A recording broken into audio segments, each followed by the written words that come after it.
All right. Big up to each and everyone. Today is Saturday, November the 8th, 7:34 p.m. Welcome to Imhotep University TV. I am your host, Imhotep. Manners and respect to the people who took the time out to be here on a Saturday night. We greatly appreciate that. Let me go through the formalities quick and fast, big up the people, and then we get into the topics. All right. Fitzroy Reed. Yeah, big up in a Fitzroy Reed. Manners and respect every time. Yo, the omnipresent one. Yeah, man. Yo, say everybody forwarding. Please leave a like before you enter the stream. That is cool. It's like, taking off your shoe before you enter. Yeah, man. Respect to everyone who knows that is it. You leave a like. Once you see the stream schedule or you see we live, the genuine people. Thank you all for leaving a like. The likes do help, people. The likes do help, and sometimes I honestly think that we don't get enough likes, and that's how it is sometimes. But the genuine people who leave the likes, appreciate it. The people who like the content and leave a like, we appreciate it. Respect.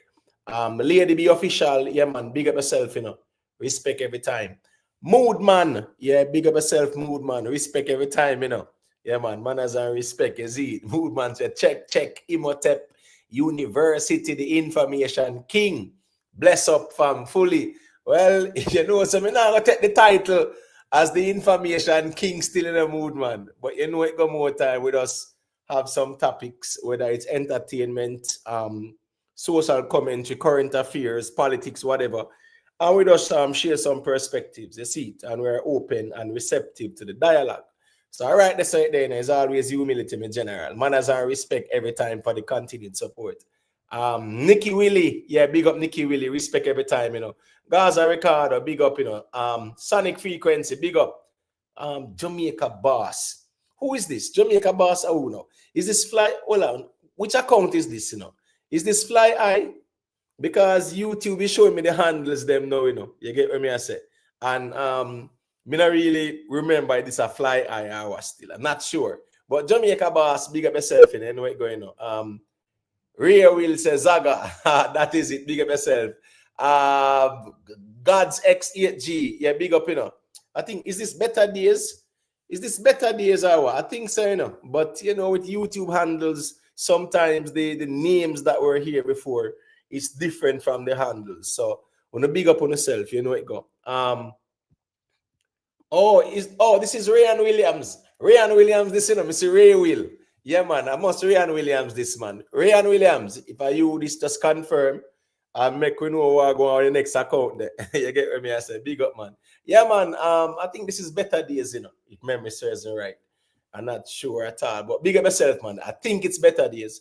Cavell Van, big up, it go. Respect. Wait. Oh, Rayan Williams, you this again, or let me know if I have two accounts, You get what I say? Yeah, man. Yeah, man. Respect every time. You see it? Yeah, man. For those who might have two devices and them, sorry, make them check in and leave 2 likes. We appreciate that. Bongo Jed say, Imhotep, I need to hear your opinion on what Triple X said. Enough people against the Prime Minister. Trouble there. Well, Bongo Jed, I need you to call in, right? Hit that StreamYard link at the top of the chat. Call in and make me hear your perspective on what Triple X said, because to be honest with you, I have not seen that as yet. And me as a man like this, I mean, not too like for talk on things where I'm not from an informed perspective, or at least have an idea or a little understanding as to what was said and the intended purpose. Bongo Dread, what I can ask you to do though is to tell me the platform that it was presented on. If I fit him Instagram or what, well, not for them man that TikTok them I use. I mean, I really over TikTok like that. Me have an account, but I'm not really over there, As a matter of fact, from there, me they even go on TikTok. Because, for me, TikTok is what it is. You get what I say? Yeah, man. But just let me know, Bongo Dread, what platform it was shown on. So probably we can check it out. But yeah, man, you can call into Bongo Dread, man, and tell me where him say and what are your perspectives. That's it. All right. Watch, look, and listen. Manners and respect, me general. A woman did go on Westmoreland and Black River, said them to repent 2 years ago. Well, watch, look, and listen. So that means me can go on them, you know, too. And when what we are gonna say 2 years after the warning was valid, listen me, Jamaica will always be getting tropical storms and hurricanes and lots of rain, torrential rains, you know, earthquakes and all them something. That's why they're called natural disasters. You understand me? I say there's a reason why, you know, even though people will say, well, yeah, man, a God run the world and a God control the earth and them something there, you know. You never hear them say God made disasters. Them say natural disasters. So people can want from now till a man. I'm pretty sure if that lady lives in Westmoreland or wherever, chances are she has been affected too. So not even she was spared. You get what me I say? Watch, look and listen. Ryan Williams, yeah man, you know what thing, big up. Cavella say when church I start back. You know, some kind of put that Sunday reasoning the political pause still, you see it. But you know it go never say never, as I say still, you see it. That whole heap of little information, you know, what they have put forward to the people outside of the normal conversation still. But you know it go. Sometimes the time and space not permit, you see it. So you know it go. Really big up myself, you know. Oh, MP, all right, cool. Me always because we see the aircraft. I think I have an aircraft photo as well too. You get me? I say big up MP, man. MP always there. MP, me need to call it the Alpha and Omega, you know. Yeah, because you're always there at the beginning, always there at the ending. You see it. Jerome Pierce, so big up yourself, you know, the man that loves to troll. Woe be unto the day when me troll him back. You get me? I say, you say your daughter loves Sunday church. Yeah, man, you know it got Cavel Van, man. That soon go on still, you see. All right, better days, you know my thing go. You get me, I say. But Bongo Jet, may I ask you for the source, the link, and me not see you type that yet, my general, you see. Jason Rose, big up yourself, you know. Yeah, man, respect every time, you know. Imhotep, yes, bro, me see him one, both accounts. Respect Ryan Williams, man, you know it go, man. It was on Rick. It was on Rick? When? This morning, because I watch Rick vlog. Well, I watch Rick's vlog, you know, this morning, right? I watch Rick's vlog this morning. Yeah, I watch Rick's time vlog this morning. You get what I say? Yeah, and I not really see him drop, unless him drop something recently still, but yeah. I'm not sure when on Rick vlog went this morning. Okay, that's interesting. Because I was listening to the vlog, and I was listening to Mr. Vegas's reasoning as well and all those things. You know, we see what go on with the vlog this morning, but it was on Rick. Okay, that's interesting. I guess that missed me some way somehow. Uprise, big up yourself, you know. Them across Andrew, and if election call a morning and if them get rice and sugar, them run vote. They him same way. People will always be people. Here go on now. As me say, you know, it's a politics. It's a funny thing, you know. Better days. It's a very funny thing because no matter what, PNP people cannot suffer from now till a morning, right? Yeah. Even with PNP in a power, because when PNP was in power, whole heap of PNP did a suffer. Me know that for a fact. Whole heap in a poverty same way. JLP in a power, whole heap of labor rights are suffer same way, and that's the truth. But guess what? One thing they are guaranteed at the election time, yeah, man, people are gonna put on them shirt, they might get a piece of food, jump on a bus, you know, forward to National Arena, you know, and when campaign start, then get bus ride and go all over the place at campaign rallies and then get a piece of food and liquor on them, something everybody good. So everybody vote. You know, that has been the status quo when it comes on to politics, especially with the masses.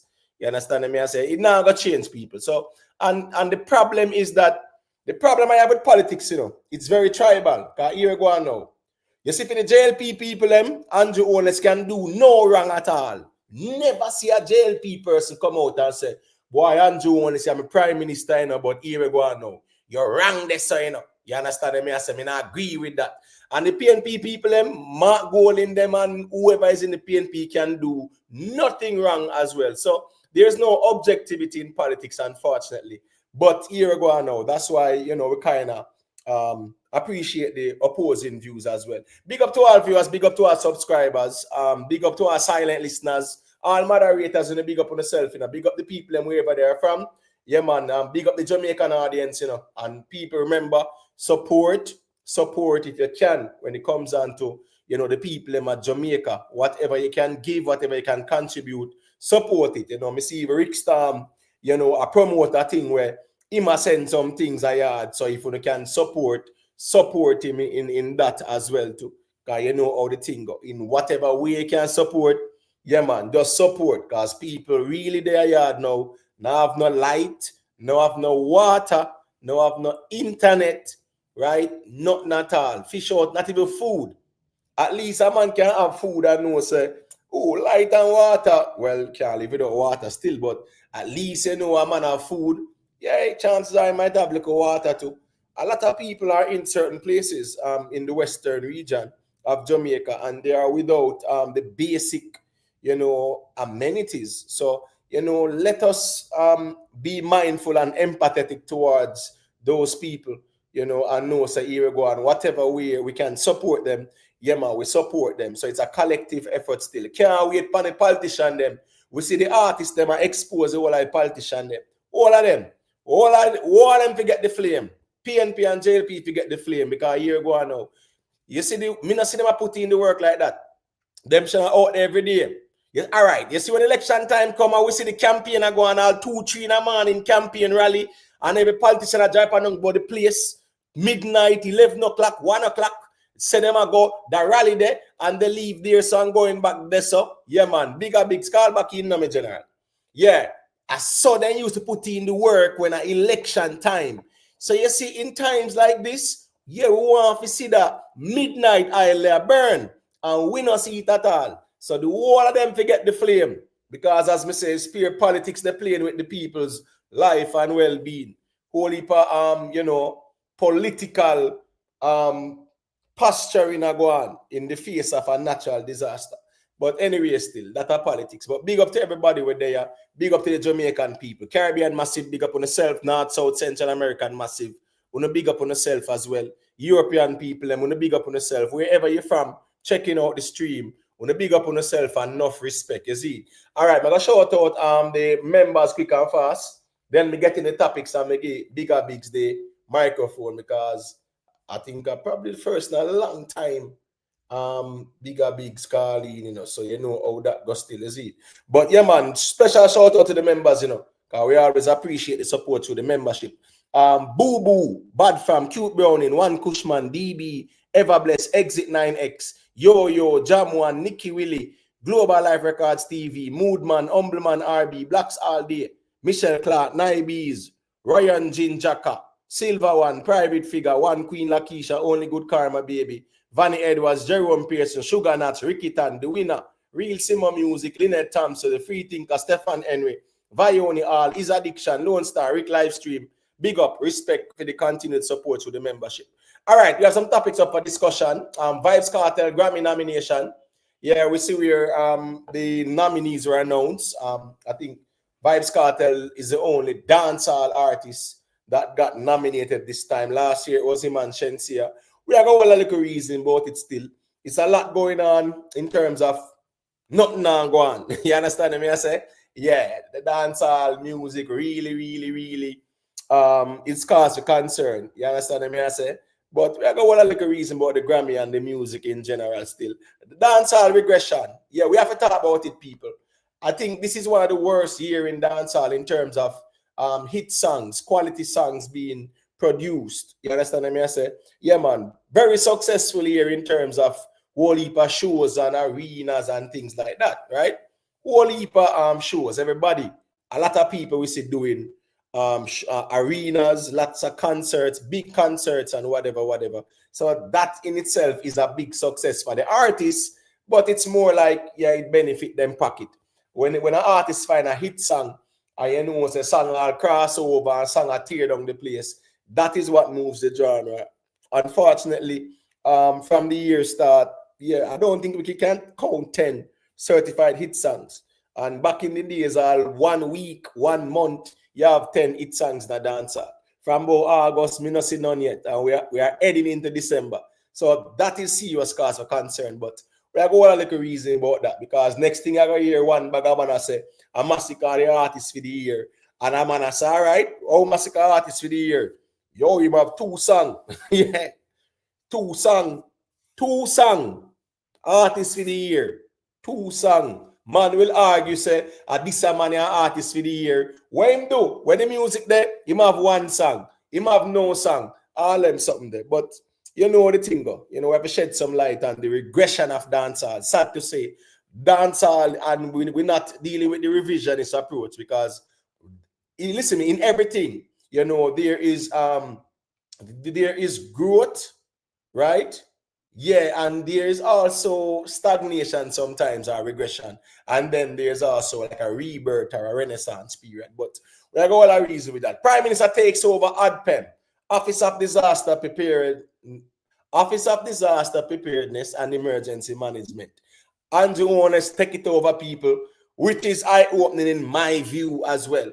You understand me? I say, yeah, in a case like this, that is the entity where everybody I look forward to for trust and know, say, yeah, man, they can assist in the recovery efforts. Andrew Wallace is saying that the thing over there's a substandard. You get me? I say, so I'm kind of show them under the bus in our way still, but we are well a reason with that. Lisa Hanna exposed them, you know. We say Lisa Hanna, yeah, the beautiful Lisa Hanna, MP, for she was former MP for Southeast St. Anne, right? And as me say, you know, you see the whole risers movement in the PNP, yeah, man, them sabotage Lisa Hanna. Because Lisa Hanna is the fit and proper person to lead the PNP in my view. And then push her out and get her out and whatever. But I just saw that. But we got reason about it because we say Lisa Hanna all about the place. I put in the work and we not see enough of them MPs or caretakers or councillors, right? None of these elected representatives, we not see them about the place like that. And we see Lisa Hanna out there putting in the work more than everybody else. You see? Mega One Entertainment, TG Media, big up, you know. BMF Entertainment TV, big up. O'Neill Price, big up. DJ Evelina, you know it go. Big up yourself. Respect everybody. Please remember to leave a like. All right, bigger bigs. Yeah, man, they can unmute your mic. Let me hear where you have said it. Yeah, man, I think how Rick stream yesterday, if him can come in and back up what I say. No, basically I say, yo, the JLP, them come like them have a cultish behavior, like Andrew try to father Donald Trump, because it's like him not like criticism. And then he must say, yo, the certain shelters, them the damage during the hurricane burial, and Andrew never repair to them, and he want the people them to go in at the same place where leak and roof missing. So I must say it's an incompetent government, and nobody now push back on them. It's like cult like behavior, and why we are wait to spend the money, we should just spend the money now to make sure people live. Him touch on things like what you talk about one night prior. So I say we need some voices on the internet where I push back against them narrative there, because people believe it. Because me see a brother say, yo, 14 million the MP them get, or whoever in a politics get for them pay, and them want to get $10 million for the people them for relief, and them has a lot of money. So I say, I'd like to hear your opinion on that, you know? Yeah, but question, which vlog was that though? From Rickstam, last night vlog? Yeah, I think a last night vlog. Triple X in the vlog with Triple X attack. It's the one with him said the vlog rap, because last night, you know, I went to my bed about 9 p.m. last night, you know, in general. You know, sometimes we just tired, and you know, because sometimes I would really like to come out and do a stream and whatever, all a reason and hear some perspectives, because we respect the people who look forward to, you know, the content and the, you know, the solid reasoning. But last night, in general, I got home and I was tired. I got to home probably 7 o'clock or 6:30. And I just decided to go all a little rest up still. So yeah, I think I missed that vlog last night. But you say that's the one that him do last night with Triple X, you say, on it, right? Yeah, I think the last vlog I see with him. Triple X didn't read that, and them sort out some clothes, and them attack. All right, cool. So I actually see it, right? So I'm definitely, since you brought it up, right, I'm going to go through it too, because remember, you know, the general, the truth is, you know, are the problem, as you would say, you know, Triple X them a PNP them rep to them tribal with the politics thing to me general. You know, man. You get what me I say? So that's the problem as well too. you know, and I'm gonna listen to it and hear him I say, you get me? But truth be told is that when it comes onto the politics right now, PNP can do nothing wrong for the True. PNP supporters, and the JLP can do nothing wrong. Now, when you look at the government's response to this, you know, to Odpem, you know, it's not a good response. It's not the ideal response to a catastrophe of this magnitude. This is not like a tropical storm passing, brother. A category 5, something that we in our lifetime have never seen. And the response, it's woefully lacking. No doubt about it. The next problem we have is politicians waiting for the handout. Instead of them coming out of pocket, we don't see the politicians them on the ground themselves, you know, are putting work, you know. We see them just walking around like some prima donnas, brother.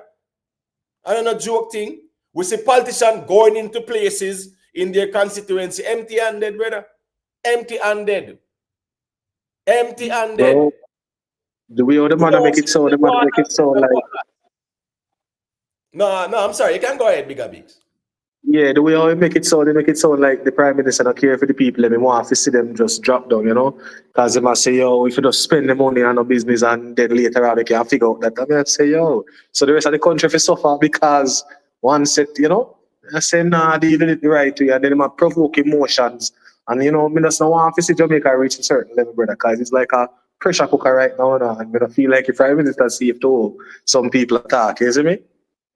Right. But at the end of the day, still in the general. You know what the politics thing go. The politics thing is a nasty thing, you know. You understand what I say? And we kind of understand that part too as well. When it come on to the politics now with Triple X, you know. You see with Triple X, the problem we have with Triple X is that Triple X is a man where him not reason it fair and balance in the general. Him just put the finger on Andrew Wallace and here go on now. If he's there that wears the crown for real, me agree with that part there.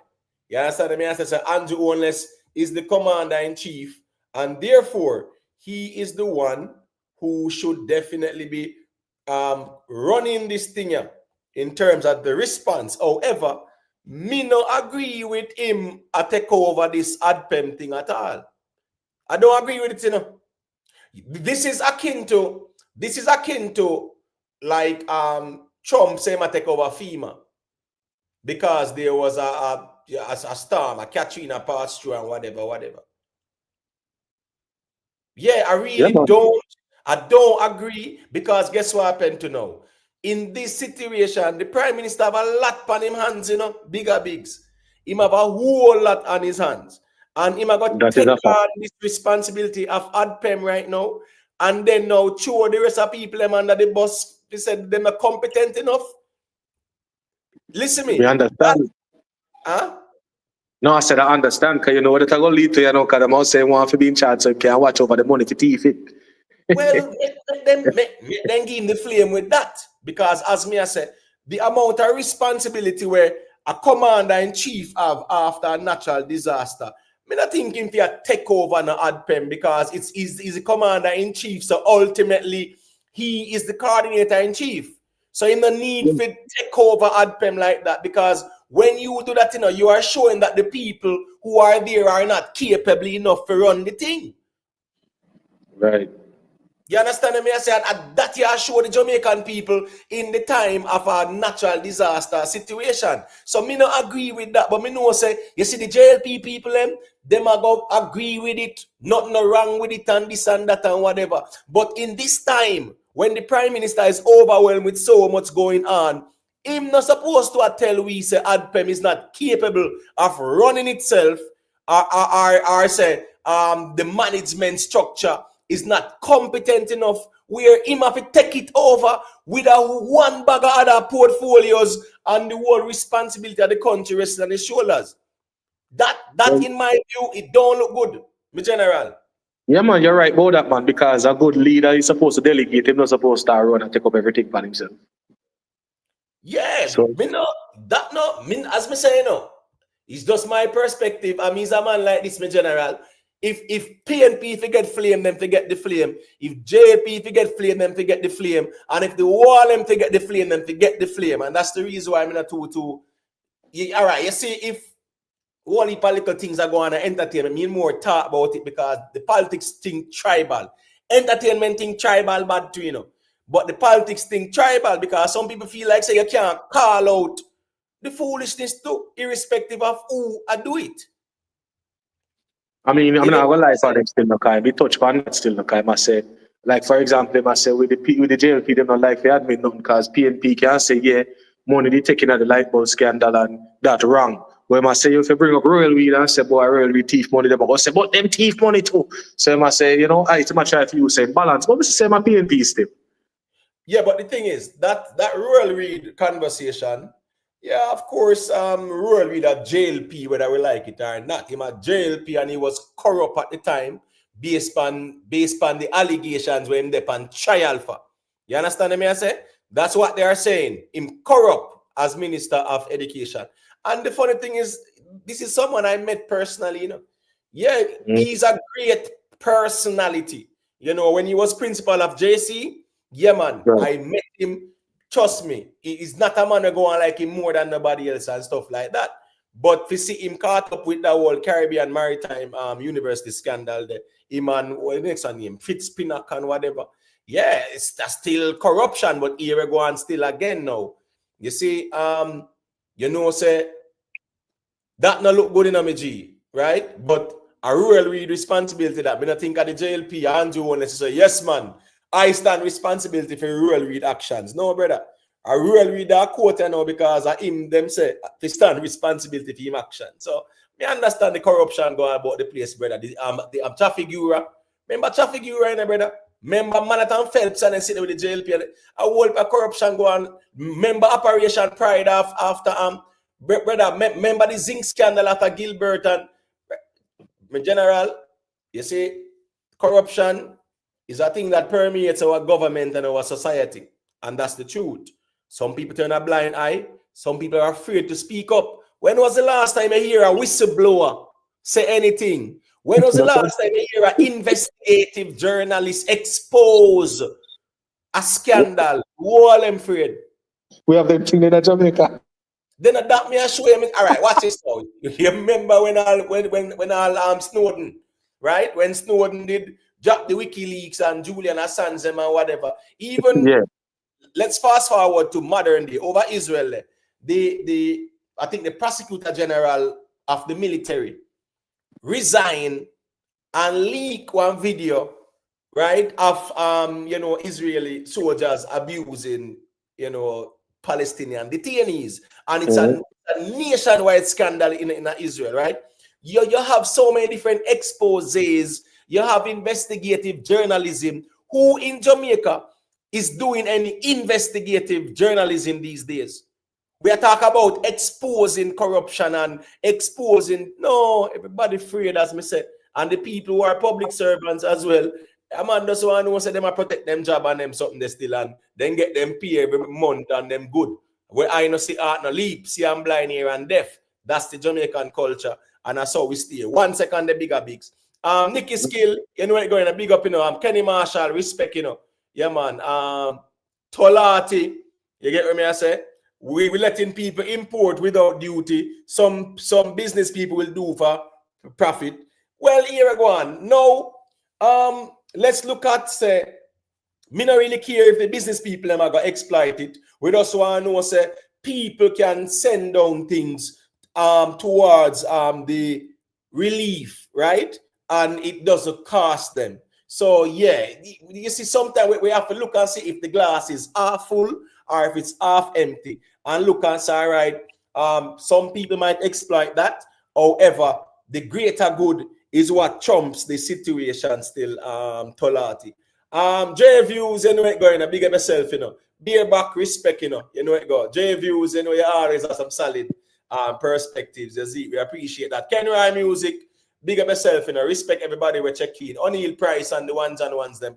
Remember to just leave a like on the stream. So when me I say this, my general, right now, the Prime Minister has been overwhelmed. He was already overwhelmed, right? He was already overwhelmed. Because saying him control a number of portfolios. You get what me I say? Remember saying the National Housing Trust, isn't that under his portfolio? I'm not sure though. Yeah, I think I him take over. Yes, I think I him take it. Let me see. The National Housing Trust. Can someone in the chat remind me? Maybe not say I'm minister of housing or whatever, but I think the housing trust thing, and them take it over. And remember saying, brother, that Dexim scandal there, you know, that Dexim thing there, that not look good, you know, bro. That Dexim thing where them settle out of court and everything. It is like hermetically sealed, right? The details of settlements, it's hermetically sealed. Nobody can find out what happened and where the corruption going on one bag or something. But what we know is that money was paid for services as it relates to the building of houses and buildings, and certain things never go on, and them settle in court, and the matter is hermetically sealed, where the public can't know where we're going with that. Listen me, there should not be these type of cases. But again, now, politics is a thing where, you see, if a PNP person come out and burn a fire upon that, a JLP person come out and I say, who know you the Prime Minister, lower the Prime Minister. Nobody not really care about the substance of the conversation. So that's a part of the problem where me have when it comes down to politics. Razatak, you know what's going on. Big up yourself, you know, respect every time. So I am saying, my general, with Andrew Wallace being overwhelmed right now with everything that's going on in the country. You understand what I say? For him to come and take over Odpem, he must sure say the leadership is not competent enough. That is true. So at this point in time, he really expose Odpem does not have a competent leadership structure. And in charge position, right? As the Prime Minister. No, I'm saying he's the one that's responsible for placing the person in position as the Prime Minister, right? Then that's why the man replace the acting head, you know, and bring in a military man, you know, right? Bring in a military man now as the acting head of Odpem, and put Odpem under his portfolio, so to speak, and then reassign that man at this time. What is, you know, a man who has been the head before the storm and during the storm. You are reassigning him now. You are removing him. So clearly you are telling me, say, you don't think this man is competent to lead the recovery process when it comes on to the emergency response. You understand me? I said that is what Andrew wants to show the people in this. And as me said, I do not agree with this. Because as me I said, no, at this, just imagine after a major storm in America, you see Trump come out and I said, boy, here go on. Yeah, man, I'm putting FEMA under my responsibility and things like that. And the FEMA head is reassigned to coordinate this and coordinate that. It don't look good, because what it shows is that you don't have that confidence in this person to lead the recovery efforts. Right. At this point in time, you are showing the Jamaican people and the world. So of the person who is the acting head, right? Me sure say he never walk up in that position. Someone put him there based on qualifications or whatever. So in this critical time, why would you show the people them say you have no confidence in that person to lead that organization in which he is the head of? Yeah, man, I understand. It's not a good look at. But my thing is, though, how normal is the price gouging? I'm sorry? The price gouging. How am I going to assess that? No, here go on, you know. The price gouging I go always go on, especially after and it's gonna happen everywhere, right? Because it's about supply and demand. Just like how you see there are reports of taxis that say them a charge, you know, way over the prescribed cost for your fare. A price gouging that, you know, all heap of things are gonna raise right now. A man say, boy, scallion, thyme, pepper, onion, tomato, them things that you can't find a market. So if a man have one, he would sell one for $1,000. when in a normal circumstances it might be 100 or 200. That's just a supply and the demand. You get what me I say? Yeah.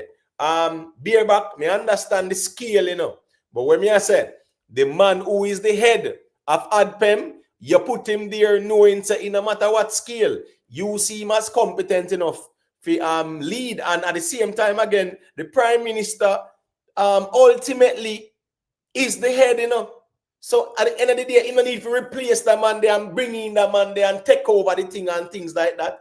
Him could have still supervise the coordination efforts, because at the end of the day, there's so much for him to deal with. So I really agree with that still. But anyway, J Views check in. Let me hear what he must say, his views, and then we can make Michael Davis share his perspective as well. Big up Vioni all. Yeah, Emo, good night, you know. Yeah, big up. Bless up, you know. What the other panelists? I look at him name. I try to recognize the name. Oh, well, no, man, this is Michael, but bigger bigs had to drop. I'm saying that word. Yeah, man, respect, yeah, man, Bongo Dread, man. Yeah, bless up, all the people in that chat, bless up. Good night, you know. Love, I would say, you know, the number one platform for reason, flesh out the matter, political, musical, respect for the platform. People can come and share them points. Yeah, so yeah, no. So me I look on the OPM website and the agencies and they fall underneath him, when I say NHT underneath it. Probably it was, but I don't think it's no longer under the office of the Prime Minister. I'm gonna use a basketball terminology, Imo. So you have a stat in a basketball called plus and minus. So it basically indicate the production or the productivity of a player on the court. So for example, if he was on the court, you know, the plus and minus rating with that show that during his time on the court, you know, there was a net gain in terms of how him produce or how him help him team to score, whether by rebound, you know, assists, you understand? So as I say, that would a gauge how good a player is. So if the plus rating is good, basically mean the time is spent on the court would have showed that he went on the court and he able to help him team win, comparing to somebody that goes on the court and the minus rating is so high that typically you just say, you know what, it don't make any sense to put him on the court, but leave him on the bench. It's the same thing with Andrew Owens, and I listened to the press conference when him state that over the years, the Odpem has been lacking in terms of people that able to can lead. Not saying that him throwing another bus, you know, but him saying that it hasn't garnered the what I want to call it. It hasn't garnered the talent where other ministries would are able for garner. And him would have look upon it and say, yeah, right now, I have to take this ministry because guess what? The recovery effort for push certain things need to be hastened. For example, I was following the news and he make a directive and say, yeah, what? There's a need, a much emphasis need for push now, for clear most of the roads, in which I was listening to the news this afternoon, where emphasis are for push now, to get most of the major roads, them even for one way, for push. So it's just basically, he must taste, I put down him foot and say, you want me now, I take it serious. Now, I understand where it may cause some people to say, hey, well, somebody was leading, but I don't see it at this time, Imo, for him to take on that, to push the envelope and say, all right, me I go see directly say things done. Because I'm gonna say to you, before the election, there were some people stating that some of the people in cabinet, however, is lacking in terms of forthrightness. And him see it at the time right now, Jamaica has never seen a devastation like this. Nobody has never ever coordinate a devastation like this. And him is in the position and him set himself, is not going to put us in any way, shape, or form. If I take this ministry, take this program and put it in my oversight, because guess what? If I don't push certain things, the people is going to complain. if I do, people's gonna complain. So it's a trial and run where nobody have never seen before, Imo. All right. Fair enough statement. You use the sports analogy, and I will say that if you hire someone as the coach of the team, you hire them because of their competence and their expertise and things like that. So your expectation is for them to make the team win, right? Because you have that confidence. That's why you hire them. It's the same thing as it relates to Odpem. The acting head of Odpem is someone who must be qualified in the requisite field as it relates to disaster risk management and mitigation and response and all those things. So, J Views, it's debatable to say that Andrew Onles is more qualified than the head of disaster risk management. It's just like a man saying, Trump take over FEMA. Trump is more qualified than the head of FEMA. No, Andrew Onles is the commander-in-chief. So ultimately,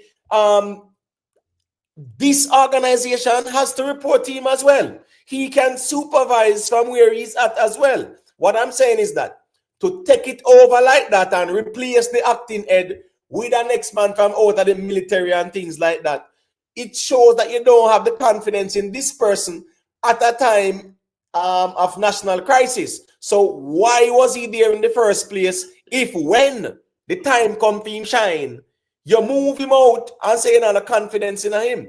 And But I understand the argument with to say that Odpem is not able to attract certain talent, but here we go now. That is something that should have been looked at before, not now, because even after burial, there were chinks in the armor, so to speak. But what I'm saying is, the government needs to attract, right, the best talents at Odpem. So guess what now? You look at what you're paying people and things like that. But to remove the head at this time, you as Prime Minister, when you have so much else to deal with in the country, me not think Andrew Onles is more qualified than that head to run Odpem like that. To be honest with you, in terms of all right, if Andrew Onles was to apply as the head of Odpem, that the man, the chances are would have been more qualified based on his academic qualifications in that particular field. You can't take somebody and say, oh, he's a CEO of a bank, so we're going to choose him as the head of Odpem. No, you put people who are qualified based on their field of studies and expertise. So what I say is that Andrew Onles can supervise Odpem as all commanders in chiefs do. Odpem reports to him. This same man I report to him. So he could have still coordinated things. I think right now is more of coordination and not showing a lack of confidence in the most important entity at this point in time, and that is emergency response. All right, let me make Michael say a quick thing. The people, please leave a like. Thank you. Big up 360. To be honest with you, I never like the response. And if the person we also get fired was supposed to be the head of the spear as far as dealing with the situation, all them second to get fired too. Because in the analogy of boxing, when Tyson said everybody have a plan till they get punched in the face. To me, that's what Melissa was. No, it was a slow moving storm, it not approach it fast. Zine, it a move slow. So it's a natural disaster, it a come do what it have to do. You get all the time in the world for know, say, all right, gear up are the worst thing I come at Jamaica. The response never fit that to me. The response never fit that to me, Charging. You understand? Putting Jamaica first was not shown in this situation. But I try to say it in a way where you can understand what I try to express. I never see a response when I could say, yeah, man, because, all right, for instance, 360, Westmoreland, Senti, get it the worst. Be a kind of get peace a little ways in. What if 10 parish they mash up? Like, let's not even say 14. What if a 10 parish that did happen to Westmoreland? So I am saying, being said it was just a small portion of Jamaica, I definitely expected a more immediate response And this for sure Jamaica with a Labour or PMP say when them come go on a 2 piece of chicken and a patty and a bag juice and if you stop it, vote for who you think can read, vote for who you think can do where you need them to do for you and your grand picnic them. Don't make 2 piece make on talk about who you're Labour right, you're Labour right. Yeah, I consider myself a Labour right. But I will gladly vote for a PMP if I think it's a better candidate. I just want the whole Jamaica start pre that way there. Because one thing down a center right now, no PMP and the Labour right now exists. You have to go fix up back the place first to make them people they even care about that. You see me?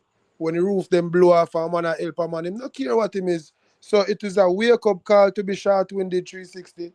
And I thought the government should have did better because it was not the majority of the country. And they should have been more prepared to deal with such a small portion of disaster.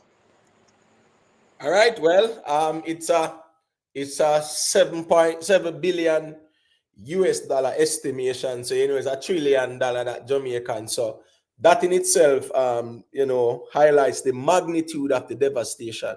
It might not have been the entire island, but here we go now. Yeah, the devastation is nothing we have seen before. So we know it's a big, big thing. Exit 9X, big up yourself, in general, manners and respect. All right, so what's this now? You see, now is not the time for trial and error. You know why? Because this is the response. This is the emergency response to a national disaster, a catastrophe. Let's put it that way. So now is not the time for trial and error. And here we go on, as me say now is not the time for the leader of the country to show say the head of the emergency response he has no confidence in. You get what me I say? And then now, in bringing a military man, yeah, who we know say the military man there, them will have that experience there and stuff like that. But at the same time, right? There are certain things that I'm very skeptical of, Dre Views. And I'm gonna ask you a question, Dre Views, right? Well, you know Rocky Mead very well, right? Dre Views? Yeah, I have an idea because No, I'm talking about like him in a public. All right, so you remember that in 2010, he was the face of the military as it relates to the West Kingston incursion, right? Yeah, I remember. He was the one who was giving the world the updates on what is going on and things like that. He was the one. And guess what? He was a colonel at the time in 2010, right? Now, I've seen that man move to general, right? Chief of staff, field marshal. Listen me, I've seen that man move up through the ranks of the JDF. Listen me not lie, me be honest with you. That them and them movements in the ranks of the JDF, yo, bro, it's like the speed of light. Because I say from 2010, as a colonel, yeah, the man got general, chief of staff, field marshal, and whatever. And that's fine because here go on. A man make sure say him qualified enough so him can move up the ranks too. So me get that. There was one controversial thing J Views, and I think you can pick my brain on that. Andrew Holness wanted to put him in. Hold on, where again? There was a ministry that Andrew Holness wanted to put him in or something. Yeah, I remember, but in the top of my head. But I remember that controversy. There was some ministry. There was something that Andrew Holness wanted to do in terms of a promotion at Rocky Mead, and it was a controversial thing, and I think he withdrew it, right? Now Rocky Mead is actually in a ministry that's actually under his supervision, so to speak, or his yeah, man. Rocky Mead is under ministry in the you understand me? I say no, yeah. Right now, me not a problem with that gentleman because me say a man might be qualified and things like that. But we have seen where Andrew Holness did a try to put this man in one place where it was a controversial thing at the time. I remember he is also a member of the Constitutional Reform Committee, brother. He's on the 13-member panel, So I am saying, boy, big up yourself, Rocky Mead. Yeah, man, you put in the work, and trust me, you're very powerful within this government. But what I say is that it don't look good for see Andrew Owens Agoff replace the deputy head. Here we go now. Andrew Owens could have simply brought in that military person, right? He could have brought in that military person to assist and coordinate and things like that. Make him the head of coordination then, right? Or easing collaboration with the head of Odpem, and you know, like since the military do a lot of logistics out there and things like that, him coordinate them something they out there. Me not think replacing the head of Odpem and putting the military man at this point in time is Andrew only showing any confidence in an organization that the Jamaican people are supposed to trust and rely on their competency. That no look good, J Views. Well, That don't look good. well, listen, you raise a good point, you know. You raise a good point. Before all of this, as me say, you know, where was the talent? But yes, the talent wasn't there. But now he recognized that. Guess what? Things need to be streamlined. And yes, I think that going forward, you need to have people inside of the ODPM who have some level of knowledge and come on to the logistics, whether military or non-military. You understand? Because guess what now? This has shown that the office don't have that muscle. You understand? To help in terms of speed, coordinate, you know, speed plus you add coordination to it. You understand? What is his name? You had somebody a panelist, but like the person gone. I was going Yeah, to ask a person, what is his that's Michael. what is his definition of speedy recovery? You understand? When you had a storm, Imo was projected. All right, I was watching Melissa, and I was watching the two models. You had the European model, and you had the American model. You know, so out of all of the models, so both models got the storm wrong. So the American model got where Melissa was supposed to went, got it really wrong. You know where the American model got Melissa? American model got Melissa going between Moran Point, in between Moran Point and 80. Go in, you see that little part between Moran Point and 80, and that's how the American model got it.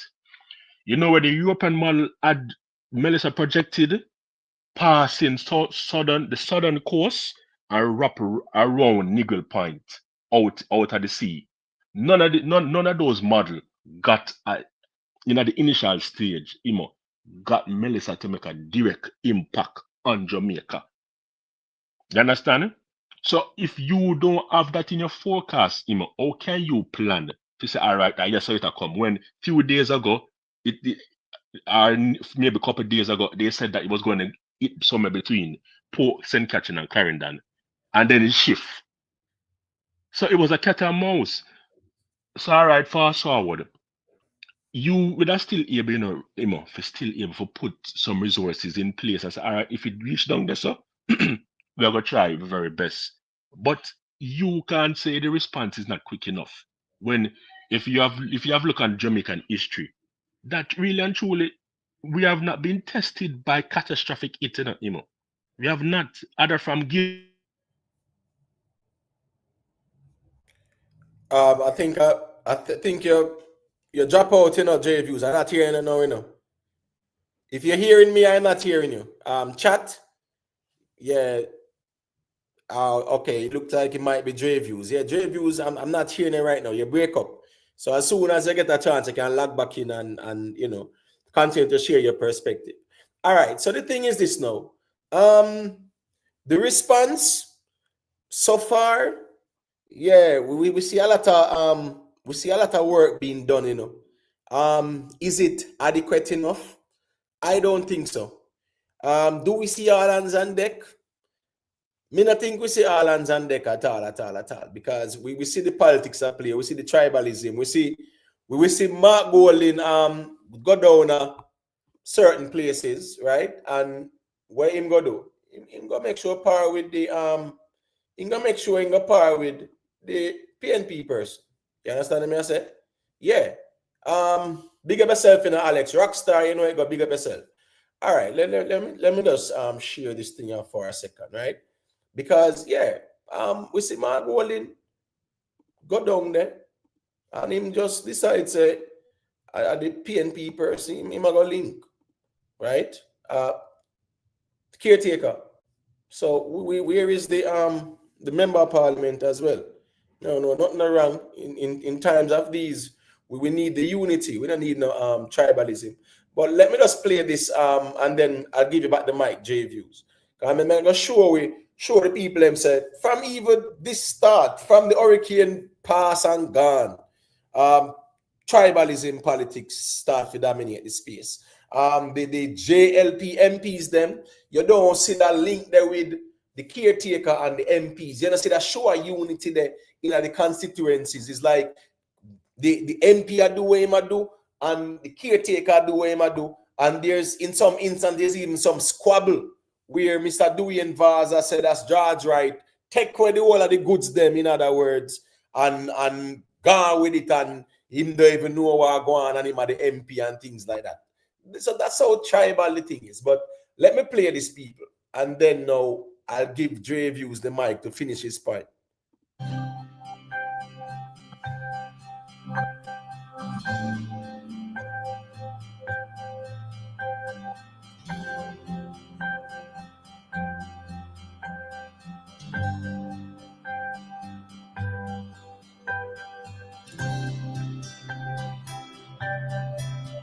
All right, so this is Mark Rowland, making his tour, right after the storm. So you know how that go. All right, so he must show him I do, and I saw that go to because Andrew has been the prime minister. He might get that first preference there with the JDF to transport him. Yeah, because I saw it go. That's the prime minister, and then now Mark Rowland, him get a helicopter in whatever way still. But let's continue. So I'm walking through town of Black River along with our caretaker, Miranda Wellington.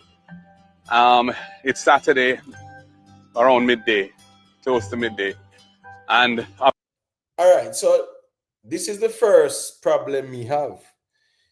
If you go down a Black River, right, a place so devastated, well, me think you could at least coordinate with either the MP and the whole of the walk through and show that unity them, man, irrespective of political affiliation.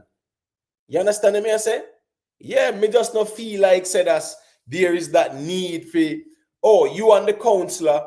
So where the rest of people them there? Everybody is hands on deck. So even the member of parliament, nothing wrong walk with them same way.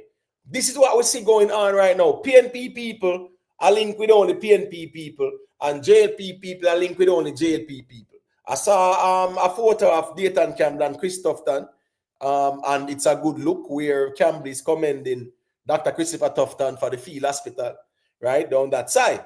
But I'm saying it's pure, we not see, when you see the PNP them award them constituency, you're trying to say, where's the caretaker, who is the JLP person? Where the councillors them there? Where are they? You understand me? I say, because it's politics. But let me just finish playing this and get J Views the mic. Obviously, as you can see, it's total destruction here. And the people are saying that their needs right now are water. They got some food through the JDF. All right. Now, this are the problem where me have too. Mark Bolin said the people need water. Mark Bolin, during the video, not even a bucket of water, I say Mark Bolin, I issue out. Right? So him go down there were empty-handed with visiting and handshakes and them something there when the people them want the help and need the assistance. So when I say, if Mark Bolin reach down there, so how we not reach there with couple cases of water and them things and some supplies? That me I talk about too, but go ahead, the J Views and them areas. Listen to me. You see this natural disaster is a manifestation of how people mindset All right, I'm gonna ask you a question before I touch the topic. All right. What is the whole responsibility of like the KSAMC IMO in terms of drainage cleaning and gully cleaning, and also the MPs of the era to ensure that these gullies are to be clean? What are their purpose, IMO? Well, so the municipal corporations, these are local government, that's why they're called local government in general, right? They are called local government for a reason, because guess what? They are responsible for the towns and the cities and all them. As a matter of fact, they're responsible for the parishes, them. Local governments, the municipalities. They're responsible for the train cleaning. They're responsible for the maintenance of the garbage and things like that, and all those things are maintaining the space. So exactly, good point. So what am I getting at, Emo? That this has been a problem where you have people who you elect. All right, I listen to Subi YouTube podcast a few years ago, and he brought home a serious point that if you are elected as a member of parliament, and if you don't realize that you don't have any clout to push things, you are not in it for the whole aspect of serving people. So when you now is in a situation, where the people elect you, remember, them elect you. You are getting the millions being paid. Remember, Dr. Nadia Clark would have realigned and ensure, say, what? Politicians now can't say we not get paid to do the work. We are not, can't say we're not getting paid to put on a water boat, and grab one cutlass and go with the people and go help them. Yes, the government is there, but also what so is in aid of your efforts. So what I'm saying to you, where some of these member of parliament now coming out complaining, and as you can see, you're not seeing them doing anything. You're not seeing them grabbing a lass. You're not seeing them having on a water boot. You understand? It's all about PR and complaining. You understand? And knowing that that they have a clout, they can push certain things, they can get, listen to me, they themselves can pretty not even know the amount of powers that they themselves hold in this aspect where once they open their mouth, they can get so many things done. You understand? Instead of standing one side and crying and knowing that the devastation it for them people, the wickedness, and then you are coming out, now, and you're crying on TV and say, oh, it's hard and all of that. The people have never put it there for ball. Well, you understand? Here go on. As Lisa Anna said, as it relates to data, 1 second reviews. Big up to Deadly. Sophia Jacobs, big up yourself.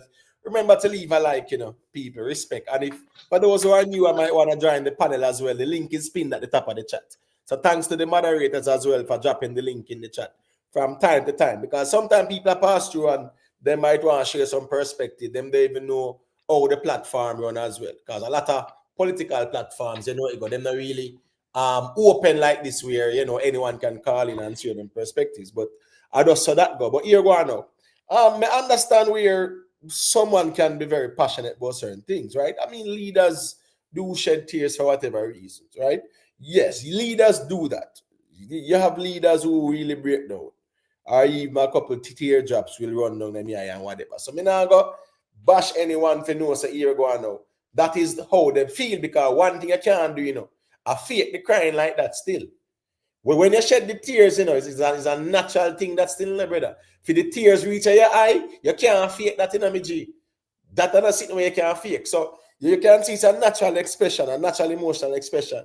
Me see when Lisa Iber said, boy, I'm a Pisces, and it going very emotional. So I saw that go. But he was talking about what he experienced, what he saw. So me can understand that and give him a pass, right?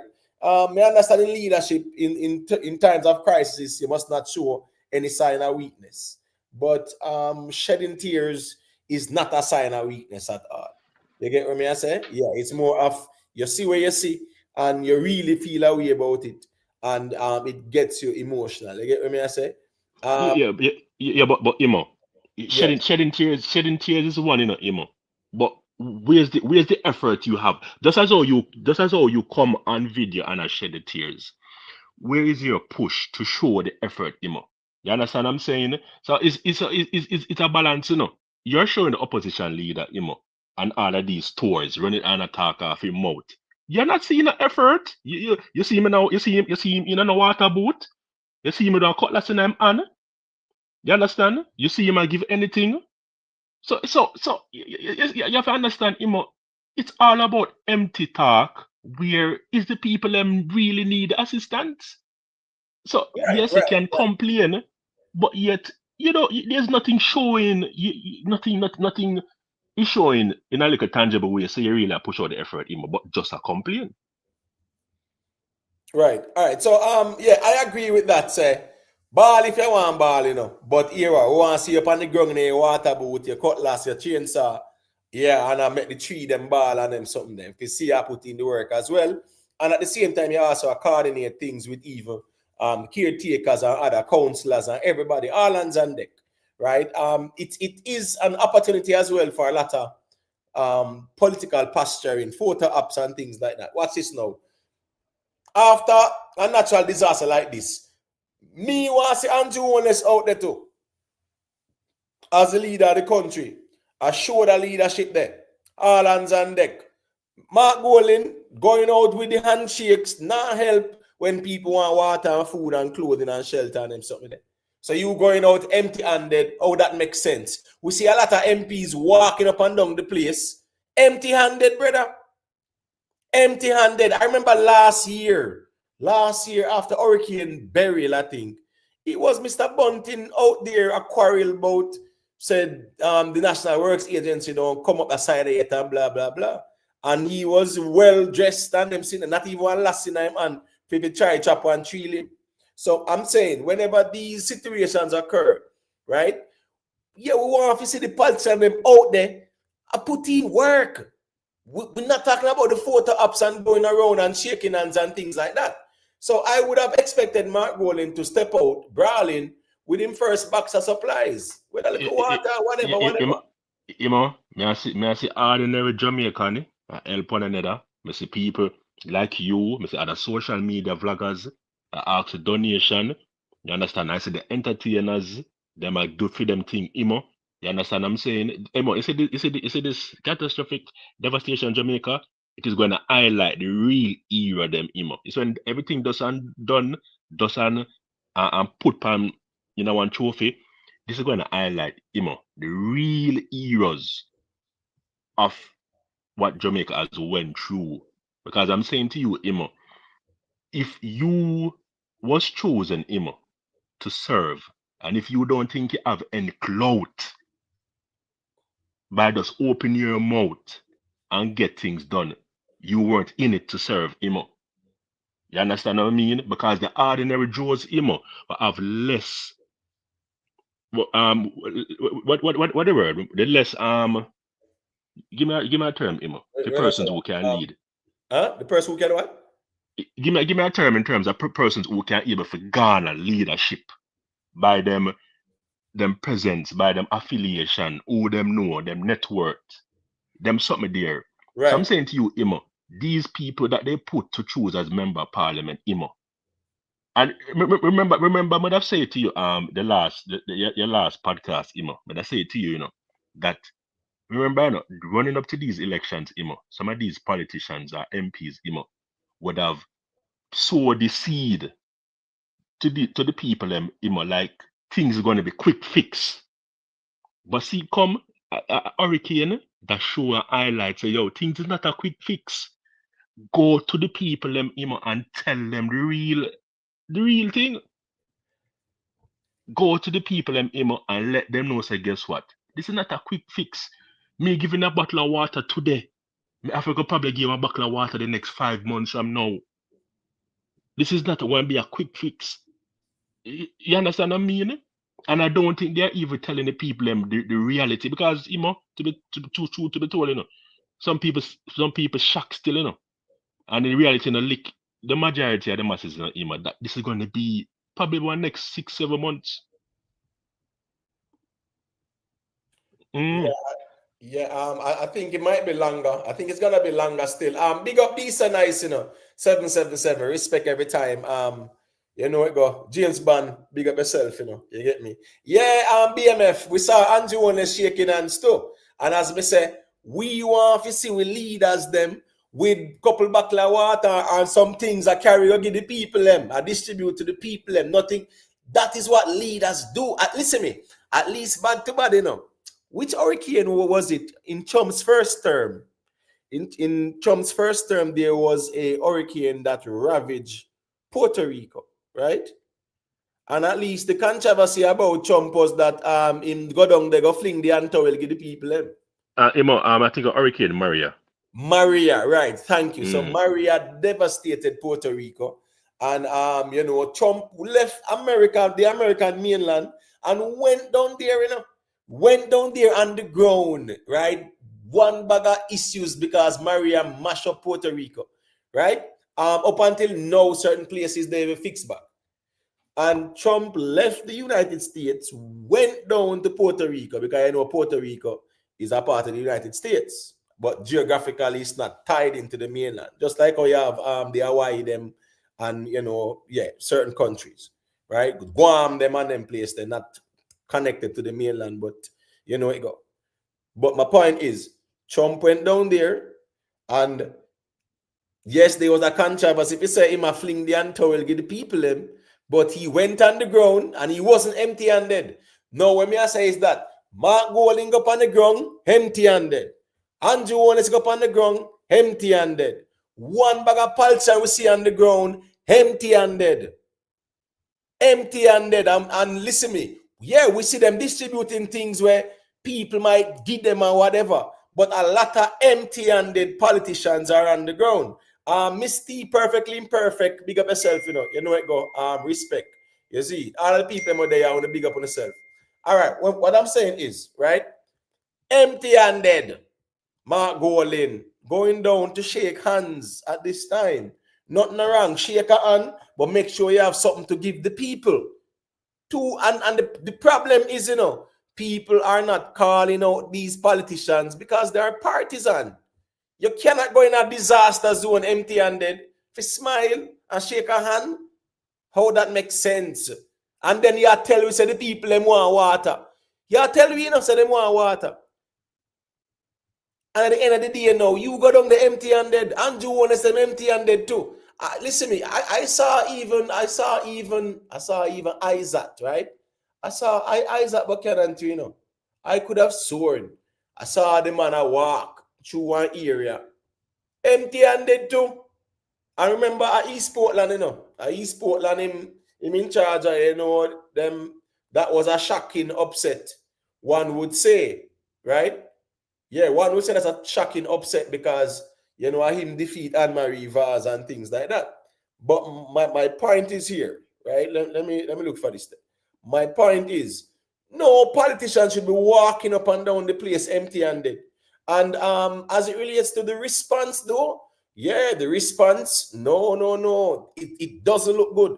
This response, it should be a national response where, listen to me, the same way how PNP and JLP pack up the people in the buses, carry them go national arena for conference, and carry them go the conference there, so and regional conference and divisional conference, them should pack up one bag of people from Kingston and St. Andrew who want to volunteer, give them a stipend and things like that, carry them down at these places.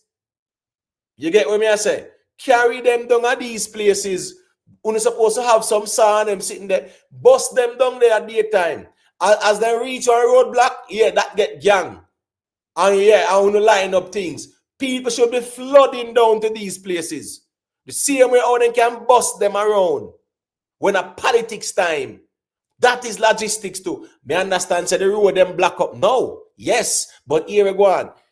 Kingston, St. Andrew, St. Catherine and them place there, you could have bust up some people and carry them down there so we are gang this thing, one way or the other. Yeah, man, and you and pay the people them.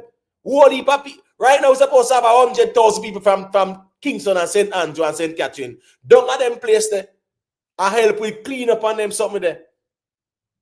That is how you mobilize. I have not seen the mobilization. Me see mobilization amongst the artists, them and social media influencers and public figures and things like that. Them more mobilize. Yeah, the JDF, remember the JDF Engineering Corps is a small arm, you know, of the Jamaica Defense Force, you know.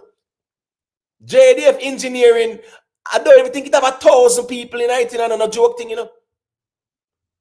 So we understand that them out, and we understand that you will have law enforcement and military out. Yes, first responders, cool, fireman out. But fireman, that's not Jamaica not have enough fireman in the first place. I know Jamaica even have 10,000 firemen. We don't have that. So at the same time, these are responses that are minimal in comparison to the nature of the destruction. Yes, you can observe things and whatever. But we want to see the politicians them, right, with things in them hand. Yeah, but Imo is the same. Yeah, your good point to make, and is the same point I'm making. Imo, that these leaders, they don't see themselves as well. You put it, them only see themselves to galvanize support for the time for when it's time to vote. But I'm saying to you, you don't think that these people never realized before the storm that they didn't have the power to galvanize, to rally people around them, You would think so? If they have the power. So if you would think that before now, that Yes. because guess what happened? I look at it, now. It is all as if like they feel, especially the ones who are crying out, as if like, oh, we're helpless, we can't do anything. Comparing to if you think that they didn't know in their mind, that they had the power to galvanize, just as I said, to get people for rally. You understand? God is a community and say, all right, you put out a town crier, I say, all right, may I look 500 somebody. Yes, we'll give you a stipend. Me go link one hardware man down the road, You understand? Me go take responsibility for them tool, some tool chainsaw, as what you said, to galvanize people.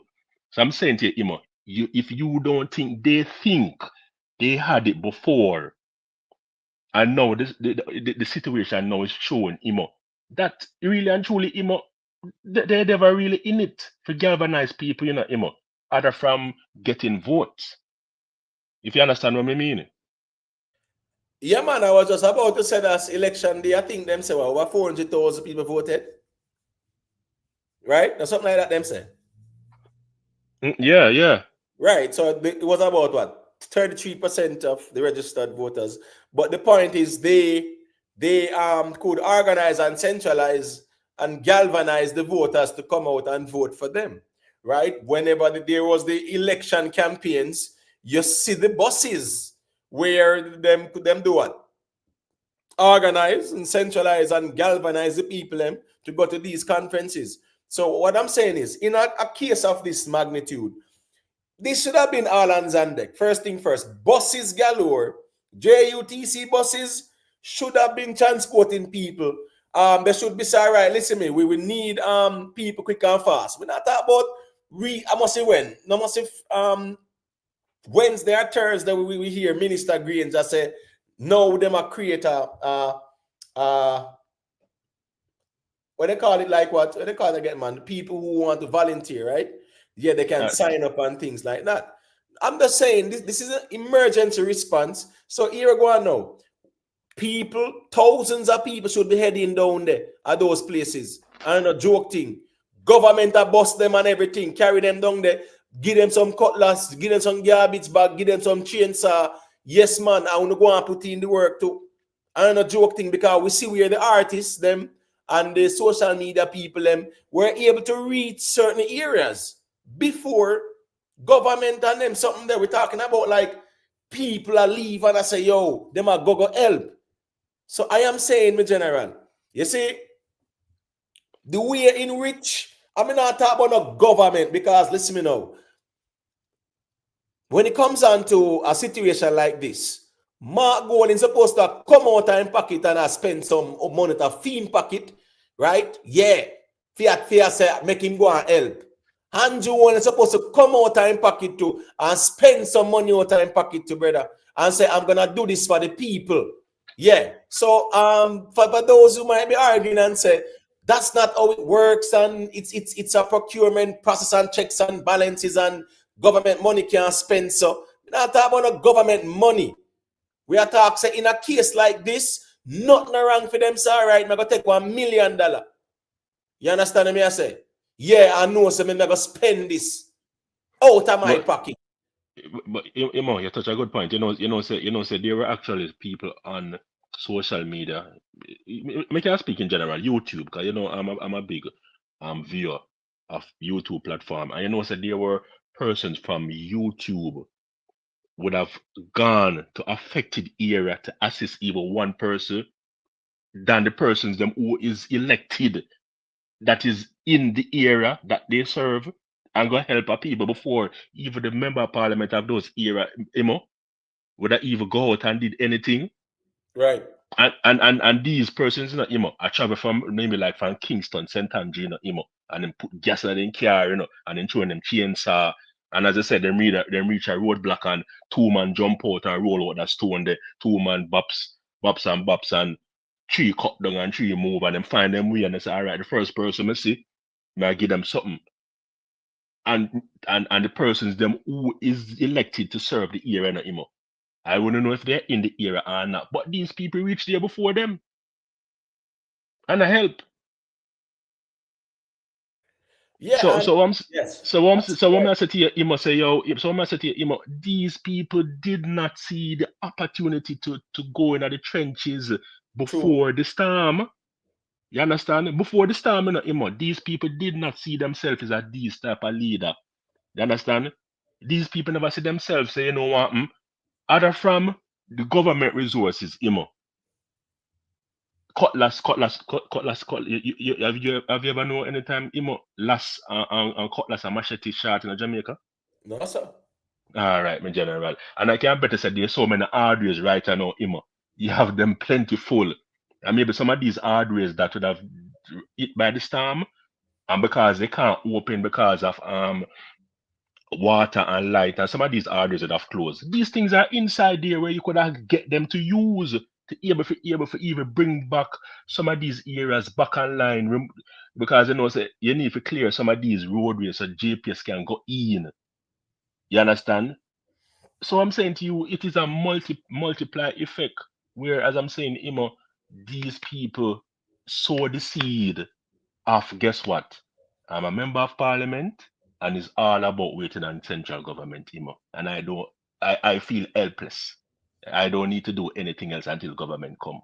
So I'm going to just walk around, complain, and cry. Simple. All right. So let me just play this the quick and fast, right? This is Isaac and Isaac page. So you know it go. Them are sure said that's them fully active after.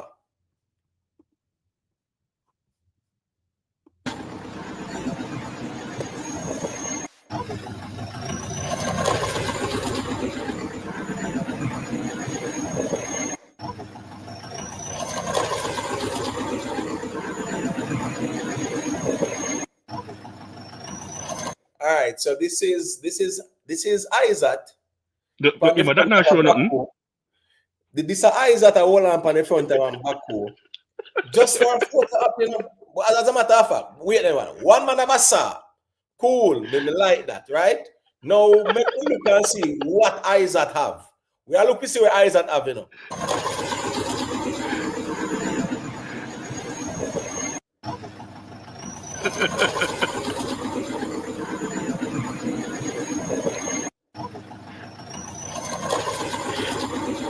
Oh, so he have a cutlass, but this is a photo up thing because in the front of a backhoe And guess what now? The road clear where the backward drive pan enough.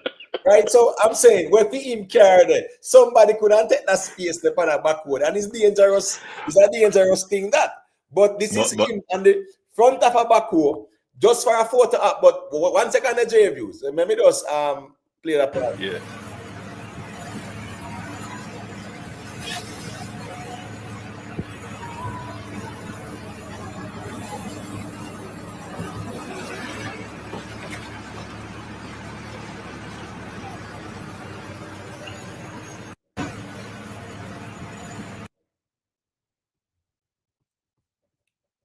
All right, so this is I that I go up at some houses now because you know I Eastern Portland, so our rural areas and stuff like that. But it look like them people they need nothing at all, or him not think them need nothing because he's there empty-handed. That's the truth, you know. The man empty-handed, going up these places. As a matter of fact, him like him prepare for go these places. Cause you step up with your water boot and them stuff with it. I know say, yeah, man, the CM back over there, who know carry some supplies go give the people in the constituency. You get what me I say? He must serve here.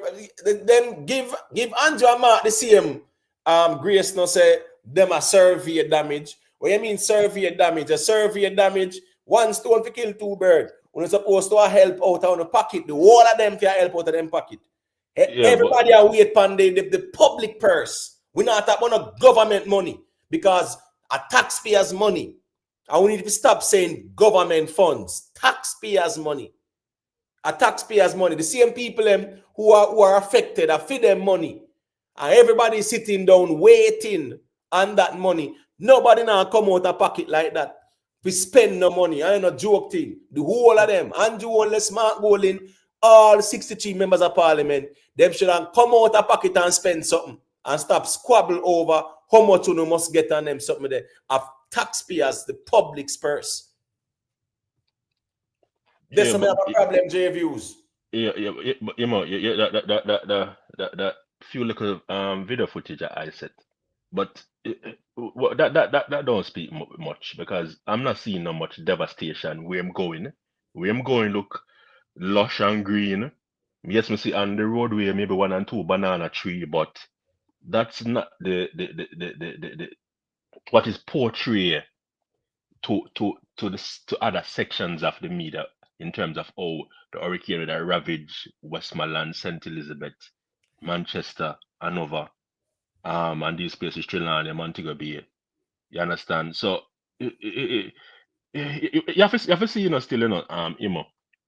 It is if you look, as I said to you, the leadership is kind of, and especially mega zero in pan the MPs, MPs mega zero in pan the MPs, and especially the ones who are complaining are fragmented. Because guess what? Probably maybe ISAT don't really see it necessarily. Say, no, I mean, if you leave out of my constituency to go down to another constituency and help the people in my party for a say, you understand? Because I'm saying to you, as you were saying by right, this is where all hands on deck. You understand? And I'm saying to you, these MPs, and I'm saying to you, this devastation is showing up who can able to galvanize and lead, and it can highlight the one them a ball, like Kern Spencer, ball, they get it ball, and complain endlessly. And not knowing that, you know, is the people them put you in, and them expect from you now until the next 6-7 months from now, Simple put it. Right. Rockstar. Yeah, you have to reason the politics with more logic, you know. I don't know musical reasoning this way. You just type or you feel like, you know, just make it make sense. Nobody cares if Westmoreland or St. Elizabeth is not his area. He's a Jamaican. So hold on. All who go down there, all who left town and St. Andrew, I carry things down there. It's their responsibility. Come on, man. We can't look at things like that. So not because he's the MP for East Portland And if something had gone down at Westmoreland and St. Elizabeth, it would have been smart of him to go down there too and go help out. These are photo apps. Watch this now. How you even post up all this now? This is what? I'm pretty sure there's this guy in Germany then, in the 1930s and 40s. Yeah, I him teach people the art of media propaganda. Joseph Goebbels, right? Yeah. I'm pretty sure you would not be pleased with a photo of this. This what this say? Not at all. A empty-handed MP going to certain places where you have access. I'm just saying, the MPs, we want to see them. We want to see the MPs them with things not them on. Yeah, that them fear do. Things not them on. Because at the end of the day, it don't look good. It don't look good when a disaster go on and you see an MP pass through. Me nah lie still, you know. Big up to Miss Nikisha Burchell. Let me play that video of the J Views. And then, you know, me give back the mic, me general. But this is Miss Burchell on TikTok. You know, Miss Burchell is well liked on TikTok and places like that too, you know. So look at what's going on. It's Seven Rivers. Believe it or not, this is the main road. The Seven Rivers is still on the road, and there is nothing we can do. This bus got stuck. The community members here, they pack the road and they try to navigate people through it so they don't get damaged. So if you're coming to Seven Rivers, if you're going towards Cambridge, keep to the right. If you're going to Mobe, keep to the extreme left if you're going to take this route. The water cool and nice, but you don't want to get stuck like this bus. Keep to the extreme left if you're leaving Cambridge to go to Montego Bay, and extreme right if you're leaving Montego Bay heading towards Cambridge. If you can avoid it, don't come this route either because it's pretty difficult to navigate.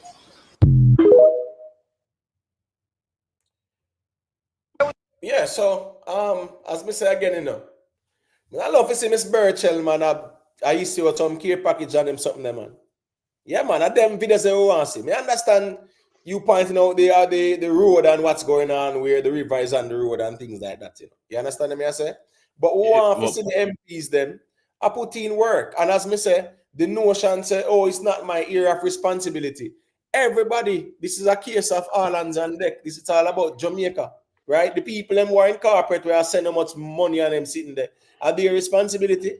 The various people who live in England and America and Canada all about where I send something to Jamaica. It's their responsibility. They see themselves as a Jamaican. And so it's their patriotic duty to help those in need. So when I say is that we want to see the MPs them a help. And we're not talking about waiting for taxpayers' money as well. If other people can do something, the MP them can do a thing out of them pocket too. Imo, mega name upon and all of whom you see. All right, you have some YouTubers, Jamaica YouTube will compare your thing. Him go down there. You have YouTuber teach them Jamaica spearfishing, colors.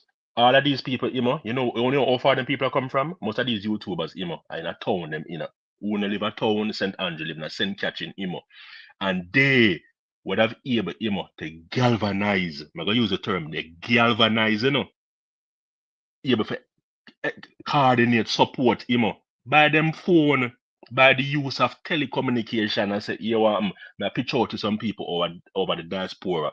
I pitch out to some people who have like a hardware. I pitch out to Mr. Chin, but have 2 cases of water. I have one ice bus, and they have traveled on journeys where they don't know if the road open.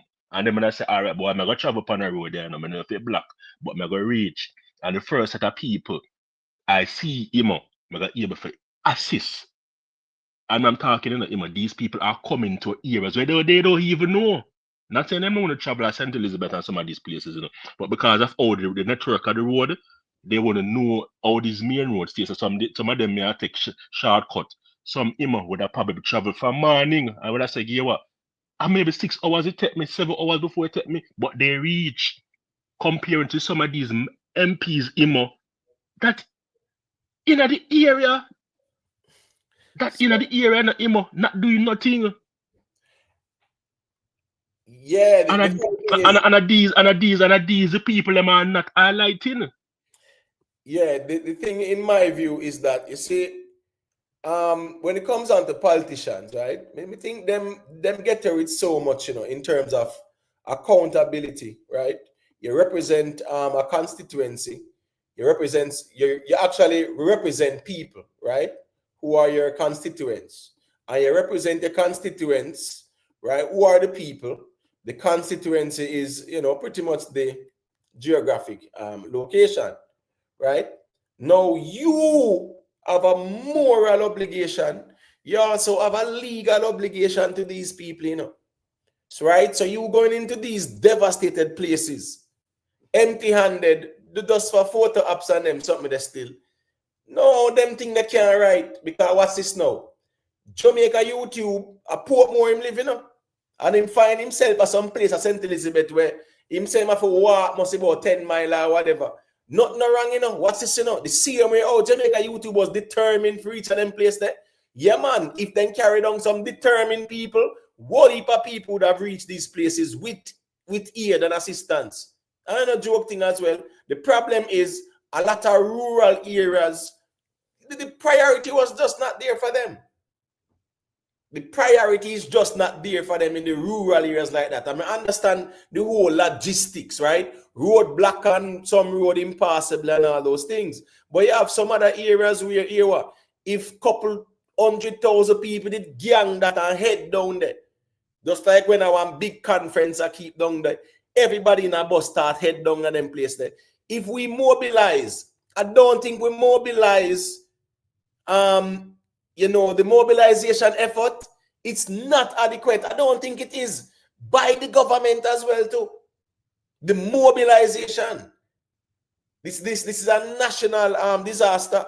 So mobilization, me understand say whole heap of assessment and this and that and whatever, but in the meantime, you can mobilize people. The mobilization is not there.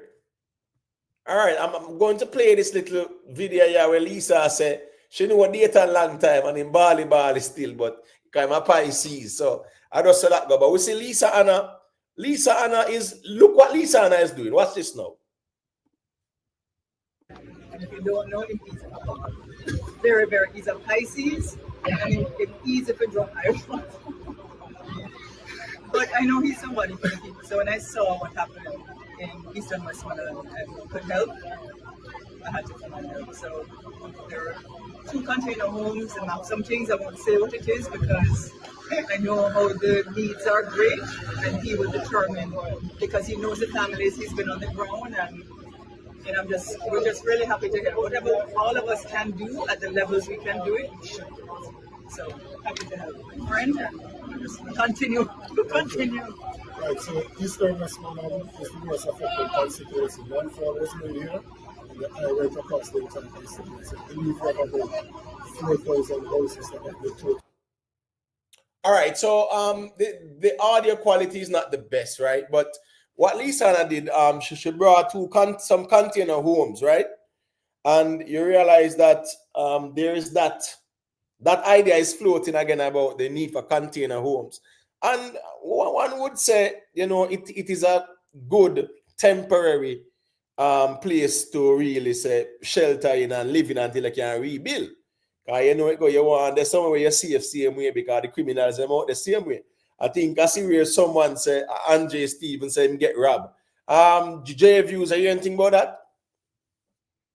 Yeah. You see a little snippet on social media showing I said that he may get robbed. Saying it, I talk about like if any official report. Official, no. The police had them something there? Well, maybe not that I can know about, but I'm saying maybe read the printed media, the news, and I haven't heard anything of that sort that it was officially robbed or anything like that. But unless probably it may happen to him and he maybe not feel to report it, I don't know. Right, but there's also another alleged incident, right, where they said that some people were robbed of 300,000 goods and I still haven't seen anything in the mainstream media as it relates to that still. No. You get what I said? Joy Leisure, big up yourself, Yeah, I don't see nothing official like that still. But my point is, you have all the criminals out the same way. So the container houses is a very good idea. And Lisa Hanna, you know, Lisa Hanna has been doing a lot, you know. And Lisa Hanna not even in a parliament, you know. She should have really and truly J views. Lisa Hanna should have really been the party leader, you know. But see them push her out, right? And she just realized the corruption. We're in at the party and decided she can't continue with this. She got to step aside because she could have run again. But she said, no, she don't want to be a part of this. But may I watch the footage, and when Lisa made the statement, say, "I'm a crybaby," me surprised him all a straight face in him because I'm not tell like the way they would have treated Lisa Hanna. I would, boy, me tell you, me I shame treating him. I mean, I think I'm gonna turn up in front of Lisa Hanna. She for make that joke there.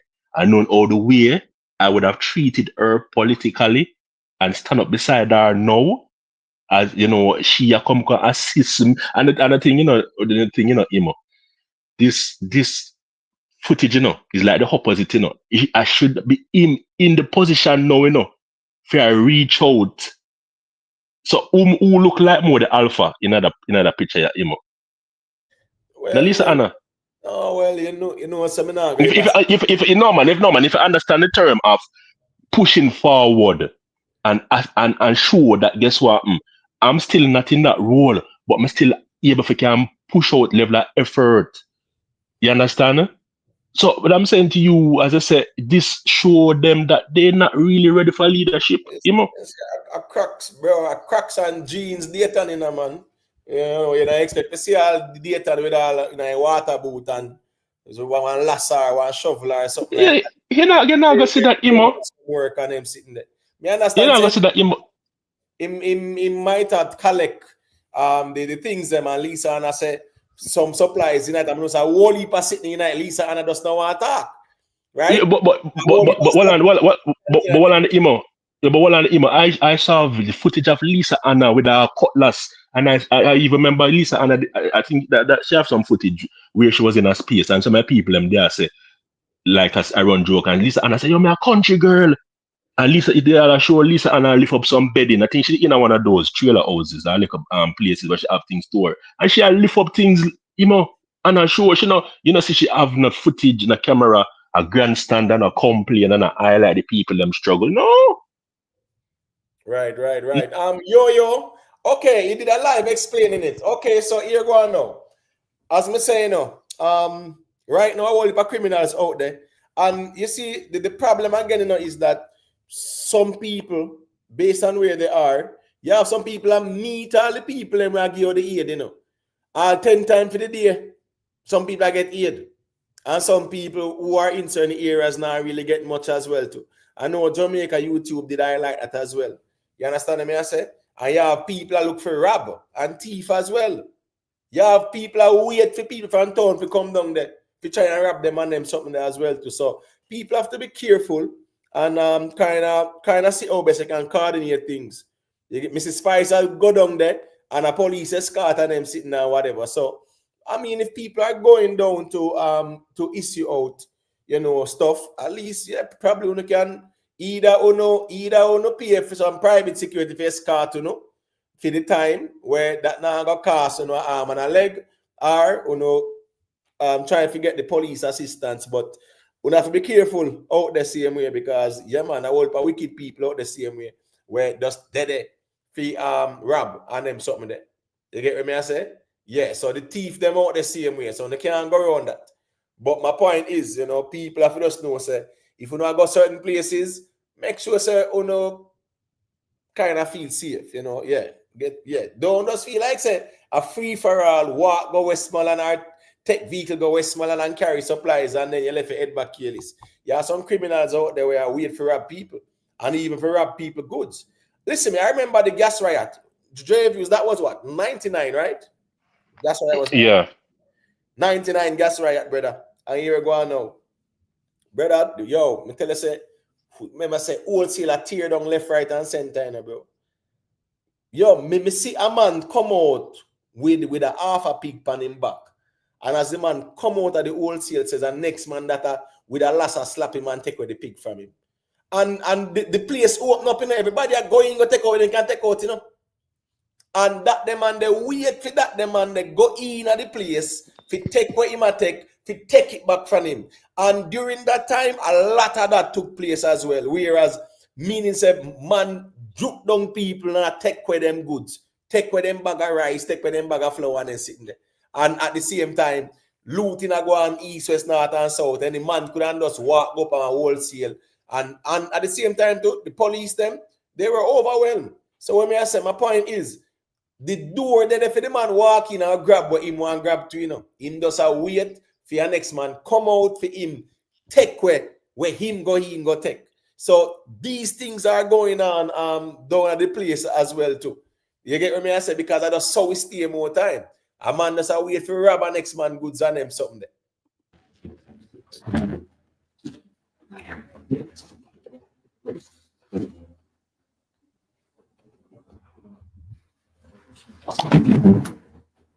Some whole heap of sheets, mattresses, and pillowcases and stuff like that. So once I load the trailer to go to Black River and White House, because both the people of White House in Eastern Westmoreland and the people of Black River in St. Elizabeth, I spoke to both Dayton and Floyd, and I want to be able to give them some of the people, for them, some of these things for the people.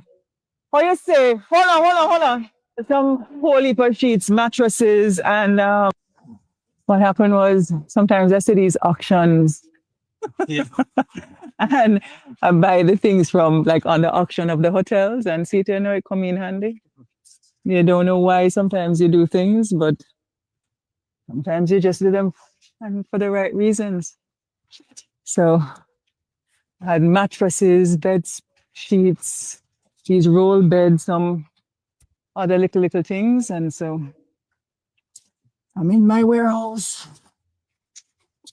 All right, so you see, now remember say Flight Green at JLP, you know, right? And Lisa Hanna, she couldn't be tribal and saying, oh, Flight Green, oh, remember what I labor right, man. We now look upon them. A daytime we get the whole of the things them. No, she makes sure says she's looking at it from a, you know, a bipartisan perspective, right? Whereas people need it. It's not Flight Green and Dayton are going to use it. People out there need it. And she cannot do this as a private citizen because she's not a public servant anymore. You understand what I say? And if she can do this, then why we can't see the whole of us MP them and caretakers them doing these things on their own too?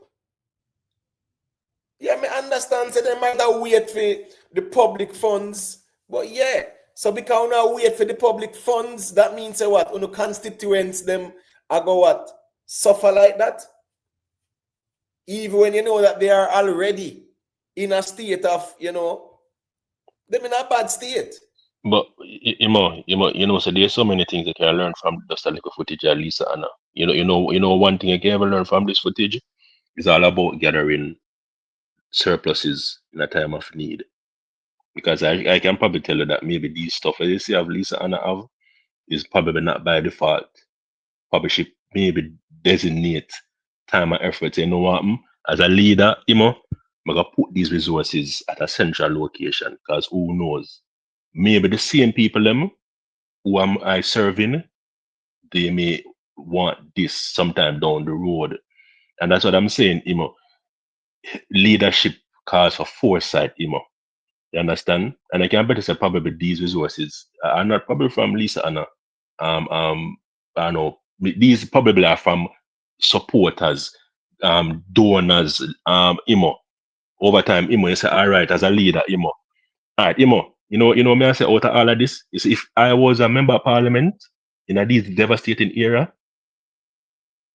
everything said and done, when everything said and done, me supposed to have 3 backhoe, me supposed to have 2 grader, me supposed to have 2 front end lifter, because guess what? If another devastation come, me, I gotta be the first to clear my road, them I clear some of my road, them in my constituency, even for government. So I'm saying to you, these situations should not catch some of these persons in high positions flat-footed, You understand? should not catch them flat-footed. If next some if I was in this position and he catch me flat-footed, he not catch me the next flat-footed I make sure say me pick me out of my pocket or me make some link. I'm supposed to have at least one backhoe. I'm supposed to have at least one front end loader one grader.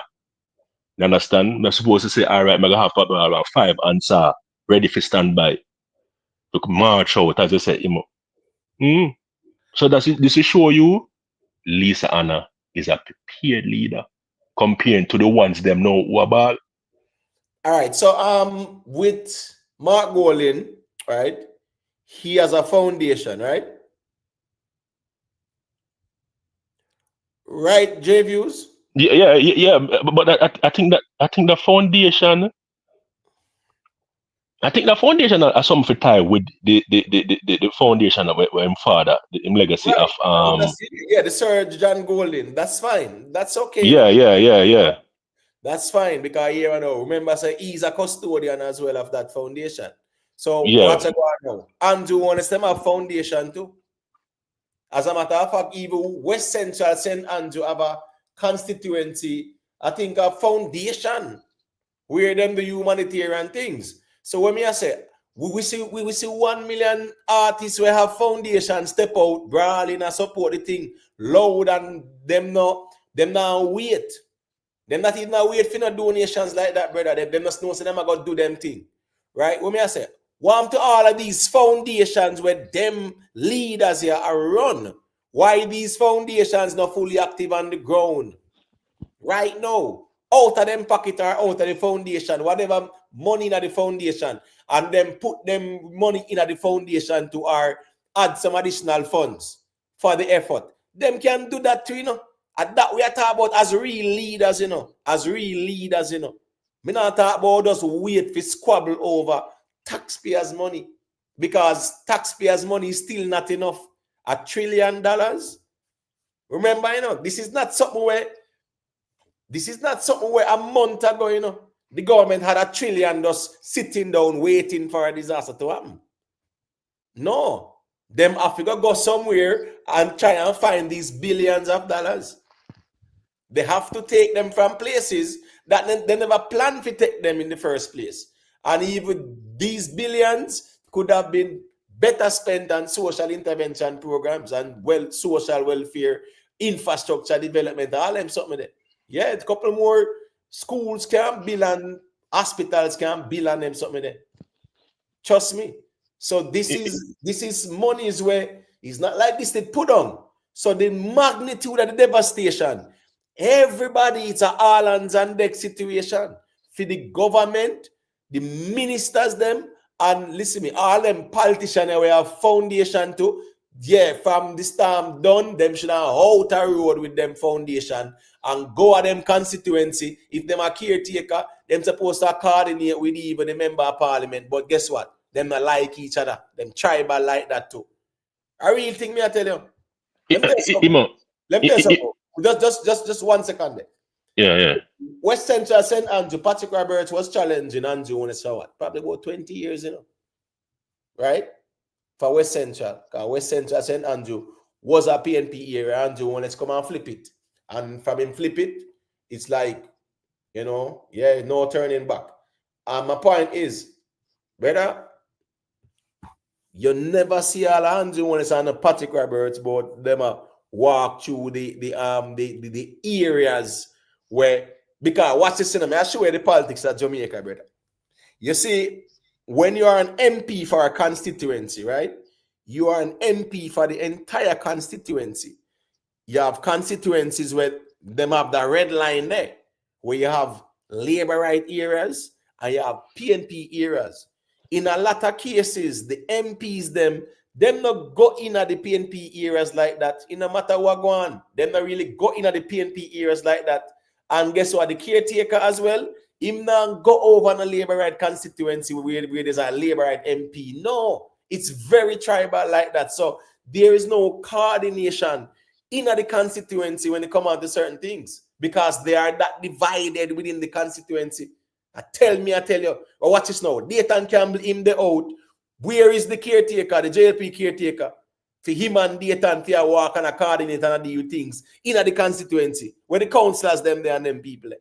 One of them supposed to out there, out and about. That is what we don't see as the public. We don't see that unity there amongst even the politicians them. But we see it amongst the average Joes or the celebrities them or the artists them and everybody else. We see that unity there where everybody has said we have to try to help or to reach them people quick and fast. Me not see that along the political aisle at all. Avaz me see a tell lie say right, take the whole of the goods and go with it. And them look at things that me talk about. The man them tribal too. The politicians themselves, them worse are tribal than the people them out here, even on social media. And a joke thing. But Imo, you know, so you raise a good point. May I ask you a question, Imo? If Melissa did it Kingston or surrounding St. Andrew, say, don't you think some of these foundation wouldn't be activated because we are talking about Kingston, the capital, the financial hub, where some of these leadership and MPs do live? Do you think that these foundation they have would be activated? What do you think? Right now, in my view, J views, every foundation in Jamaica that does humanitarian work should be activated. There should be none dormant right now. Yeah, man. But what I'm saying, Imo, comparing to the demographic, may you know, Imo, that right we can put it. There are some like I want to say this teen, but Kingston / versus the rural area is not treated in accordance to how we think Jamaica. It's like fragmented, decentralized. So I'm saying to you, Imo, if you don't think these what you say, what these if it had hit these areas, I really, sometimes I really don't want to go over the hypothetical route because at the end of the day, we can cross that bridge when we get to it, and we have seen it happen before when Kingston and St. Andrew get hit, right? So I'm just saying, if a disaster of this magnitude has occurred, right? All right, the western end got the brunt of it. At the same time, all of these foundations that deal with humanitarian work should be out. And as I said, majority of these politicians have their foundations. A lot of these business people, them deal with philanthropy and whatever. Them have foundations too as well. A lot of them. I understand say you're going to the next thing as well too, And that's the reason why, we have to approach this step by step, day by day as well. Because even Mr. Vegas raised a very good point. Mr. Vegas said, next week people are going to help. Next month people are going to help. Next year people are going to help. So all of the help cannot be rendered in 1 week. So my point here is that you have a lot of people, business people, corporate people who are, dealing with their response in terms of the humanitarian aspect, but they are, how it go. They're not going to wholesale and go buy up a couple little crackers and whatever. Them are deal with when them are deal from a checks and balance perspective. The politicians themselves, they are first responders to any national emergency, Just like how they have the police and the military and, people in the medical field and the fire people and stuff like that, JPS them as first responders. Yes, government is a first responder. Politicians, the whole of them. You understand what I say? Yeah, our first responders too, because they have an obligation to their constituents to make sure everybody all right. So one way or the other, we're going to find them. Listen to me, I don't see no politicians are trying to mobilize people to carry God a place there to go help clean up, and I don't see no form of mobilization taking place. I don't see a call to action like that. I see where the government is calling for volunteers. Cool. But me, I say, me no see none of these politicians try mobilize the people them like that. For help with the road clearing and things like that. Me no see the government do that either. We talk about the mobilize. I will not talk about the slowness because Michael made a good point earlier. To say, boy, sometimes certain things require speed. Emergency response requires speed. And we know everything not gonna happen overnight. No doubt about that. Right? But Dre Views, may I be honest with you, what I have seen so far from the emergency response by the government, yes, I'm not impressed still, to be honest with you. I'm not impressed at all. The emergency response, I'm not impressed at all. Well, I was saying, the let's call a spade, the whole aspect of the bodies who to deal with the devastation. As I said, it was slow before, and as I can see, that's why probably the Prime Minister decided to, yes, I'm gonna amp it up, I'm gonna incorporate the JDF in the ODPM. You understand? And this is probably where these things now I've got highlighted now, I've got emphasized on these things, because let's put it this way, we have the hurricane season is going to end what, the next few weeks? No, hurricane season. No, yeah, the ending of November is going to be the end of hurricane season. Next 6 months from now is another hurricane season. Right. So where basically, is that we're going to have to really look on natural disaster preparedness, and how we manage it, how we can able to put things in place, or we can able to put resources.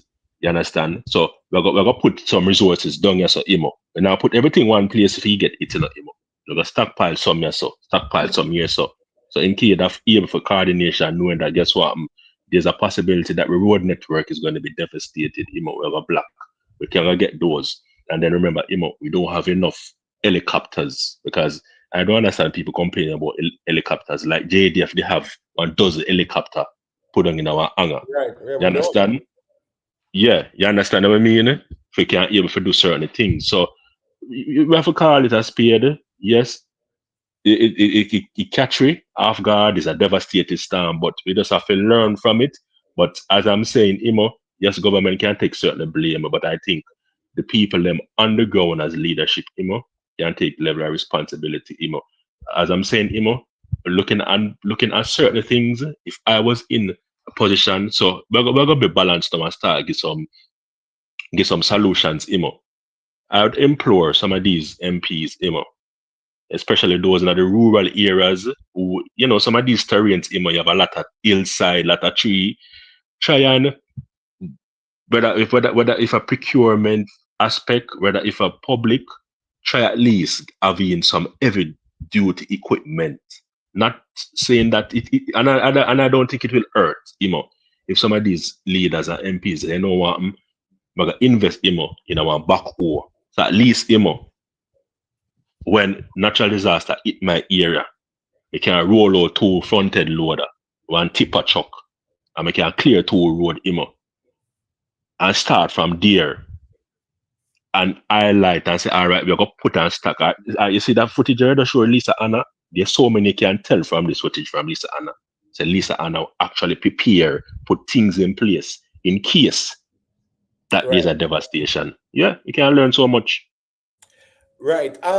Okay, so when it was announced that Hurricane Melissa, and the weather people will always stand on the ground of saying that we cannot say for sure, but we can project or we can forecast, right?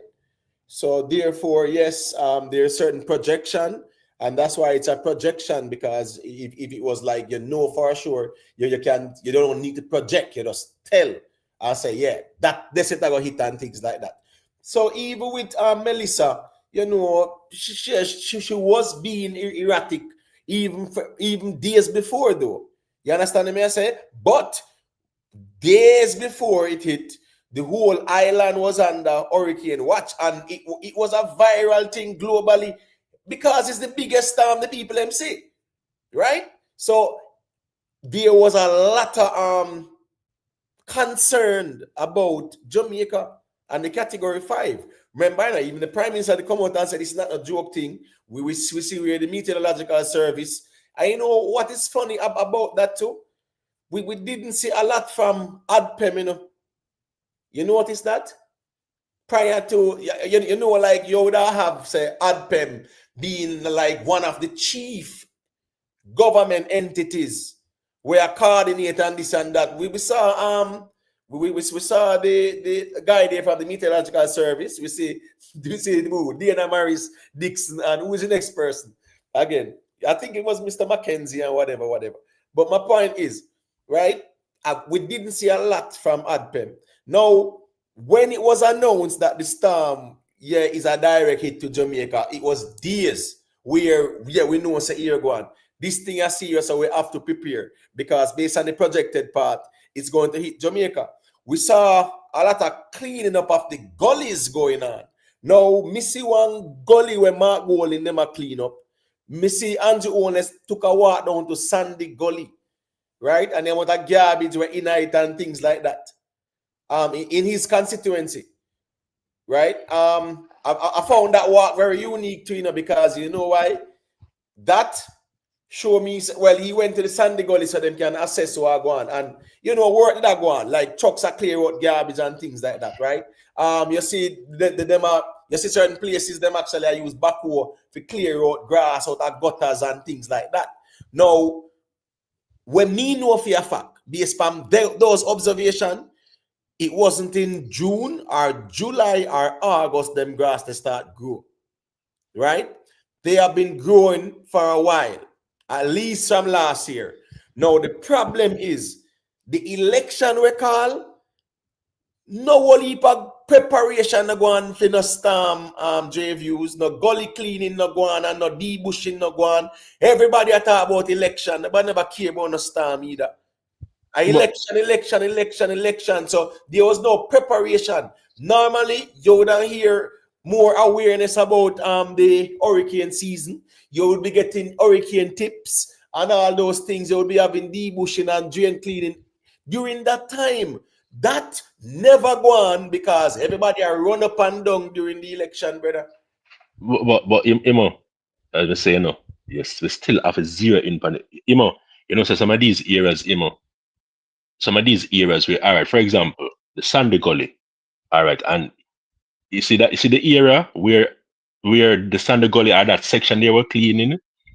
If guess is who for constituency that part of the Sandy Gully is Hilton, and how long him have that area for as a MP. You understand? So I'm saying to you, say Imo, say these people do not look on themselves. And you see the thing is, you know, Imo, these constituencies, you know, they have not grown in terms of infrastructure. So I'm saying to you, it's not as if like over the years, Imo, you have two more gully added on to your constituency, Imo. So for example, when you take up the constituency 20 years ago, Imo, you start out to do a main gully and a few little drainage. You understand? And then over the years, it multiplies. So you find, say, Imo, after a while, you find that there's a lot more work have to be done to clean these drainage over time. These are the same infrastructure, Imo, that they would have for decades. And as you would have highlighted, Imo, these places are not cleaned even before the hurricane season. You understand? If you surprise the amount of silt, Imo, the amount of silt where you see them remove out of the Sandy Gully, Imo, you could have used a silt they build probably one help for build 1 5-story apartment. You know probably don't need to go anywhere else for buying an aggregate because you can use that silt there alone. A much chocolate of silt and sand, you could have used it and build an apartment, Imo. As I'm saying to you, Imo, is real full-time Imo. We start realize, I say, get. Okay. I think I lost you a while ago, but go ahead. You were breaking up a little. Yeah, sorry. Yeah, break up now. I don't know what's wrong. Like you might have. Yeah, Imo. Oh yeah, I'm hearing you now. Yeah, sorry. Yeah. So I'm saying we probably have to just find time, Imo, and realize that we need to start realign Parliament.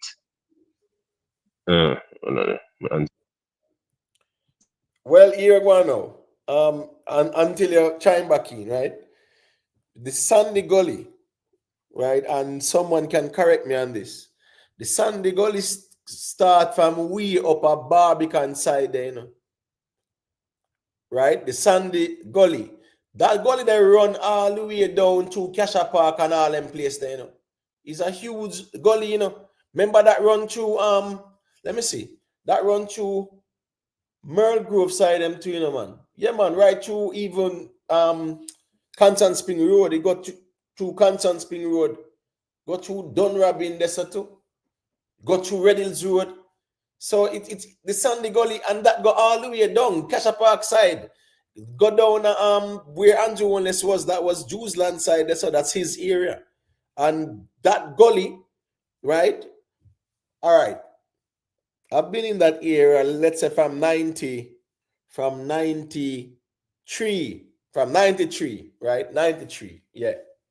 And that gully, trust me, that gully is always congested, and it's a twofold thing. One, the people them put a lot of garbage in the gully. Them throw the garbage in the gully. Yeah, them traditionally do it. Just throw it in the gully. Sometimes you have the garbage pile up where a man can walk, go down the gully. And there's a man climb up, you know. Man used to climb down on the garbage, go up on the next side of the gully. No man no walk over no Red Bridge there, so. Because right there, so you either have Mullines Road up top there, so, right? Or you have Red Bridge right beside Jews Avenue Primary. So back then, you know, man used to just walk across the gully, and the garbage was piled up so high, man just walk across the gully, and the next side of the same thing where the garbage pile up and go over the next side. Even sometime when place and place are war, at the gully, the man then take feet and them something like that. That's how it goes. So my point is, with Mr. Anthony, what's his name? Is it Patrick Hilton or Mr. Hilton, right? His responsibility is to sound the alarm still and say, well, we need debushing and things like that. But here we go on. Him busy on the campaign trail too. So even during the majority of this hurricane season, election. That's where our focus was. Politics. We never care about the hurricane season. There were no preparations. So yeah, Mr. Hilton can sound the alarm, but the government has a responsibility to clean the gullies, debush the places them in preparation for the hurricane season. That has to be a yearly preparation thing. And I am surprised well, I'm not surprised, but it's surprising that they really put the election in front of even the hurricane season. That go on too. You get what me I say? All right, respect user OT. Why these handles? You get what me I say? Barbican Square behind La Sushan. Right there, so. Let me highlight it. 1 second, man. Right there, so Sunday gully start from, brother. And that go all the way down to Seaview side. Especially when you are go down past Spanish Town Road side there, so as some tree where you can climb and grow in the gully. I ain't a joke thing. That's how the gully deal with more time. Sometimes it black up. You have sometimes it's flooded where car can't even drive past the Casha Park side. You understand me? I say, whole car get washed away. Sometimes when rain fall hard and you look, if you stand up at Mullines when I look down upon the gully, you see dog, you see car, people are washing everybody. Trust me, it was always chaotic them time there. My point is that area is a significant artery for Jamaica in terms of like the St. Andrew region there, St. Andrew, Kingston. Yeah, to move the water down to the waterfront, and by the time you reach, you pass Red Bridge and I go down a Spanish Town Road, the whole of this so congested, dirt and dump and tree are grow there so, that are grow, everything are grow there so. They are not being properly kept. And during a hurricane season, the election dominated the season. Nobody cared about no drain cleaning. That's why when the election, when they announced the storm, we see some place where them say them are debush, we know say what. It's not June or July, them bushes start grow. You understand me? I say, big up yourself, Edwin Graham. Respect everybody when they are. Remember to just leave a like. All right, dear man, bro, I can go through. Let me hear what you say. Yeah, big up yourself, Imhotep. You hear what I say now, brother? Big up. these politicians don't craving for power. You the call before and you make a valid point. Once you see the hurricane season start, government supposed to have things set in place. Every gully from the 14 parish, every corner, from the rural to the city, everywhere that need to be cleaned up, drain, everything need to be cleaned once the hurricane season start. Treat hurricane season like winter. You know what I mean? Treat it like winter. Say all right then by January, by December, January, certain state I will get snow. So you see the transportation authority, start gather salt and liquid salt and salt to put on the road. So these government need to use this as an eye opener and treat this thing like when the hurricane season start, like winter. Buy up all this equipment, man, a modern time now, brother. National Work Agency is supposed to have equipment upon equipment. You know what I mean? The fire station is supposed to have equipment upon equipment. The JDF supposed to have equipment upon equipment. Helicopter and thing because we live in a tropical climate where we got hurricane. You understand what I'm saying? So they need to prepare themselves more for a thing like this, brother. Because if you look on the projection of the storm, if that thing did open up more bigger and cover the whole of the island, maybe we don't have nobody to talk to right now.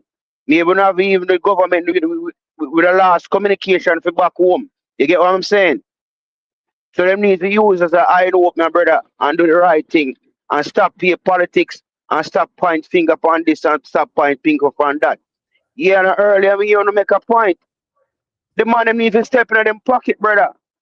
Them need to go in them pocket just like how the normal man can go in them pocket and take out millions and millions of dollars and come together and start doing it. They need to do that.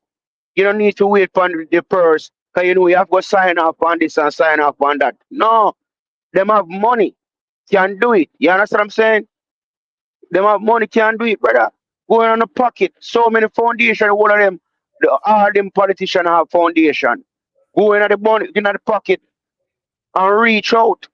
Nobody can tell me this and tell me that, say, oh, you can't do it. Yes, it's not about parties, it's about the people in Jamaica. It's about the people. It's not about, oh, this a labor right community around this, so I now go around there. Or don't this a PNP here, so I now go down there, I now get. No, go in your pocket and help all the people, them brother, because whole heap of people down there suffer right now. Whole heap of people homeless. And I wish them could pass a law wherein there's no more boardhouse. You see what I'm saying? I wish them to pass a law. There's no more boardhouse. Every house without a building block. You know what I mean? So in that way, we don't have a devastation like this. Because even down in Florida, there, every new house we are building up, a man will build him house and build him house out of building block, and then put the beautification board. The regular board and the drywall and them thing, the inside. Right. But a building block, most of the new house, them build out. So I don't know why. Well, I mean, I tell you, it's terrible, brother. Remember, a lot of these areas, especially rural areas, are not regulated as it relates to adhering to the building codes. You get what I mean? G, a man does have piece of land, a family might give him piece of land and buy a piece of land. Him just start build something up there, so you know have the parish council that come check who are build without permit and whatever. So a lot of rural areas, a lot of informal buildings. You have some masonry man where them skilling about here what them don't know the building code either. Them know them work. Them good for them work in terms of building code. Then yes, I have a point, and most even Westmoreland, most of the land them down there with people they on a lease land, brother, lease. So a man can't build wall house on that for true, concrete house. They have to build board house on it and then move.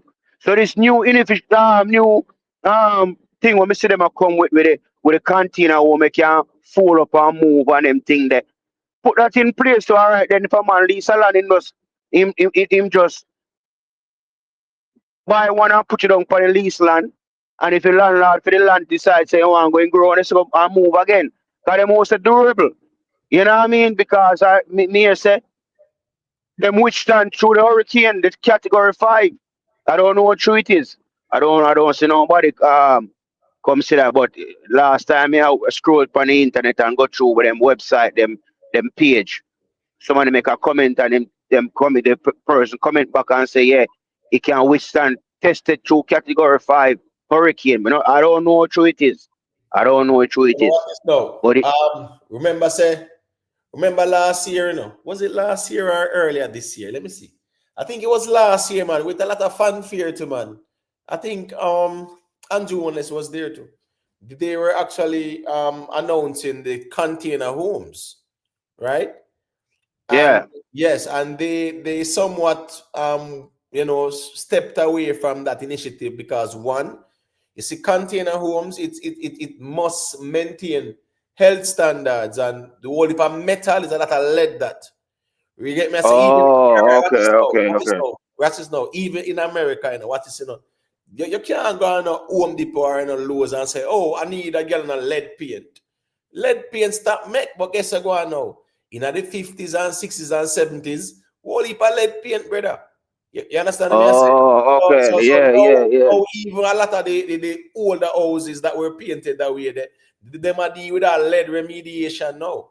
Because them are trying to get rid of the lead because lead is poisonous. The metal, the container itself, living in a metal, brother, it's not good for your health. It's a lot of lead and metal. It's a lot of metals there, brother. So it's not a good initiative, you know, right? I mean, there are some places like in America where them use a spray when NASA them use. So you know, said that protect any space. Now lead can come through that, but that metal box you living in general, yes, you're happy now, you know. But if you're still living at it 10 years from now, trouble like a reach. So cancer and everything there. Yes. So while maybe you get trouble low cancer and everything there. Yes. So while it's a good initiative, you know, from a health perspective, nobody should be living in a metal box though. It should be temporary. A metal box, brother. You live in a metal box, bro. Just remember that. A metal box. And even a lot of the paint, it now protect you from the lead exposure and something there. And you get so everybody look upon it at the angle, see the enlighten me. You make me learn something in the night, enlighten me. Bro, it's a metal box you're gonna live in, bro. And you swear it's the best life you live in a metal box. Bad to bad now, the boardhouse them used to be healthy, brother, because here the natural wood and breeze can blow through certain areas because gaps there, here and there and whatever. And you're good. Your place even blow. You're right. You're right. You're right. The boardhouse them better cause I bet you that tell me a story down the same place down a West there, close to same place down a Westmoreland there. Some England people come retire from England. And instead of them coming out with them English pound, strong money. So instead of them build the house out of building block, them build the house out of board. And the neighbor next door retire from America and build him house out of building block. You know who live longer? The English. Build him house out of board because all that oxygen come in and everything, and him still living until this day. But what is now? Show you a thing. You have a place up at Blue Mountain Peak, right? Up at Blue Mountain side, that Blue Mountain Peak side, but up that side, then call it what they call it again? Honeywell, something like that. Is either it name Halliwell or Honeywell.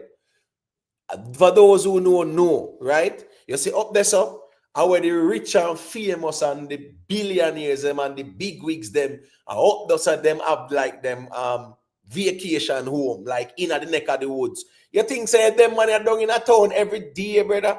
I ingest them fumes and the man and gone to some place where I pay a cloud when they go up there, I pay a cloud. And I see everything I would, brother, everything I pine, bill out is like a log cabin them. But as some mansion them up there, brother, for the rich people and when they own up there. I know the vacation home up there some more time. Yes, man. So me assure you say, even them themselves have them time when them love them environment. So you see the container homes thing, it's good for temporary shelter, right? Temporary, yeah. Exposure to so much metal, Yeah, it's you living in Yeah. a metal cage, and yeah, it's not ideal for you live in a metal box, brother. You get what I say? All right, let Yeah. me make a Roma dancer a quick thing, not Damien. Cause you know it going there, J views there too. I'm a gear it back. Yeah. You know a thing go. All right, No, my man. general. Big up everyone over there. Make Dre got you him over there. All right, cool. Paul Brown, no water. I pay log cabins, them brother. Some huge ones were built up there, so for the rich and famous, so up them place there, up a Blue Mountain side there, we up there, so. You pass Newcastle.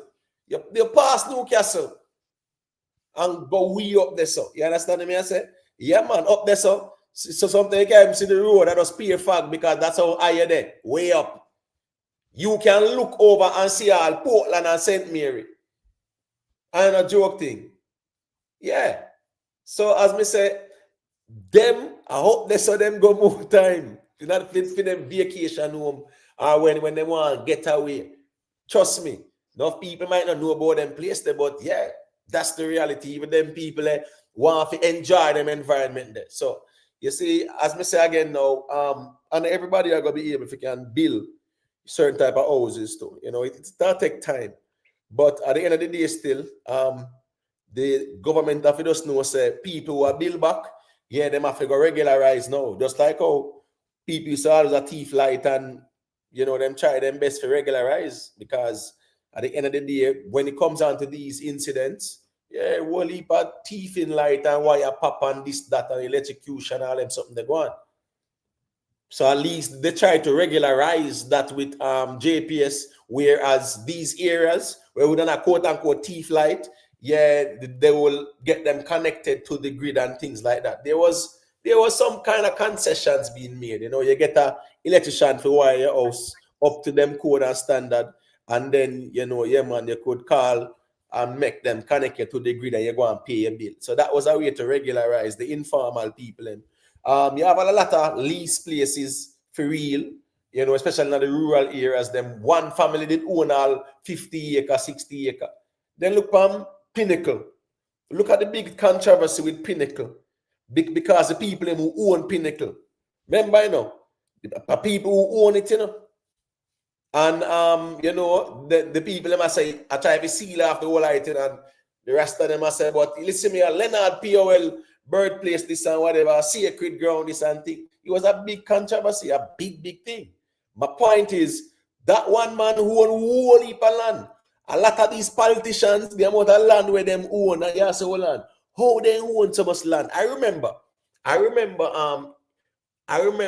at that time I was about 18, 19. I was driving through St. Elizabeth, one place.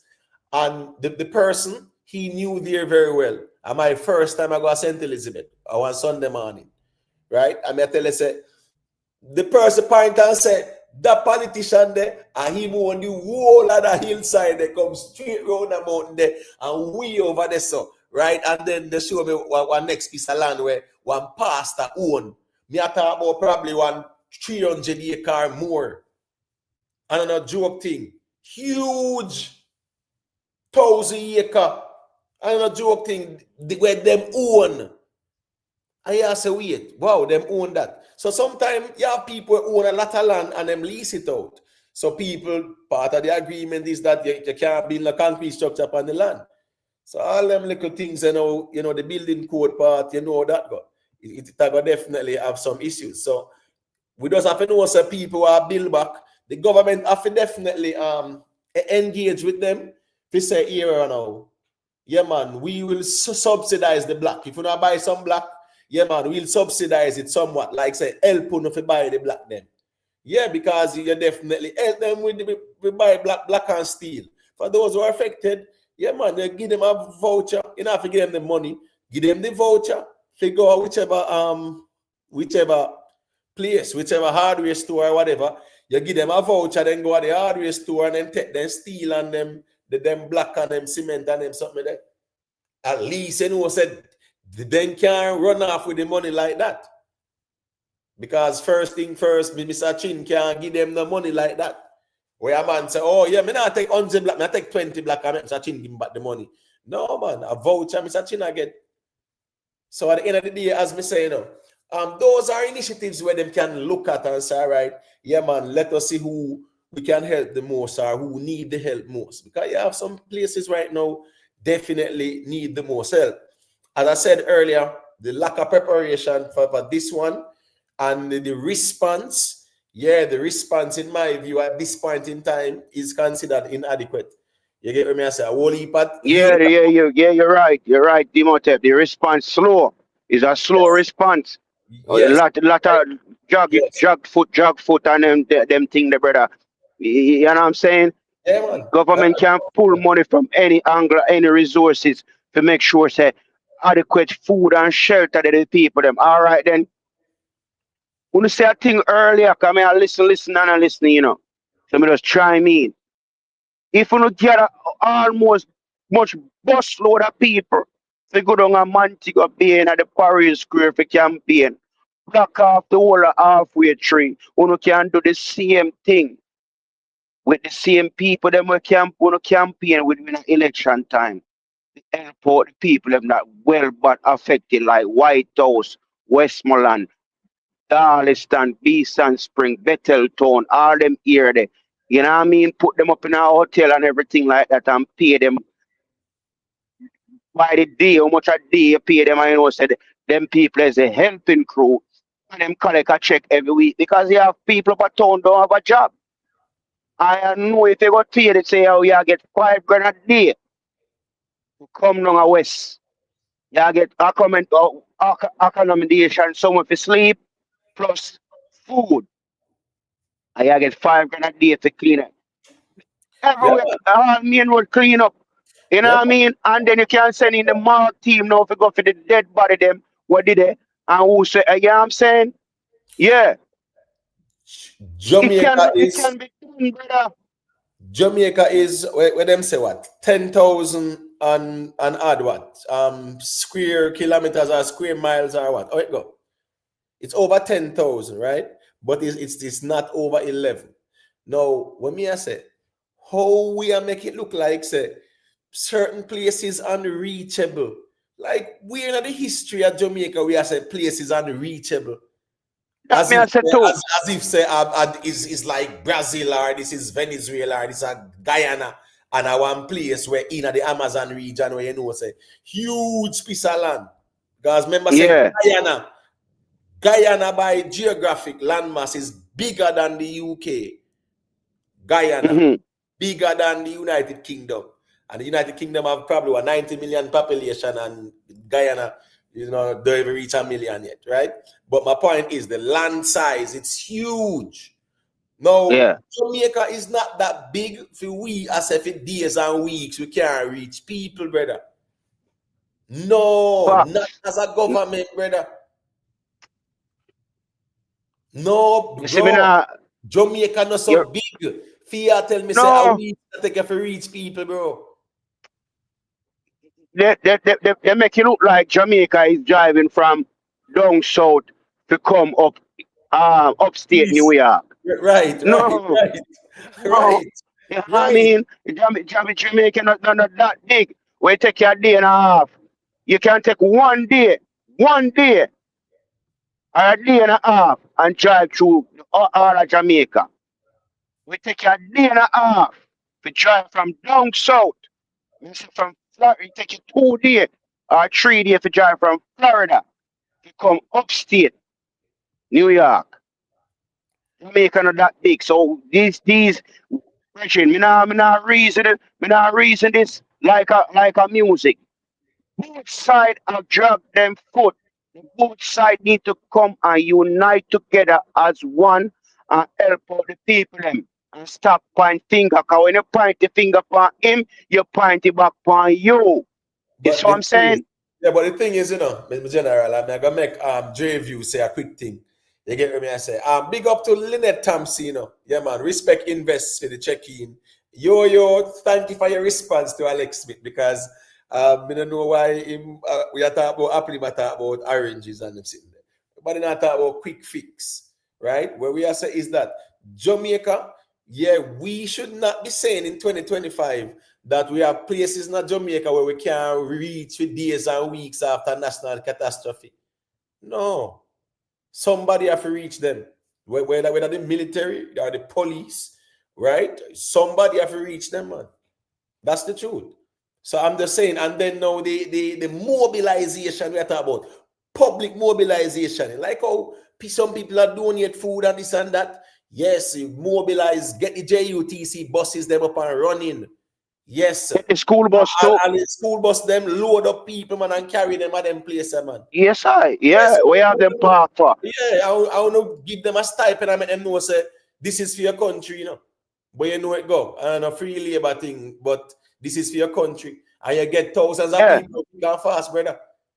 Thousands of people. And I talk about a little one man where I try to clear one little road and people in them car and them are cost them. You understand me? I said them are wait for road clear and them in them car park up now come out. And I true that too, you know. The road block. Yeah. Them see the man I try to clear the road after the storm and them sit down in a feed them car comfortably. The man just cost them. The man I say, yo, so me if you clear the road, you pass. You understand me? I say. So what me I say is that if there was stronger mobilization, however, now the problem is everybody was focused on the elections. J views, yeah, man. You know, if you want to say a quick thing, you know. Yeah. I'm gonna shed some positive light because I don't know we can beat the situation, but we just add some positive upliftment. For me, I wouldn't solely buy in a container house. You see, Jamaica, we can't really put the risk of the persons living in these container house. Simple meaning, and panelists. We have too much aggregate in Jamaica, too much sand. The amount of sand when them clear out of the Sandy Gully Bridge, as I highlight here, the amount of sand, you see the sand when them clear out of the Sandy Gully, and probably there's still so much, they didn't even have to go to a mining site to get dumper truck. That's that ton load of sand where they mine and then get out of the Sandy Gully, could have built at least on 5-story. So we have so much resources in Jamaica. The thing is now, we have a channel how we can maybe build low-cost houses in these areas. Because, me tell you,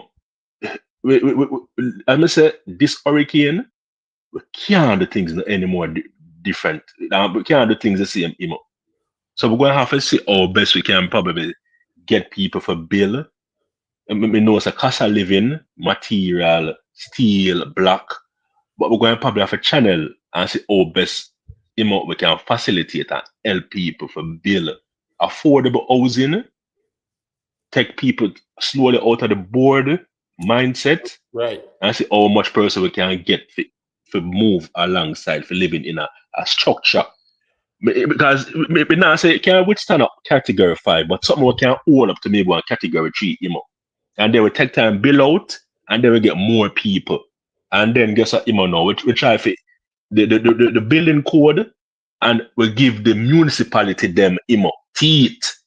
That's the problem, We are moved from the whole aspect of holding these people with that it is where we're putting for oversee the construction and enough of these homes, and people are built on some land where they're not supposed to build.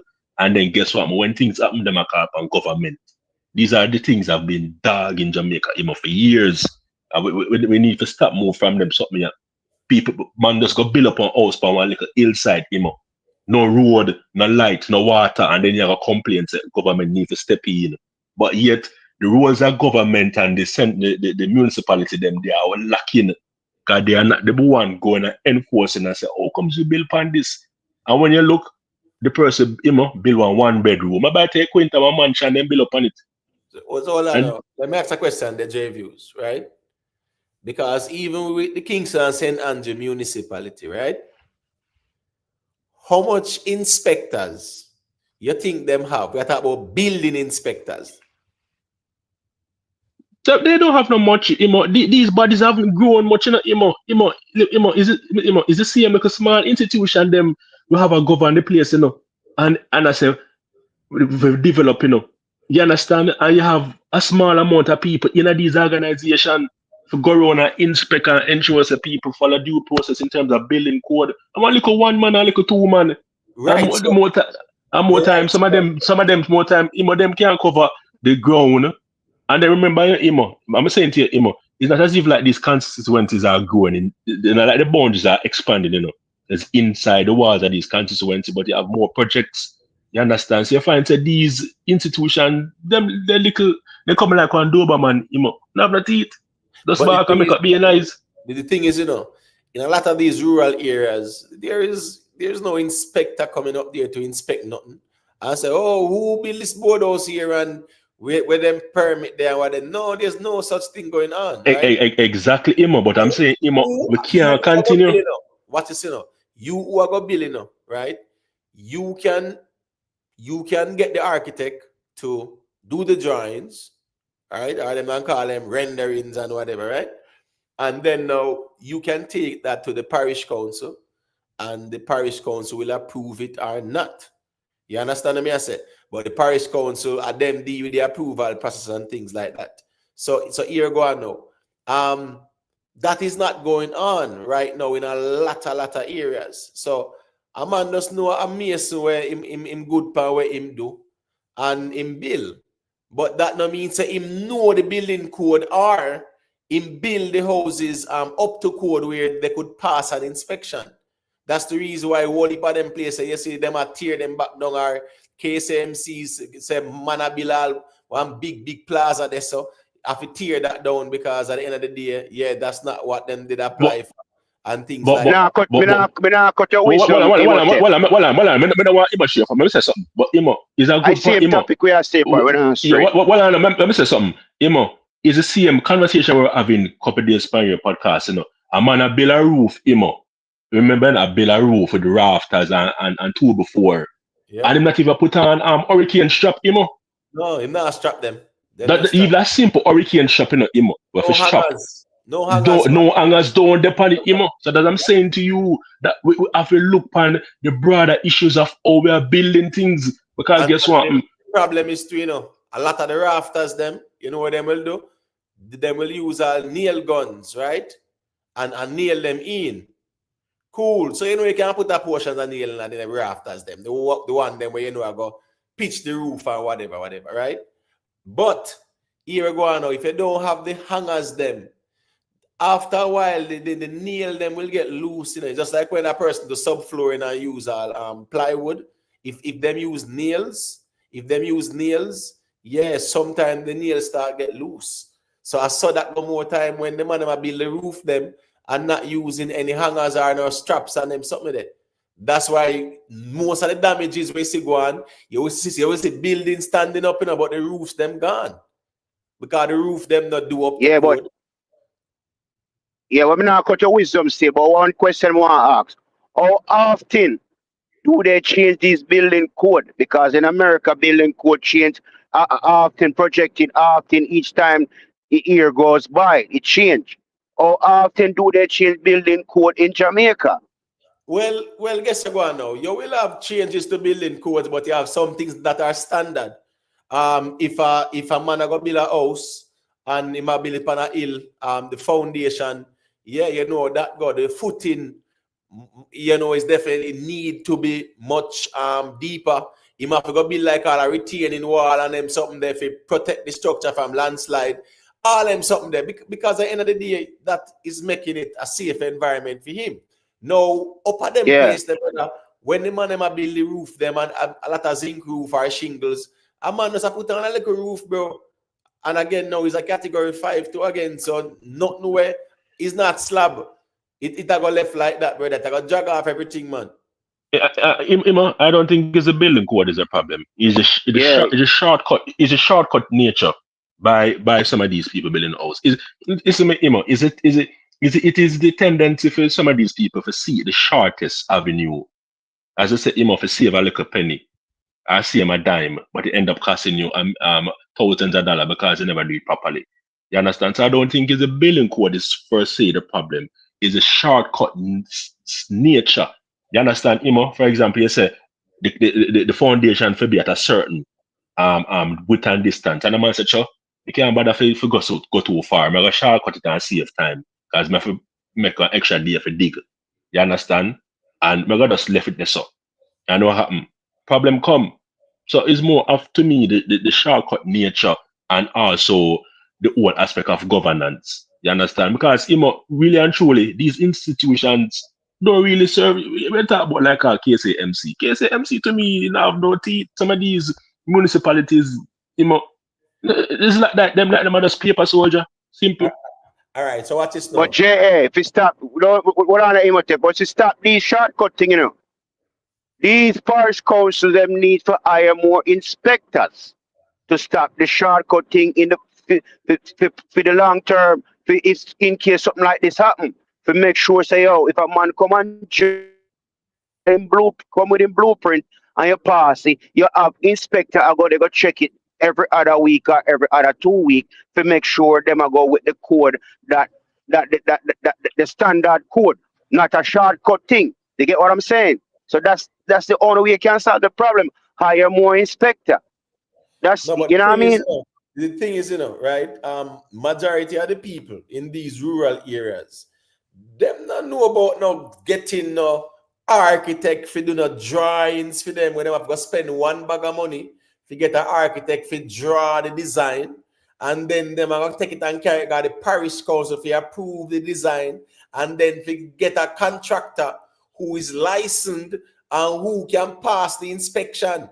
Because we might all think about it getting the approval. It getting the approval means that they have to inspect it. You have to inspect the building, you have to inspect plumbing, you have to inspect electrical and all them something there. You get what I say? Yeah. So what me I say is that now a lot of people them don't want to go through that. So a lot of people try to cut the corners for through because one, them not have the money like that for go through the rigmarole there. I mean, I say rigmarole in a negative way because it is a hassle, but it is the right way to do it. A lot of people, no, them a build their roof. Them roof, they would never pass the inspection. Them a build their house, it would never pass the inspection. You understand what I say? Because them not adhere to the building code. So people just a build, a man a build something, build a 1 bedroom first and then build a 2 bedroom after and 1 more bedroom. Yeah, I just saw that one more time. And then every year, he put on 2 bedroom and when you look him have one mansion and you drive past and you say, wait, that was the big like with that Jackson and Cherry Garden. But I saw the man build it. Well, whose background is that? Very nice. Hold on there. SD. Let me see. SD. Damian, check your background. You see, the free thinker big up yourself, Ricky and all of the people over there, and big up on yourself. I'm just saying, we have to look at building codes because first thing first, you cannot build a board house in a certain areas. Remember, I saw the video of Isaac Buchanan going up to the house, right? Yeah, and it's a board house. You have certain areas where it's just not compatible. Board house time, no. Every year we are going to have these things every year. So yeah, them have to go look on that in terms of the building code and them something there because at the end of the day, the amount of lives were lost. At the first in a long time, we see so much lives lost in Jamaica, It's not a joke. Especially upon them coastal areas, Right. So I'm saying it's really cause for concern. So and we understand that category 5, that's fine. But the nature of the damage and how people lost their lives, them just couldn't cope. They thought that their house was safe. They really thought so. And unfortunately, they are no longer here. All right. Let me make SD say a quick thing and then make Invest say a thing, no? Yeah, man. Bless to the man, though.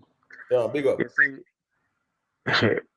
Let's say a thing where a new housing scheme, I think somewhere in a center and there is about a 1 or 2 year old, right? All of the roof them. This is a new housing scheme, All of the roof them come off, Bridget. When them are show you the type of roof for the man them put on and the board them what them use, right? I don't know how the hell them pass the roof brother. As some little piece of thing the man them using and us run some screw through them, You have no straps all along the roofs, and this is a big established You know what I mean? Big established housing scheme we just put up. You know what I mean? I don't know what going on in a Jamaica. See, we have also Portmore, brother, and Portmore strict with certain things. You know what I mean? First, you have to get a plan, draw, then the plan have to pass. You know what I mean? When you're done with foundation, right? Before you lay a block or anything, they must come check it. They must have certain feet away from the road and all of them things. There. So how comes you as the little man where are trying to do your thing, them come down so hard for you, but you have all them big established places. You know what I mean? Just puts up some things pan people, pan roof and just tell people. All of the house them down there, the roof them come off. And it's a new housing scheme. New brand housing scheme, and there's no roof pan the house them down there. People pay millions for them thing. Right. You have to remember saying, how them there, how most of the roof is them building, especially in Jamaica, especially if a shingles, a pyramid type. If a zinc, at the pyramid type as well too, where it pitch up. So you guess you go on now. When breeze get under them the rafters, the brother, underneath the zinc, because remember it pitch off, It pitch off, so when the rain fall, water can go into the gutter or just fall off at the side. But you're supposed to have a box. When you make a roof like that, you have a way from box and I have the strap them where bolt on. You see me? So even if wind get underneath it, the strap them hold it down. Yeah, man, but guess what? 100 and a category 5, the general, get underneath that. No, because we see it in America, brother. We see it in Florida and them something there. Listen me, had that hit Florida, listen me, that would have been devastation too. So America can manage that. Right, and how them build them houses is built up to code, especially for the environment as well, for the climate. So as me I say, a Cat 5, trust me, my general, it's not an easy one still, you see. Someone is asking me, what are my thoughts about the container house? As me say again, I am not a fan of someone living in a metal box ingesting all those toxins, right? If it's a temporary thing until them can build, but that's fine too. But if for their own health, yeah, I'm not a fan of the container houses. It's a metal box you live in, a whole heap of lead and them sitting there too. You understand what I say? So yeah, it is very cancerous and you have liabilities as well. People, even the people who sell them things, they have to make sure so that it meet. As a matter of fact, people need to ensure they are passed by the Bureau of Standards and definitely, people who approve this thing. You understand what I say? Because at the end of the day, we know where we're going when you live in a metal box. You get what I say? That not safe. It's safe in terms of a barrier, but health-wise, no, it's not safe. Me make invest a quick thing. No? You can go to invest. Big up yourself, Killy.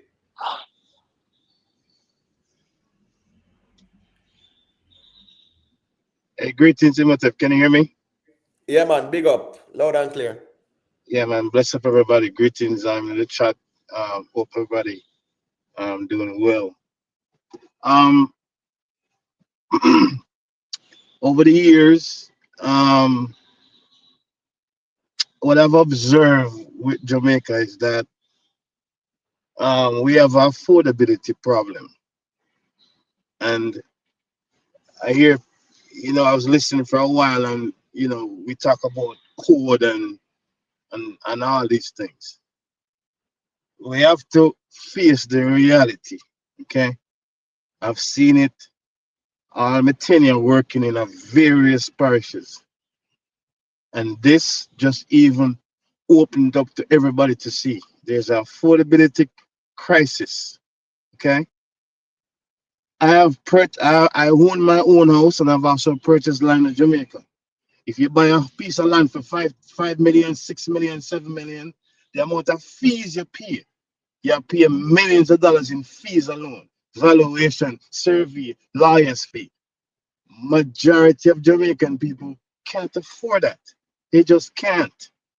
Okay, a man who just hustle and wash bus at nighttime for his job, he can't afford nothing more than cardboard to just build a little thing for him to sleep in. That's what his capabilities are. That's it. That's the reality, right? And that's what we have to look at. No, we can talk about building codes and stuff. That's for who? Maybe I can afford that, but most of the average people them just can't. They just can't. That is the number one thing affecting Jamaica. Poverty, affordability. We just can't. Them just can't afford it. The easiest thing a man can do is to. It's not even plyboard. I forget the name of the Imhotep. Maybe you can have a. Bagasse board. There you go. The bagasse There board. you go. Yeah, There you go. compressor, man. Thank you very much. Yeah, and Most of the. yeah, they like it's like at the sawmills. Yeah, Yeah. where sawdust or whatever the chop wood. Yeah, they then grind it up and press it out and create the bagasse board. When water leak that and that start swell upon you, trouble did it. But they look pretty when it's new.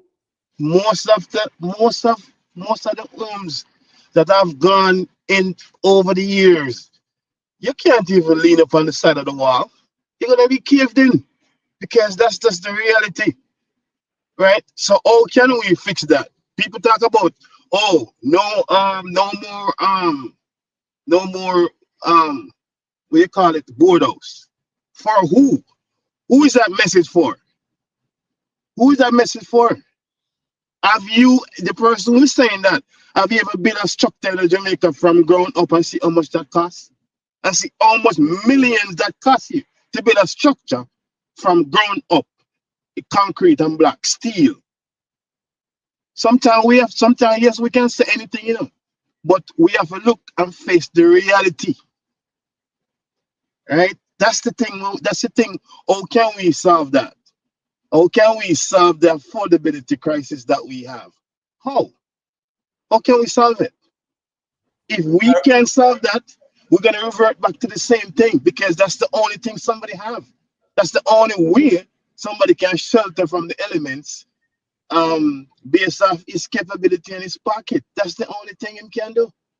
Right. I'm concerned about these poor people. That's all me can. I don't care about somebody who can afford a scheme house. To be honest with you, right now in this crisis, I don't. I'm talking about the common man who just, him a conductor, the people who me see every single day a hustler trying to make them living. What are these people going to do? But the thing they is, can't make house up at Beverly Hills. They cannot. But what you say not invest? Say, I actually hear the conversation, right? And it's a valid argument to say that don't build back no board house or them places like that because, a board house is not conducive to that type of environment then when they come on to, a hurricane and whatever. But there's a next side to it, because watch this now. You have a place like down a Riverton. Nobody nothing live down there, so right? Right. Back to, let's look at Kingston and St. Anne's and all the garrison there. Them the house the worse than what them people have over St. Elizabeth and Westmoreland, brother. Look at the carpet area. Look from Spanish Town Road, Marcus Garage Drive, come straight back. Right? You want to go Matches Lane and Tivoli Garden and Southside and Tel Aviv and they're sitting there. As a 100 and 200-year-old house who are dropped down there. Me see all of that like almost every day. So we know exactly what you're talking about, Right. So what I'm talking about, right, is the affordability, because even somebody who living on the corporate area, Spanish Town Road, whatever we want to call, back to whatever, right? These individuals, sometimes it's not like these people wouldn't want to make a house up to code or anything. They would want to do it. Jamaican people are very prideful. We would want to have the best. We do. But does your pocket match up to your ambition in a time like this? No. And even go back to St. Elizabeth. Yes, you have areas where are flood-prone areas. If inspector was to come in, they wouldn't pass it. But then you also have countryside areas that is far away from the ocean or the sea, country areas where these people are in dead poverty, and the only thing that they can afford to protect themselves from the element is to do what? The same bagasse board that you talk about, if that's the right name. That's the same thing. That's the only thing them can afford. So what do you think they're going to do to protect themselves from the element? Them cannot afford concrete homes. They just cannot. Right. So that's the reality, you know. That's the reality. Imotech. Right. So I'm saying the reality is that Jamaica, you know, right? Jamaica have a lot of poor people, you know. Let us remind the people that, you know, for whatever reason, some people might say, lazy than lazy. Some people like can say ambition them to have whatever they want to say. Because everybody journey, yeah, is measured differently. You get what I say? Some people don't live certain things, so they don't have a clue. Them on the outside looking in. So you have enough poor people. Look down on Riverton, right? A dump, you know. Remember that dump, you know, and people live there, you know. Nobody's right? The houses, them, I'm saying. So you see, even these rural areas too, you have a lot of poor people because even St. Elizabeth, them region there. Remember them places was rural Jamaica, farming communities and things like that. These people are not no city life people where them a build one house, them a go run come to parish council. Yes, Imotech, the big farmers, you know. Yes, you're right. You just mentioned something that triggers a thought. Yes, the big farmers in St. Elizabeth will have the acres of the acres of land, escallion and all them, watermelon. Yes, you can see that person have a house on the hill. But what about the man who only have half an acre? That's the only thing you have. What about the man where the big farmer too? Thank you very much. Thank you very much. Thank you. Yeah, you know what him I gonna do? If him do a build something, he might build on one room first, one bedroom, and one bathroom. And take him the next little years before he can build the next room and next something. It is easy for people who are not in the situation to criticize, to say anything. But because I see it and I know these people are suffering, they can only go up to them have ambition, you know, right? Respect to them. But does your pocketbook support that ambition? 100% no, they cannot. And that's the reality. So we're supposed to have a different conversation. How can we solve this affordability crisis? How? Are we gonna go back to? Are we gonna go shift towards a socialist agenda where government is going to subsidize homes for everybody, and then we become Venezuela, Cuba? Is that what we're going to do to solve this? No. Truth be told is that, you know, you see, most governments in the world, right, even democratic governments, yes, they do apply some aspects of socialism within how they govern. Every government do it. They might subsidize housing, they might subsidize water, they might subsidize electricity, they might subsidize the education, they might subsidize the healthcare, whatever. Public transportation, yeah, governments do subsidize, which is a part of socialism. So you see, just like the part program and things like that, that's an aspect of socialism, you know, meaning that the government definitely are help out, you know, the worst affected are the people who are most in need and things like that. So all right, so there are many ways in which, you know, government can help people, which they're doing now even before the storm. Right? You see the social housing program. The problem is the social housing program. I just want one house, and every single house is Andrew only hand it over. One house in gone, they gone hand it over. One house in gone hand it over. Photo apps and all those things. Political pasta. That's the only thing. Right. So that is not. It's not like saying they're building 1,000 houses a year, where you can say, yeah, that's 1,000 families where come out of one tattoo, one little board house, and you help them. So even a lot of these people who have been affected, the social housing program, they have to look at that. I see where Andrew Holness announced that the NHT will be granting loans of 3.5 million, right? With 2%. Listen to me, I am a mortgager with the NHT, and here we go now. That has been offered to me for years. You get me as a 3.5 million, and that was years. I mean, years ago still. But my point is, a lot of people will not qualify. You know why?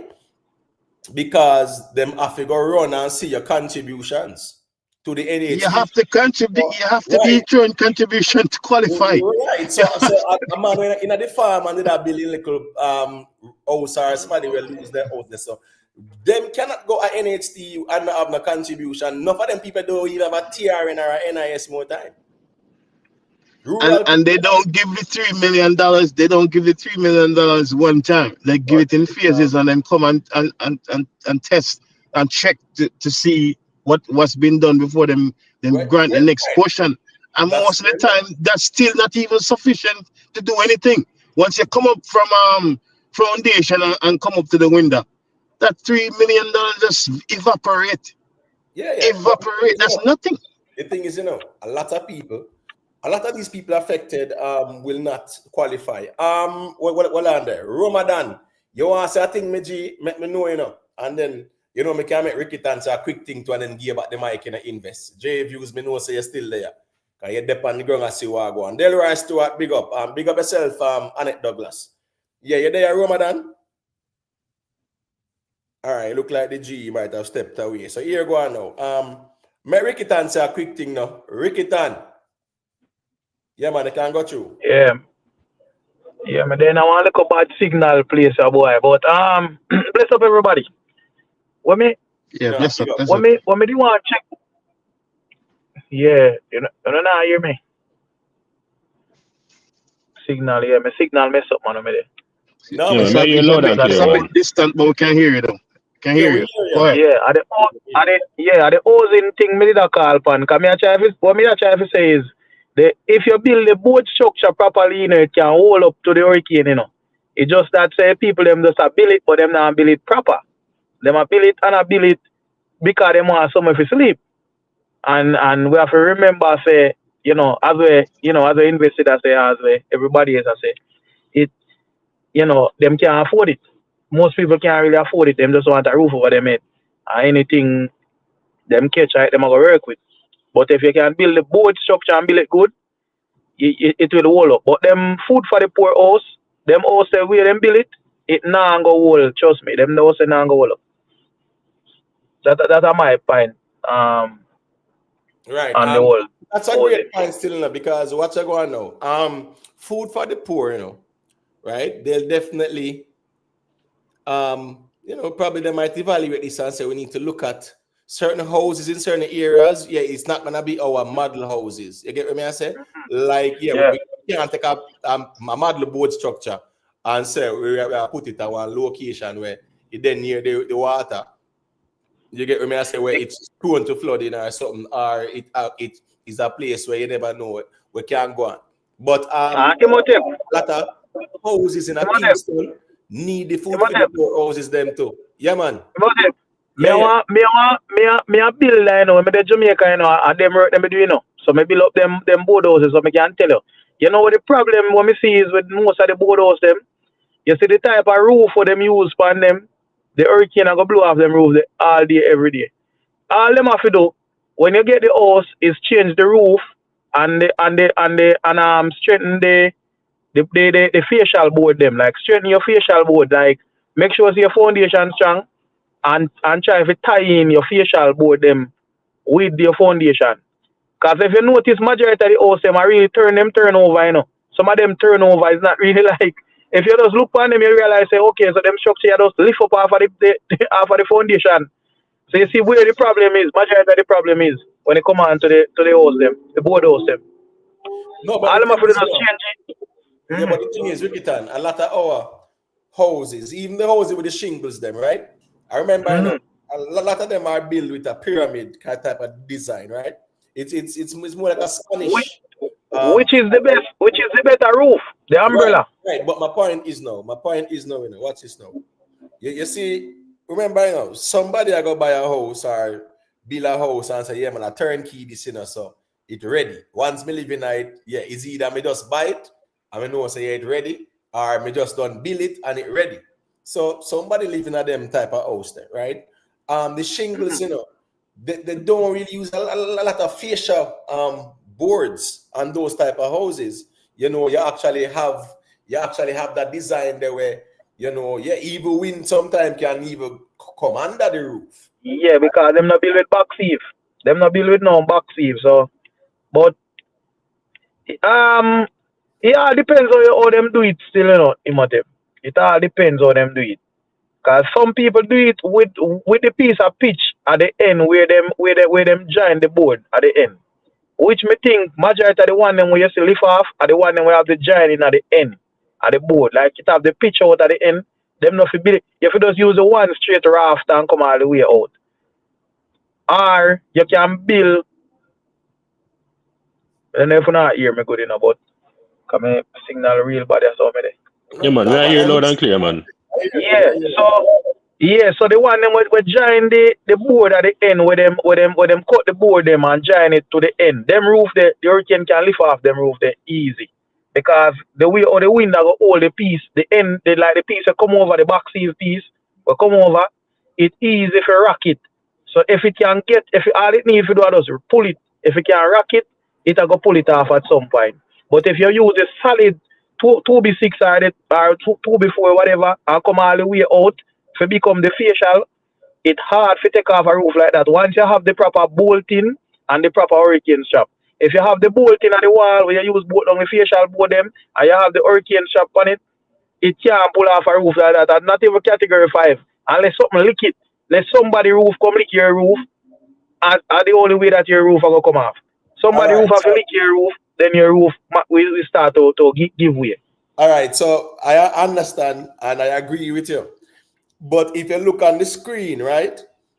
These are the types of houses where investors talk about too, you know. No, man, them don't. No, a lot of rural areas in Jamaica, a lot of people like this, they might farm on Saturday, then go market. For real, man. On Sunday, then go in church. The rest of the week, then farm or something. They're not working like that. They not need one driver's license, nothing like that. These are just rural people who are living a rural life. So, watch it, a house like this is not like say the person don't really want to upgrade. They are just dirt poor people. You have a lot of people like that. That's just the real. You have a lot of these type of houses too. You know, this house, watch this now. This house have a outside kitchen too, you know, man. I know chances are only one pit tile it or whatever. That's a rural area more time. No, a man might listen me. A man might have a flush tile doing this. No, they might have a pit tile or something like that. Rural area. Them type of houses. This is East Portland. So just imagine if Melissa did pass through the side, this house could not withstand it. But at the same time, this person willfully want to live in that house here. So what invests is that a lot of people cannot afford to build nothing better. A lot of people can't afford to build nothing better. You're right. Yeah, but Imo. Yeah. All right. Invest make a valid point, the affordability. But we still have to recognize, Imo, that it is what probably people choose to be comfortable with, Imo, to be honest, Imo, you can build a board house to withstand maybe a category 2 or 3. I vehemently disagree. Yes, man. Invest. You can build. Look on it that way. You're saying, no, let's have this. Let's have this down. No, invest. You're saying, make him laugh. No, I'm sorry. No, go ahead. I'm sorry. No, man. All right. So the gentleman will just start talk about the roofing.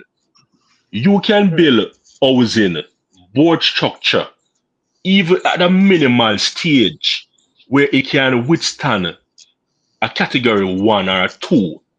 Anything outside that, a destruction. But what I'm saying, Imo, that people who just say, all right, we just go and build a board house and not also looking on the because there's also building code for build board house, Imo.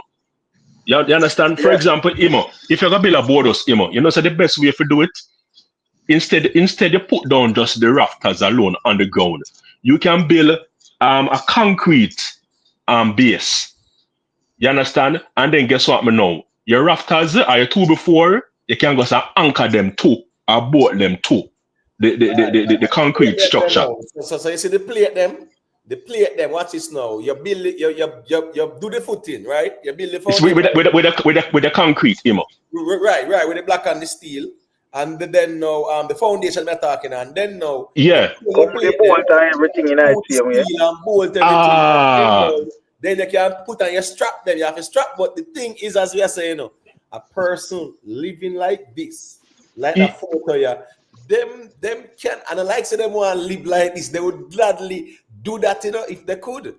So some people just cannot do it, and that's just the truth. And they are in areas where if a category 3 or a category 4 or a category 2 or a category but Imo, what happened to those who can probably step it up even a notch? But I'm saying, Imo, you just act is just part of what I'm saying to you. Some people just probably feel, guess what, all right, we're just comfortable, because as the other panelists there say, there are ways to build your roof that can withstand a certain level, a wind force. You understand what I mean? But what I'm saying to you, and with that allude to it, Imo, people don't really put in the necessary thought and mindset. Just, all right, we're gonna go by the building code. We're gonna get reputable people for build our houses instead of somebody for just come chuck up something.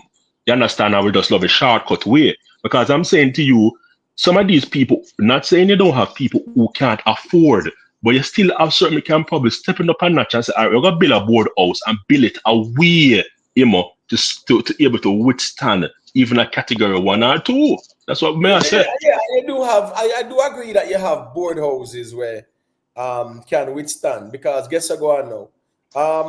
When Gilbert, right? I was in a board house, that's where I did live as a child, right? At 7 years old, but it was those fancy type of board houses, well built, and I mean it was a fancy house because of the type of people who used to live in that house. You get what I say? So the thing is that house withstood Gilbert and Iraguana with a house there too. At the pine post they use and build the whole frame. Walk and Imhotep. Let me not cut you. You see them all time treated with government board house, 2-bedroom government house. You remember them houses, some whole time treated wood, some groove and tongue house, them back in the days house there. No, because I grew up, they kind of grew up. I think they call them also the 51 star house. I think them call them 51. You see those board houses are some of the strongest board houses ever built in Jamaica. And you still have people living in those houses up to today. But the thing is, can I make a point? Can I make a point, please? Okay, all right, yeah, man. Make a point, and then we can make Jerry one say a thing too. This is what I can't understand with these gentlemen talking on this thing. It's bemused me. We are all from Jamaica. Come on, Virgin. What are we talking about? You think can somebody afford a person who just wash car for his daily job? Can that person afford a house made from groove and tongue? You know how expensive that is? Not in today's day. I'm talking about right now. I am talking about right now. What? No, Imhotep. It's a feedback quick time. 1 second and make Invest finishing point. Yeah, Imhotep. Yeah, man. I live an amazing life, me personally, okay? But I cannot look at this situation through my lens. I cannot, okay? I have to have empathy from people who don't even have 3/4 of 1/8 of what I have and 1/16 of what I have. Okay? We are talking about code and talk about build it, step it up a notch. These people don't even have step to step it up a notch. Right. Come on, man. What we are talking about? What are we talking about? I just don't understand what say we are from Jamaica. What they live in Canada, wherever they live. We all know the cousin who don't have nothing. We all know the grandmother who don't have anything. We know it. So why we put that standard on these poor people right now? Why are we doing that? Why? Why are we doing that? To talk about say somebody can step it up or not. Step it up how? Where them all get the money from to step it up a notch? If they had it, they would do it to their best of their ability, but they can't. That's what I'm trying to make you understand. Look from it from that lens, the bridging. And that's the reason why, as I say, I show on the screen say, oh my God, these who cannot afford to even buy 100 black much as 1,000 and a cement. Let me say this last point. Sorry for all the mic. I'm just passionate about these things. There is an old lady. She's sick. Okay, she's sick right now. It's like the tears are coming my eye. The woman's sick in her 80s. Okay, I've pit toilet for using a bridging. Pit toilet, which is say 100 feet from the house, you know. Pit toilet, and the storm come and blow in the toilet. How you think she use it now? Huh? How she use it now? It's a hole there, only a hole there right now. This woman, 80 odd years old, where's her pride now? Huh? She have to go stoop down in a open field now because all the trees blow down to use the toilet. But, we talk about step it up, Virgin. But the thing Come is, on, man. The thing is that invest. This old lady, right? This old lady lives in a constituency, whereas you know, everybody know her plight, and yet still you tell me said not even the MP or the councillor or the caretaker or the community can come together to and say no, man. This old lady can. In that same area, in that same constituency, let's say there is 50,000 people living there. Half of them are pit toilet. Okay? Half of them are pit toilet. It's like it's not unique to her alone. I'm just using her as an example. Yeah, but guess what now?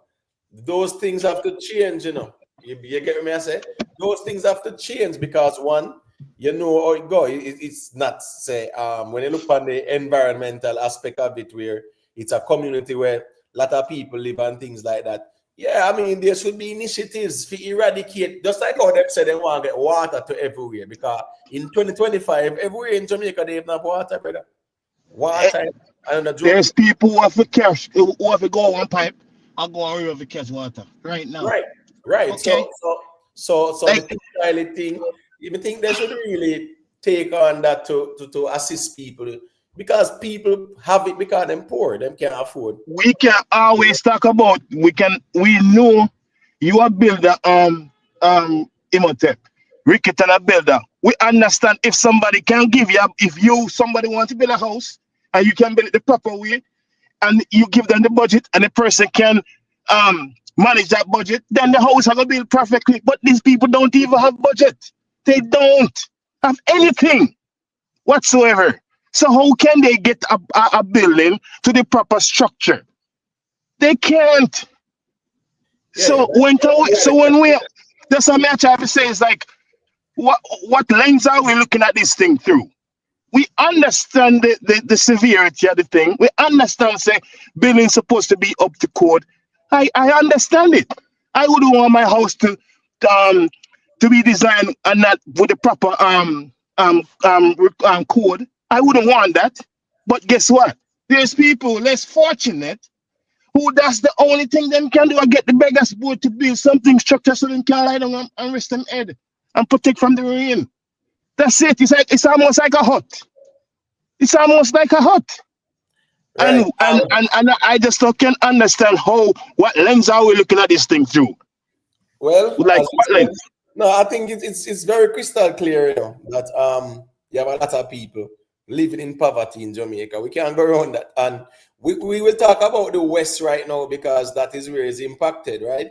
But trust me, I'm very thankful that the eye of Melissa never come nowhere near Kingston and St. Andrew. Because places like back to and the wall, them down a river tended, the wall of water outside and them places, I mean, no say it wouldn't pretty over way much dry would and flood out from now till the morning.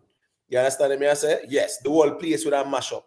We got Rima, Jungle, Denham Town, Tivoli Garden, all those places where you have those rundown buildings, zinc house, whole board house, you know, whole roof on them, something there. Yeah, man, it would have be rough. So it's a national issue. It's an island-wide thing. Not only the people in the rural areas who have been affected now, but really and truly, all over Jamaica, a lot of poor people are living in houses that are not fit for their safety at all. All right. This just expose the raw nature of it. But it's because this is something when we see almost on a day-to-day basis. We just see it, and this is like the band-aid just rip off now. So you see the raw sore. You know what I mean? Using that analogy. That's what it is, and they expose it. But it has always been there. Always. Right. A lot of people just can't afford to build even a block house. You want to say a quick thing, Jerome? Yeah, no, based on what I've known from past storms, Gilbert and also Ivan, like the community center, like where I live, we have the biggest community center right in front of my yard, in the whole Western Jamaica. But me know that when that weather couple storm well, because the zinc, the end of the zinc is nailed in and bent at the side of the roof. So because of that, no, the wind is not easily to go under the zinc, because the zinc is bent and even maybe some stapling the concrete at the side. So there's nothing for the wind to just go under the roof and lift it up. So if sometimes these people can build the house where them bend the end part of the zinc, so there's no place for the wind to go under and lift up the roof. And then I think they should have something just like up here whenever you're working on a house. You would have the inspector come and pass it. I believe that they should have that too in Jamaica. And go ahead, I'm listening. All right, so Jerome, watch this now.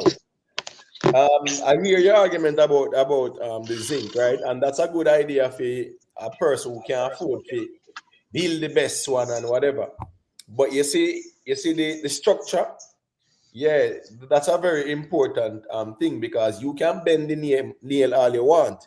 If the building is not structurally sound, right? All your rafters, them are gone. So the zinc is on the roof, but the roof just take off, because you realize a lot of the roofs the whole entire roof take off. Back then, in a certain storms, a man might say he lose couple of zinc and lose 3 zinc and 4 zinc and then sitting there. Our roofs we see missing and gone. So here we go now. Structurally, yeah, and it's not the zinc are the only problem, because when the breeze get underneath that, trouble there. But the structure, just like these houses in America, they have to be structurally sound. So the rafters, them have to be done up to code, right? The rafters, them have to be bolted down. The rafters, them have to be strapped down. You get what I say? Yeah. So I just saw that go more time. But a lot of Jamaicans, enough poor people there. Housing is a big problem in Jamaica. A big problem. So you feel that people still below and use hammer and nail? 100%, especially in the rural areas. 100%. So then make all tool knock and the nail go fly straight in and then say that firm. No, well, you know, them are gonna knock in the nail still. You get what I say? Them are gonna knock in the nail, you know. And you will have houses, you know. Watch this, as I say again, you know. You do have expensive board houses where they build solid, because you know, so all the post them are some 8-inch pine or 7-inch kind of pine. The round pine them use as the 4 posts them and them sitting there. So them house they will solid, but a little board house where a man just build up like that way, or even ply. Sometimes not be board, you know, because board expensive, you know. Apply people use and build that, brother. Yeah, like me know my brother build a house, upstairs and downstairs house out of ply, and he decided to build in at the back part of the yard, and the storm had fun with it. It's like a kite. Everything gone flat. Right, but enough plywood houses the boat, and guess what now?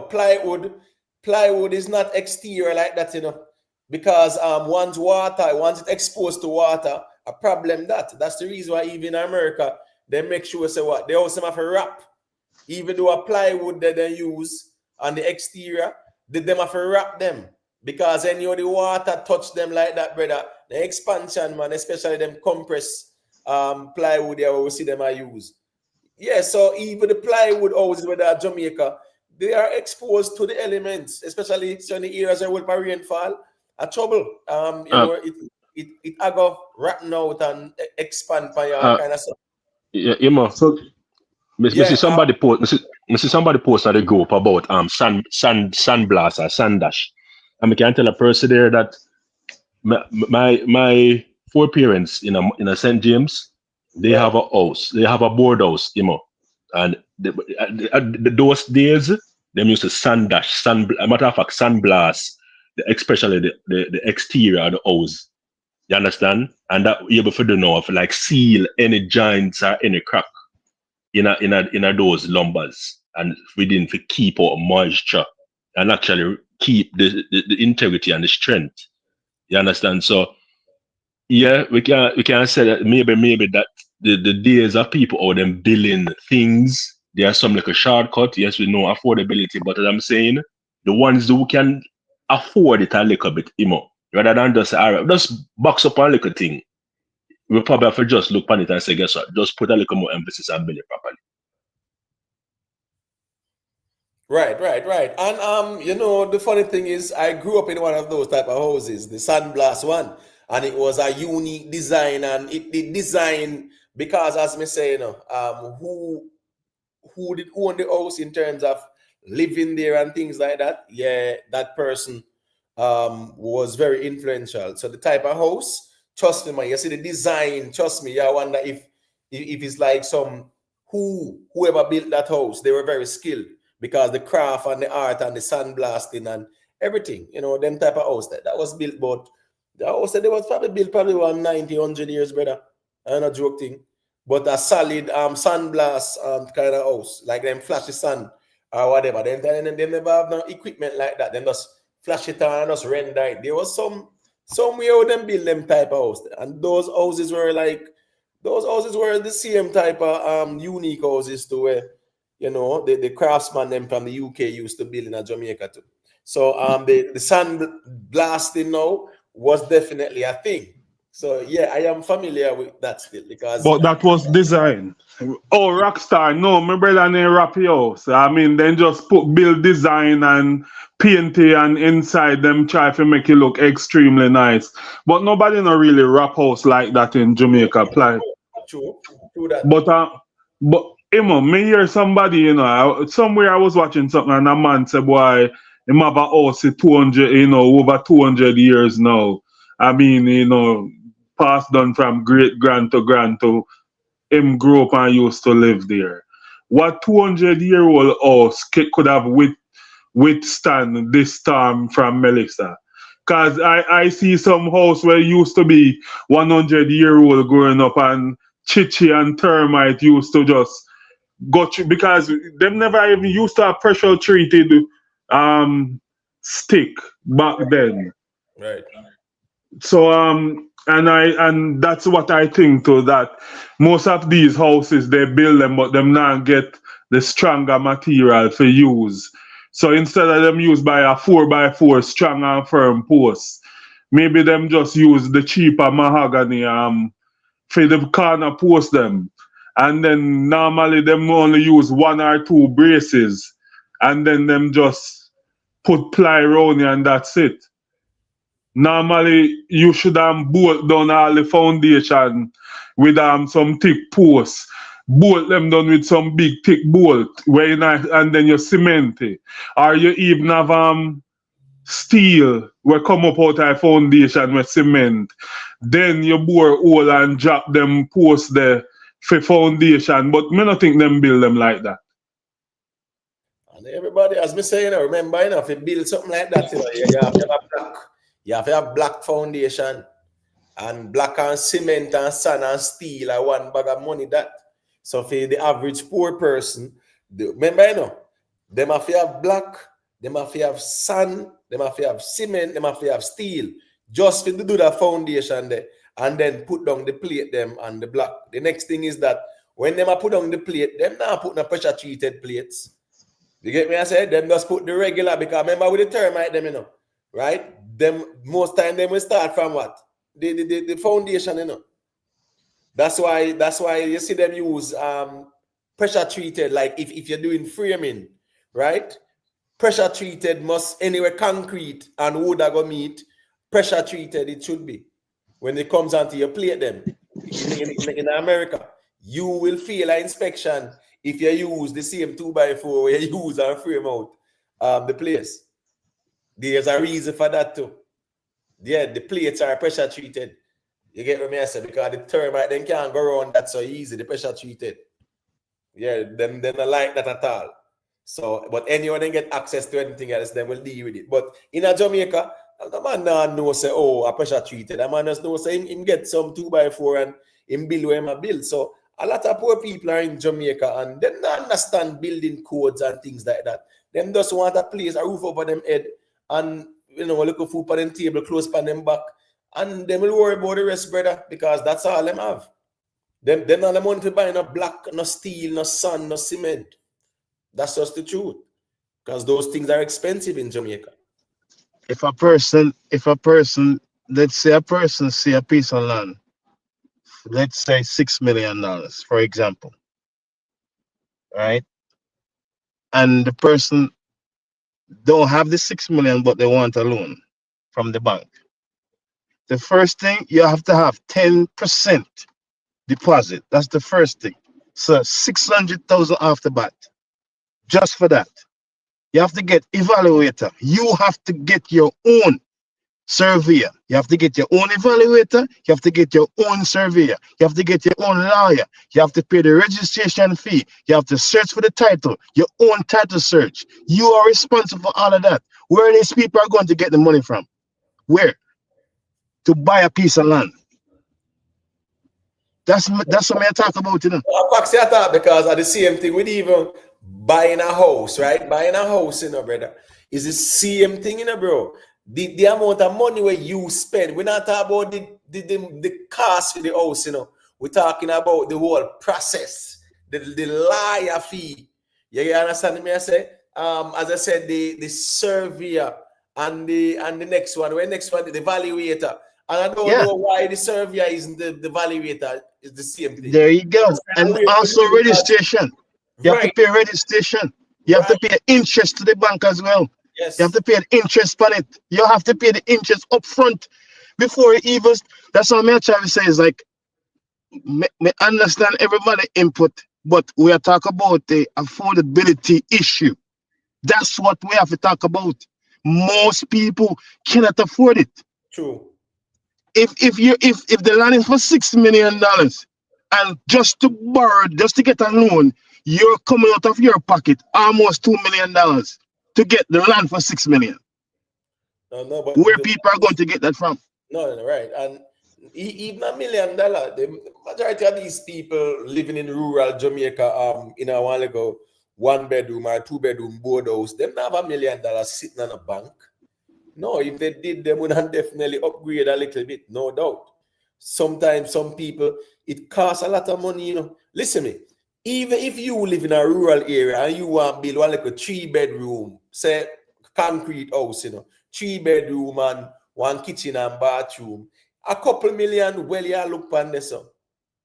Most people don't even know. Most people don't even know how much it costs if you don't live near to get the aggregate alone for the truck to carry the material to your place. To go get the steel. That's why I don't understand like all people just say things and then they look at how much it costs to build this thing. Yeah, man, a lot. True. Man.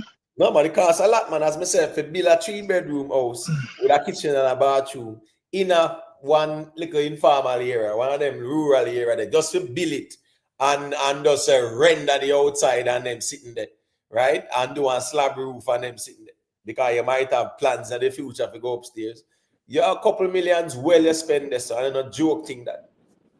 So, and everybody really have that volume there. A lot of people, they are just normal church-going people on a Sunday or a Saturday.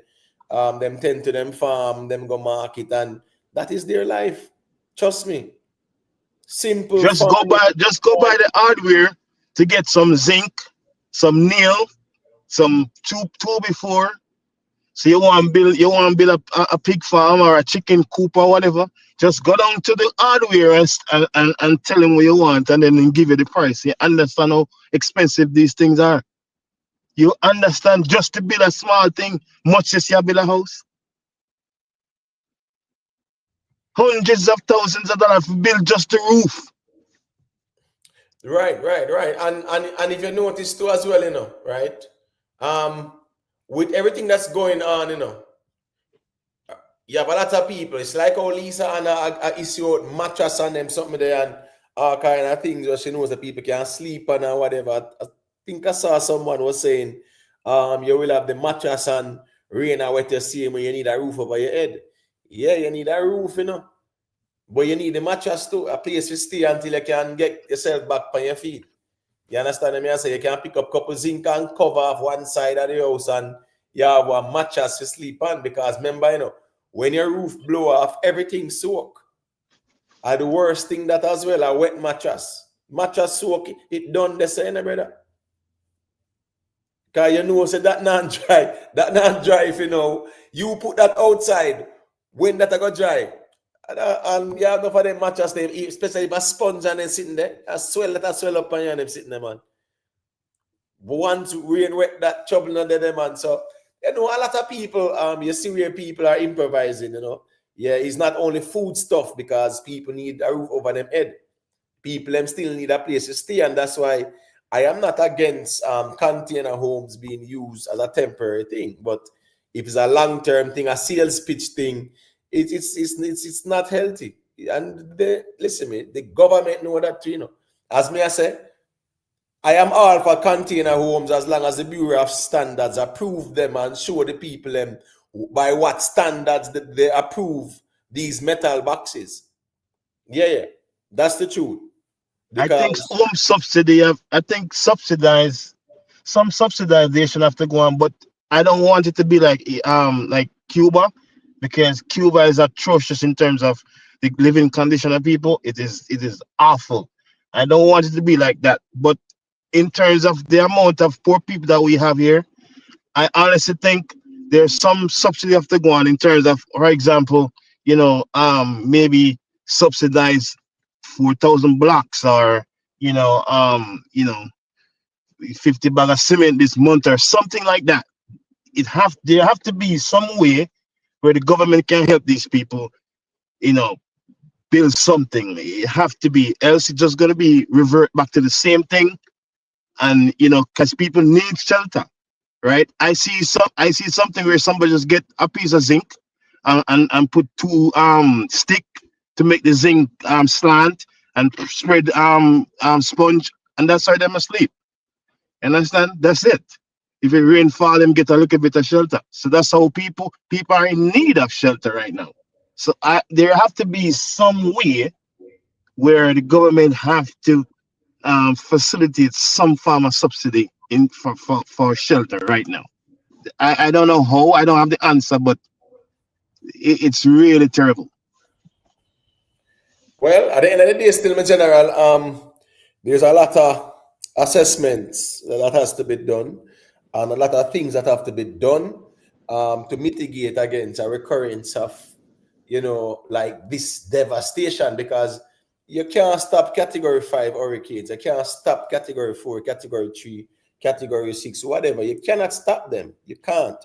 But what you can do is to, prepare as best as you can in terms of, all right, the structures are sound enough to withstand. Remember as well, this has been going on for what, thousands of years, millions of years, right? Thousands of years this go on. The Taino them with the there, them experience hurricane too, and look what them did living in. So they could coconut huts and them something there. But at least they understood the tropical nature of the environment. So them can always build back quick and fast still. But I'm just saying, we can't stop them from coming, but we can definitely build better structures, especially with what we have seen with the devastation. And it's island-wide to be called. Trust me, Kingston worse than them place there in terms of the old building them. A zinc people live in, a zinc house people live in. And we're not talking about a new zinc, a old zinc we pick up all about the place. It's everywhere. It's island-wide. Go to east, so the same thing. Like it's everywhere. Bro, this is not something new. Yeah, that's what I said. Like this is not a new phenomenon. This is something where almost everybody understand and know. Support people. yeah, people talk about, we said this last point. Sorry for hog the mic. But people say, oh, no boardhouse. You know what people are doing right now? The same house that them used to live in and it blow down or whatever. You know what they're doing? The same rubble. They're collecting the same piece of board. This piece of board seems safe. Yeah, This man. piece of board no break. You know what they're doing? Patch up by the Building same house. True. The same house. Okay. All right. Yeah, man. All right. We there. One of Jay. Well, on Jay, you want to say a quick thing? Yep, yeah, man. We're there, man. We're there, listen, man. Listen, you touch upon you touch upon the Tainos. A matter of fact, if you get to understand, say, the term hurricane was actually derived from the Tainos. At the time, I think it is spelled in a different way, but the pronunciation was the same. So the Tainos were actually the persons who came up with the term hurricane. Listen, I said earlier on, this storm would have highlighted that we are living in a hurricane belt. We are living in a hurricane belt in Jamaica, and things cannot remain the same in terms of home structure. And I understand an investor talk about the persons who can't afford, but the persons who can afford probably have to, and we have to look on affordability also in terms of housing for the persons who can't afford the subsidized cement, block.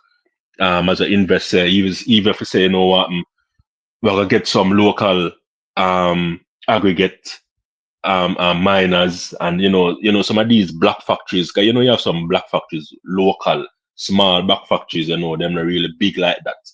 I say, all right, you can make we're going to make some certain amount of black, subsidize it, give these communities cement aggregates. But we have to start somewhere, because to be honest with General, as I say, next few months is another hurricane season, and seeing that St. Elizabeth and the southern belt was hit by a hurricane few months ago, and it didn't make a direct hit, and now a few months after one come and make a direct hit, then who knows, probably, but I mean, I bring down any bad luck. Who knows that probably next year one of the hurricane come and do the same thing. So we have to go do things different, it may not be quick and fast, but one little house bill, two little house bill, and we'll just go up the chain and improve as so we can. I guess we can all agree on one thing, or we can all agree on this. Wherever anyone lives, it's like a basic human right that it's a safe dwelling. You understand me? I say, some people, we see it at Riverton, we see them on the gully bank, them.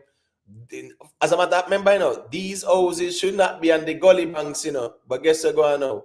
The politicians, them, don't want to move them because that's moving votes.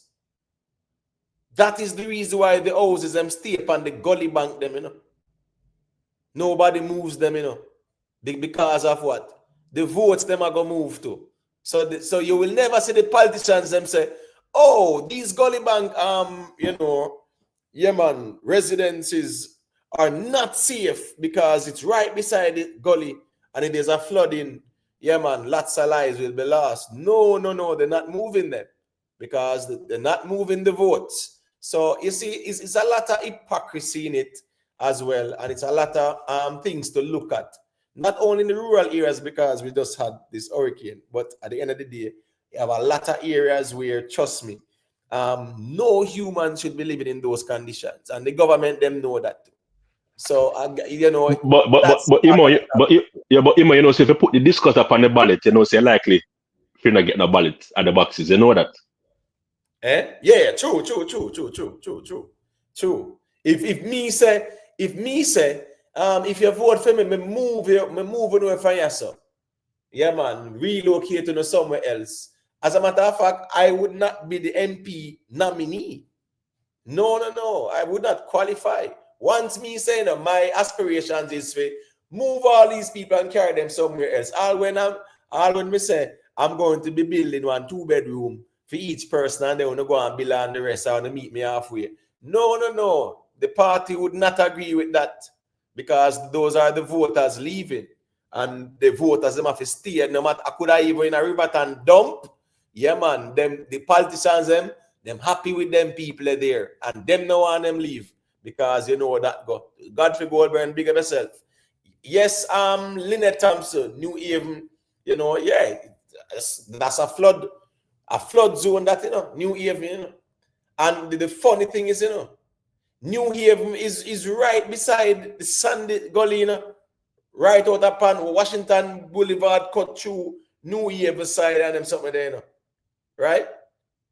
So I'm saying proper drainage are the problem of them place there still. Proper drainage is the problem. You understand what I say? I honestly think proper drainage is the problem of them place there. No doubt about that. But as me say, it's the basic human right for everybody to live you know, in somewhere that is considered a safe dwelling. So it's a work in progress. Enough people can't really afford that. You see. But we have to watch and see what I go and see him with. Jerry, since you're there now, what are your thoughts on this? Vybz Kartel being nominated for the Grammy. You know, yeah, he's the only dancehall act that has been nominated. Last year we had a Shensi as well, right? Right. So you know you have Vybz Kartel and company. So what are your thoughts on things? Because you have Vybz Kartel, you have Kes Namdi, you have Leela Ike, you have Martima, you have Jesse Royal. So 4 reggae acts them there, you know, 4 straight reggae them deal, you know. You get what I say? Versus you know, the dancehall project, Art and Soul by Vybz Kartel. You know, say in my view, you know, before you go ahead, Jerome, gone are the days where a lot of projects are Japan, you even see a couple of hit songs off of them. You know, it's just kind of weird to me. Me not lie. It's just kind of weird to me. I've seen it before, you know. I've seen projects gotten nominated. Many projects get nominated, and a man will say, "Yo, no, it sang them on that," and I'm gonna scratch them head. You know, the music is at a point right now where I don't know what's going on. I don't know where the hit songs them there. If he said it's trending thing that they use and kill the music. You understand what I say? But anyways, what is your take on things, Jeron? Me know say you're convinced a Kartel are gonna win, you know, and if last year when I say you can get Rab and them sitting there. But if you understand how the academy worked, you know, you see, remember a reggae category, you know. So it's not easy for a dancehall act to win it like that. Not that easy. And you know, hey, after us, me personally, yeah, me don't want Vybz Kartel win because it's a good reflection for dancehall. But me know how them go with the reggae thing though. You can go through Jerry and let me hear what you say. Hold on, you there, Jerry? All right, you look like Jerry there. Invest, you want to share your thoughts on the Grammy, you know, nominees? Kes Namdi, Leela Ike, Marty, any person, any Jamaican person win Grammy, big up to them. It's good for the music as well.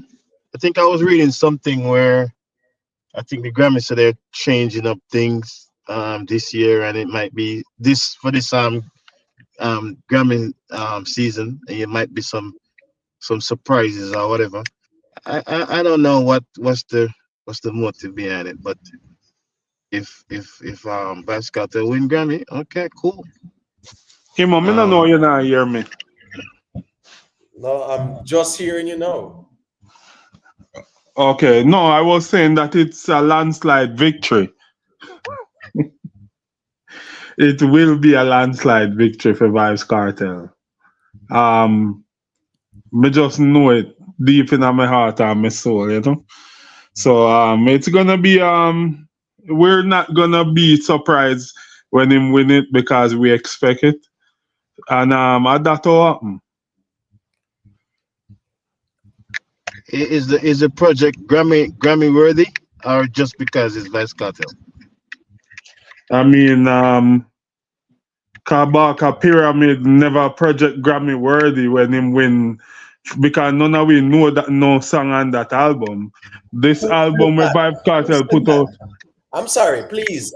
Those type of false narratives, let's not do that. You said Kabaka Pyramid. Hold on. Me No, say hold on. none of we, meaning me and my entourage. But We don't know. you can't do that because Jerome, you follow dancehall. Right now, if me ask you about Chronic project, name me 3 songs from our fight. I said none of we, No, meaning me and my yeah, entourage. hold on, So that's hold on, factual. but hold on, no. You and your entourage don't know. That don't mean nothing about the project, though. I'm saying those narratives are really fake narratives. What's this now? The Calling was exclusively produced by Juna Gang, right? And it was under Ghetto Youth International, you know, so the Marlies them label that as well. And it was a very good produced reggae album. It's just that people were not interested in the reggae like that anymore, and that's the truth. We see Chronic's first album in 7 years, and 1 week on the Billboard drop off and gone. Chronics. Most people are interested in Chronic's new album right now, to be honest with you. So the what's this now? The Calling, like the first week and things like that. Yeah, it never do no numbers, but guess what now? In Europe, it did well because most of Kabaka audience is in Europe, you know. You might not know that still. But remember, say Kabaka Pyramid are somebody where, yeah, me there on in a studio and we had to look at music together. I'm a brother that, brethren, like that, straight up. So what me I say is that the European audience, yes, them more embrace. Kabaka had a bigger fan base in Europe than in North America. No doubt about that. That's a fact. It doesn't mean said the quality of the album, it wasn't there. It was a quality album. Because remember on it, you know, if you remember, you know, on it him have Contraband, you know. Contraband upon it with him and Juna Gang, you know. You might not remember that too. Because as I say, we not follow up reggae. So if your man say me and my friend them never know or no know nothing about it, that doesn't mean say it wasn't a very good body of work. I'm getting a muffling feedback for your device, Jerry. I don't know why. Your Bluetooth are running or something? No man, you shouldn't get any muffling, but I'll mute then. Tell me if I'm here or Invest. Cause remember Invest do the movement, you know. Oh man, Invest mic is muted. You are the only one. Yeah, I'm getting that muffling again. Yeah, it's you, Jerry. It's you with the muffling. I'm just saying, right? Listen me now. Even with Kabaka Pyramids Calling that won the Grammy, yes, it was a very good body of work. It did have no big hit songs like that on it. No. But I mean, the quality of the production, was it there? Yes. So you see, the Grammys, them are gonna look out for whole heap, little this and that. And it's very, listen me, this whole Grammy thing is a very unique thing too as well. Big up yourself, King Militancy. I see all the weekend, you know, it wears eyebrows with the weekend. I must say 10 submissions or whatever, and him not get nominated for none. The weekend. Did Drake get nominated? You know, I'm not sure. And Kendrick get around 9 or something like that. This is strictly politics. Yeah, but I know. Me not go muddy up the waters with that. What me I say is that the Recording Academy, remember, say they not like us tear up the whole of last year, you know, brother. So I remember, say from September last year until now, them are do them calculations about it. So. But you said the weekend, like, are you kidding me? That man, that thing not normal, you know. Yeah, but I'm just saying the various categories. Yeah, he may get nominated for none. But here go on now. Listen to me. You see, in my view, because I have noticed the pattern in recent times, is pure reggae people, them actually giving the Grammys them now. Reggae. Soldier, who is Soldier? First we are hear about them. Stick Figure. Oh, I first we are hear about them. Yeah. Oh, yeah, they do reggae. You understand what I say? And a joke thing in recent years. But hold on there. When last a dancehall artist has won a Grammy? Maybe Grammy remind me of, like, you know, when you used to get the record back in the days. You buy the record or the vinyl, yeah. and you're proud to have it. And now it moved to streaming. You just stream the song. That's how it seems to Grammy now. Like the shift just make it. I don't know. Invest. Good point. Like the Grammy still in that era. Yeah, but Imo, Yes. we kind of disappointed Vegas to make the 5. We don't look forward to him dropping in the 5. So I'm kind of surprised. You know, But I was actually optimistic about him being in the 5 with Ghetto Reggae still, because Ghetto Reggae is a good body of work as well too. yeah, you have somebody in the 5 near More Timer. Yeah, man. Marty. But more, yeah. But may I look upon him? Yeah. So is a we never hear about him because him actually in Jamaica. Is a reggae artist. Yeah, man. Man, remember, so watch this now. Him born in a Kingston, but him in a Senti. Right. Well, watch this now. All right. I'm going to refer you to a video. There's a medley with Chronicler, Kabaka Pyramid, Martimo, T-John, and the whole of them. A long time Martimo them debut, man. I just like Kabaka Pyramid. When Kabaka Pyramid won the Grammy, Kabaka Pyramid, remember when Chronics, remember Kabaka Pyramid have songs with him and Chronics in a Chronics Prime, you know, brother. Jaja rise me out of my bed and me go river and go watch my head, me all right. Kabaka Pyramid and Chronics that, right? Remember Protege, Kabaka Pyramid, Junior Gang them. You get me? I say once Kabaka Pyramid did have a link there with Protege them. Yeah, man, and him a put in the work and them something there. Yeah, he be linked with Chronics, linked with Junior Gang. So me I say Martimo them they about long time to brother. I put in work. We might not hear about them because we might not talk about reggae 24/7. But yeah, man, if you look at that medley, Chronicler, Kabaka Pyramid, Martimo, T-John, a couple of them well, man. Trust me, man. So him there about a good little while. He's not like a new artist. All right. Him there before he was yaks and them boss and them sitting there, bro. Yeah, man. But there used to be a time in Imhotep when you go party, the DJ don't care the hottest, whoever the hottest dancer artist is. There's a time when the DJ would have play one few reggae music. Them something they like what happened to our culture in terms of the music. Them something they just done. Yeah, it really the reggae in terms of the appeal in Jamaica, it really gone to the dog, so to speak. Respect to Sugar Nuts for the super chat, you know. Sugar Nuts say let the blessings flow, Imhotep University TV. Up. Yeah, man, manners and respect. Kes Namdi, Blood and Fire. Yeah, that's a very good body of work. Very good body of work. If I am going to pick someone now, if I'm going to pick 2, right? Kes Namdi would be one of them. Because his project, yeah, it's a good body of work still. It's a good body of work. And remember, as me say, you know, I'm asking when was the last time a dancehall artist won it, because it's a very long time. Hold on there. Ramadan, you there? I'm asking the question when last a dancehall artist won. Yeah, man, there, man. There was a dancehall artist won the Grammy. I mean, I see nobody type it, not even in the chat. The last one was Sean Paul. Yeah, you're right. Coffee is reggae. Buju, I think Buju got it after him. Buju then listen to me. Hello, it's a reggae album. Yes, by reggae, yeah, man. You get what I say? Yeah, I don't joke thing. So I mean, me now go say Buju presented a dancehall project. So it's just a few for a dancehall artist win Grammy.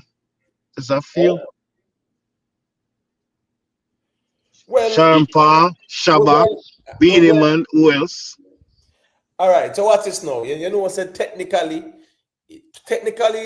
you know say even Shensia got some accreditation though for the whole Bob Marley thing there too. Bounty Killer get accreditation too. That's it.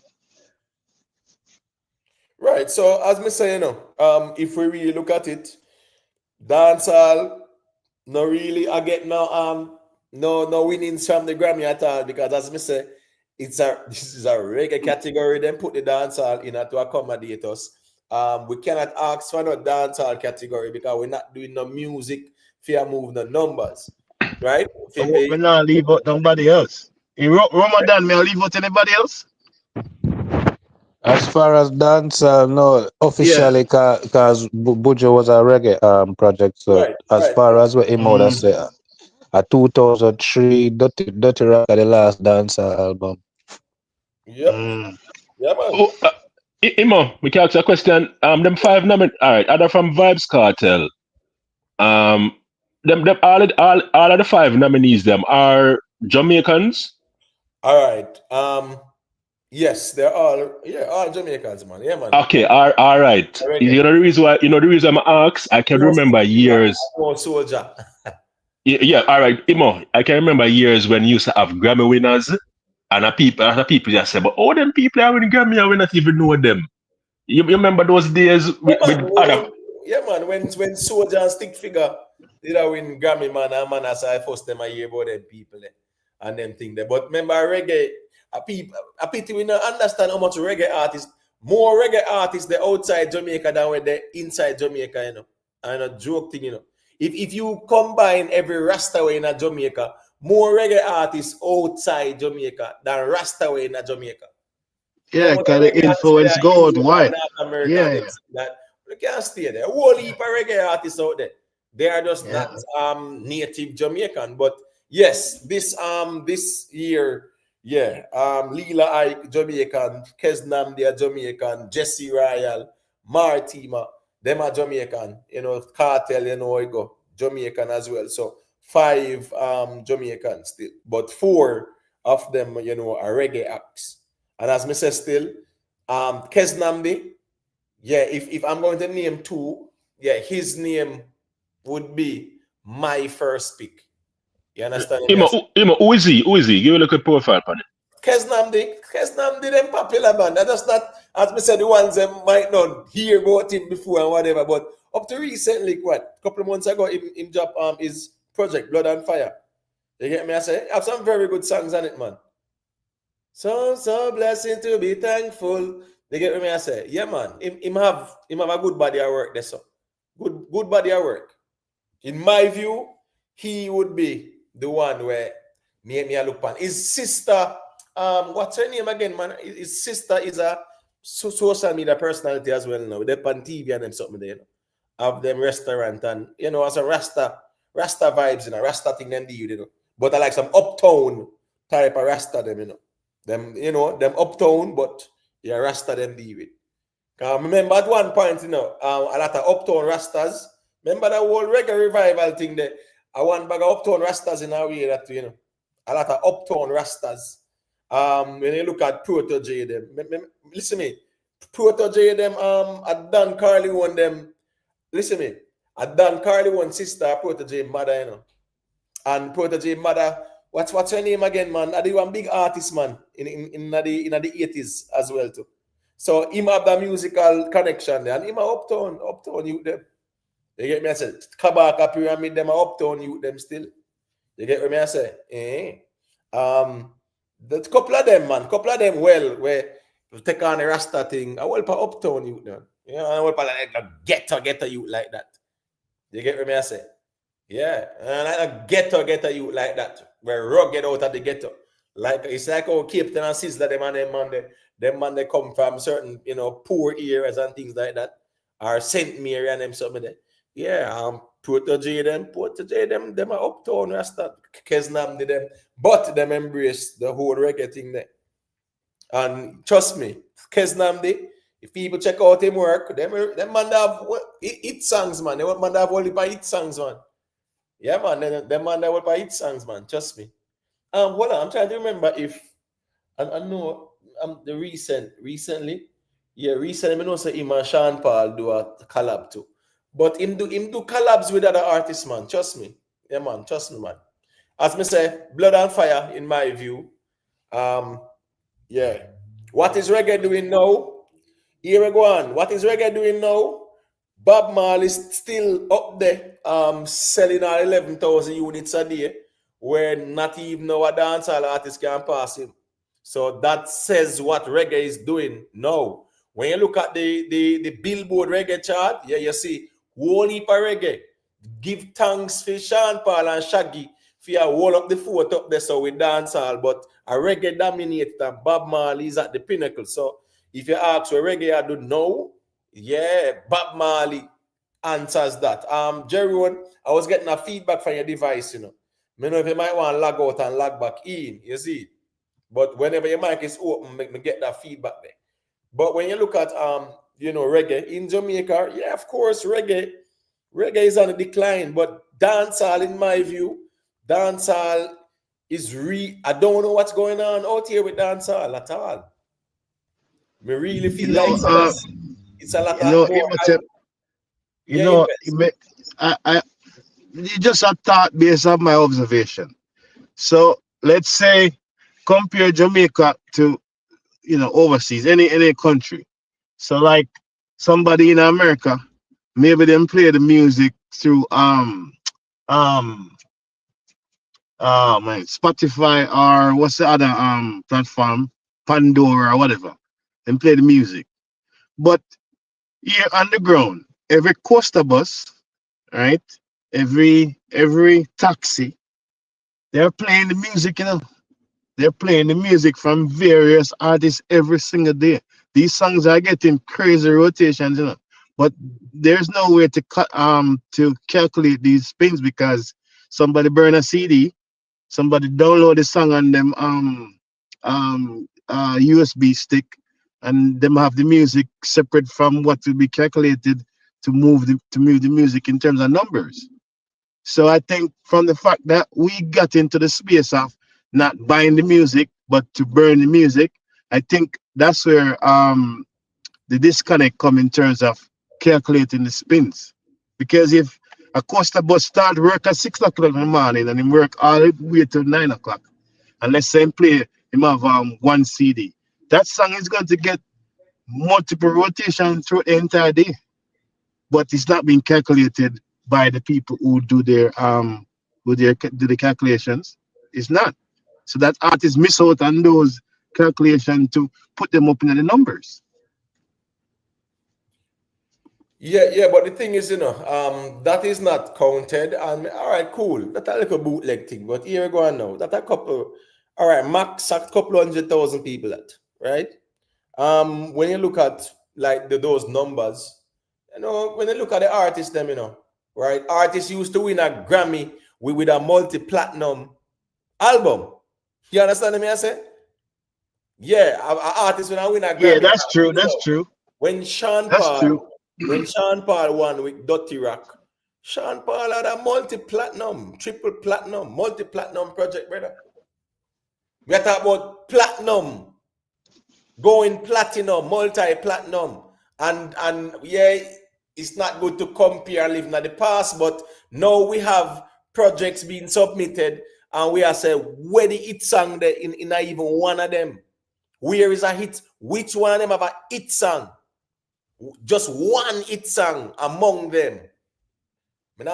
One hit song among them. When Sean Paul have Dirty Rock, the amount of crossover song when they pan that and hit song and them sitting there, brother. Just give me the light. Get busy. Let me see. Like glue. No, not true Ramadan. Like glue. What is the next one in name again, man? I'm trying to remember the other one, but you didn't have let me see. Just you give have me the temperature, light. man. Temperature. You understand me? I say Big song, man. Temperature. I see. I just think no. it just We had to invest, but temperature was on the Dirty Rock Roma. I'm trying to remember. Mine it was on the Trinity, bro. I think temperature is on the Trinity, man. Oh yeah, I mix it up. Yeah. Yeah, Dirty Rock now was Just Give Me the Light. Access punky. Huh?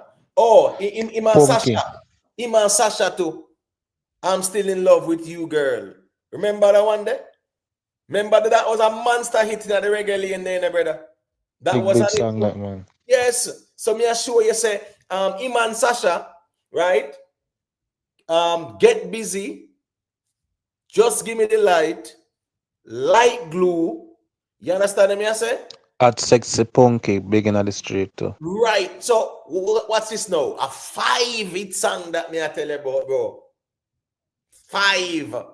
A member said, just give me the light and get busy. Get busy, then tear down the globe, brother. Get busy, tore up the globe. And we are talking about a body of work like that where get nominated to Grammy, brother. Yeah, and won it. But right now, when you look at the bodies of work being submitted these days, you really say, where are the hit songs from these albums? And them get nominated or whatever. I ain't a joke thing. No, like when it come on to the Grammys, I remember, I think it was 1984, the Grammys Award 1984. When you look at the nominees, not about the American, Michael Jackson, Lionel Richie, them, some breeder name, Sting. Sting won that year, right? Sting won that year with every breath you take, every step you take, right? I've been watching you. Remember, You know who get reggae Grammy that year? Who did get it that year then? Black Euro. Yeah, Black Uhuru, right. So I'm just saying, Michael Jackson, Lionel Richie, them, Sting. I think it was all I think I'm trying to remember who else was there, but trust me, it was some names of some legends and their bodies at work. Yo, second to none. It's like these nominees, which one? Because their bodies of work were so exceptional. No, we have. When you look at even our Grammy nominees, respectfully, you ask and say, where are the hit songs in these projects?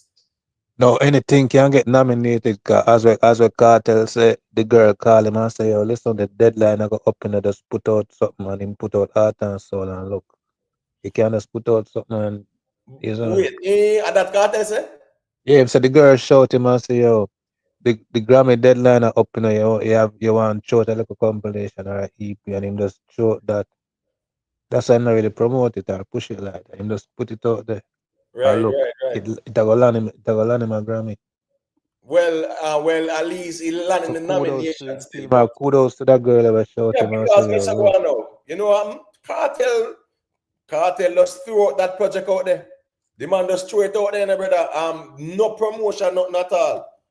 Nothing, no conversation around it. Even when he was at the shows them. Now I saw someone saying Irish and Chin was right. Irish and Chin, right? Irish and Chin cannot be right when he was talking nonsense. That's the truth, respectfully. Irish and Chin was talking nonsense because Irish and Chin said Vybz Kartel are going to win Grammy because the amount of shows where him sell out. That not make no sense. A music, the Grammy deal with. Not the amount of arenas where you sell out or shows where you pull the numbers. Syrup music, big up yourself. So Irish and Chin. Mr. Imote. Yes. Irish and Chin said Vybz Kartel is gonna be nominated. Since when nominate mean win? Come on. I've been hearing you running with this for a long time now, and I decided. Wait a minute, please. Let's follow the reasoning. Irish and Chin said Vybz Kartel will be nominated because he has sold out the most arenas and shows. And him calculate Kartel numbers at the arenas and how much him pull in at the arenas. That is not a criteria for a Grammy nomination. So what I mean by telling you was right? That's nonsense, bro. Because the Grammy is about your body at work, not no arena where you sell out, brother. So you don't need to defend that, bro. That don't make no sense. Just think about it carefully. Imo, let me ask you a question. Well, I think Kartel did nominated last year, correct? Right. Other from him, which other entertainer or which other dancehall or reggae nominated like consecutive years. We don't remember. Consecutive years? You know, say Yeah. Sean Paul have what? I think about 10 nominations Sean Paul have, you know. But 10 And I give. Shabba win back to back. Yeah, Ziggy Shabba win win back back to to back. back. Man. Sean Paul about 10, about I think 10 nominations, man, are 8. Yeah, man. So yeah, man, Sean Paul has had like And consecutive. being nominated with back to back all the time. 98, 99, 2000. Right. So, you know, yeah, people have been nominated still, but Shabba won it back to back as a dancehall act. You get what I say? And that was legendary too. That's why I'm telling you, say, me here, man, I talk about yo, them a this and them a that and goat and one bag of sitting, and a man I say, yo, you don't know what it is to win a back-to-back Grammy, bro. You understand what I say? Yeah, like, listen me. People can say what they want to say about the Grammy, brother. But at the end of the day, it's a prestigious award that is recognized. And here go on, enough of winners them. Right? Dancer, when Shaggy them win that, when Sean Paul them win it, they had world acclaim projects, brother. Tear up charts, got #1 on Billboard, this at 100, 200, whatever, tear up the place. So I don't think we should downplay its significance right now. What we should be concerned about is the quality of our production from reggae and dancehall being submitted. I don't think is the award itself is the problem. The problem is we not producing the quality music like that. So them just choose somewhere them say, right, this is the best of the lot. Because if me ask where the hit song there, these 5 albums, where are the hit songs from them? Where are the hit songs? But then when Shabba I win Grammy, Shabba them have songs, bro. Beanie them have songs, Shaggy them have songs for them project. Sean Paul them have songs for them project, bro. All right, so let me ask you something, Imhotep. We see a diversion from YouTube since TikTok became a platform where people can do things on, and you have big on all different platforms. Wouldn't you say, just like how we know, say I know a bad song and everybody did like it, if we don't have things at the tip of our finger when it's just on to the next topic, like right now, Melissa, nobody even want to hear much about dancehall. And I believe, say, after the next 2 weeks, people don't want to hear about Melissa again. It's just on to the next thing. So when you compare back then, we had to listen to the radio, and the 5 or 10 song where they rotate just beating our eardrum sometimes 7, 8, 10 times for the day. So because of that, we used to get to listen to music, learn the words and everything, and get familiarized with the music, the songs, them and so on. Nowadays, it's not like that. So even though, like, for example, like some of Kartel song them, they would be more banging if people's attention span wasn't so short. And they're just, them can't choose the music them listen to now. Them not have to wait till top 10 ER Report or BT 106 at Park or MTV or whatever. Them just look for, it's just like if you have 10 shoes. Them serve you longer, you barely wear them. Make you have 2 shoes. You wear them every day you wear them. That's how you go. When you didn't have any choice, you just listen. But now, on to the next. You search whatever music. So it's different. So you can't compare then with now. It's not the same. All right. But you see, the thing you're leaving out is the fact that these were great records. Hit songs, bangers, right? Classic dancehall songs. We're talking about songs where people love. And it no matter who for attention span short, whether 5 or 10 seconds, once a hit song, once a bad song, them are gonna love it. And we see it all the while. Right? We see it, we see Passenger Princess with Valiant. People them love it. We see Rich Sex with Massacre. You understand me? I say we see Whites, we see Hit and Run. No matter how the people them attention span short, we see them love it. Shake it to the max. 18 weeks on the charts.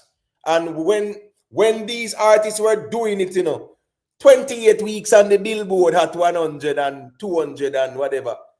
15 weeks up there, 10 weeks up there. I'm not joking.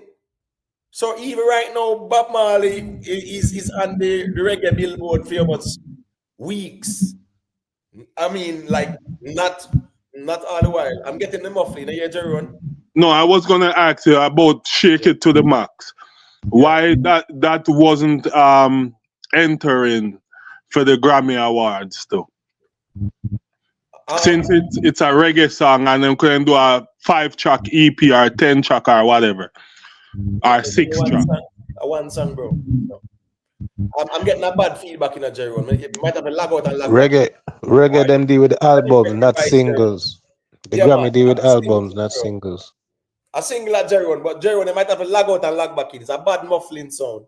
I don't know if you use a Bluetooth or something. It's a bad muffling sound. But let me just play what Chin has said, because here we go now.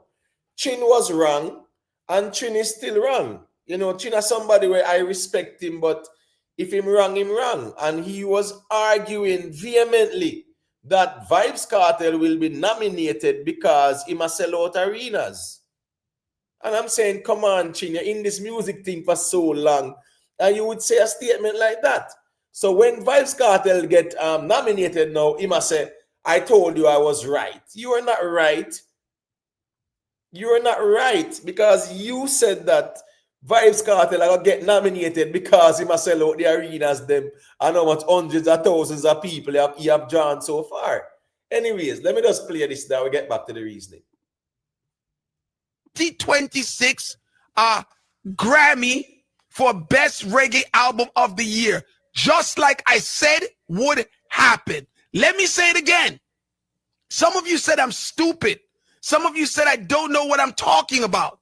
Someone said me an idiot because I told you guys that Vybz Kartel is going to be part of the 2026 Grammy nominations for Best Reggae Album. And guess what?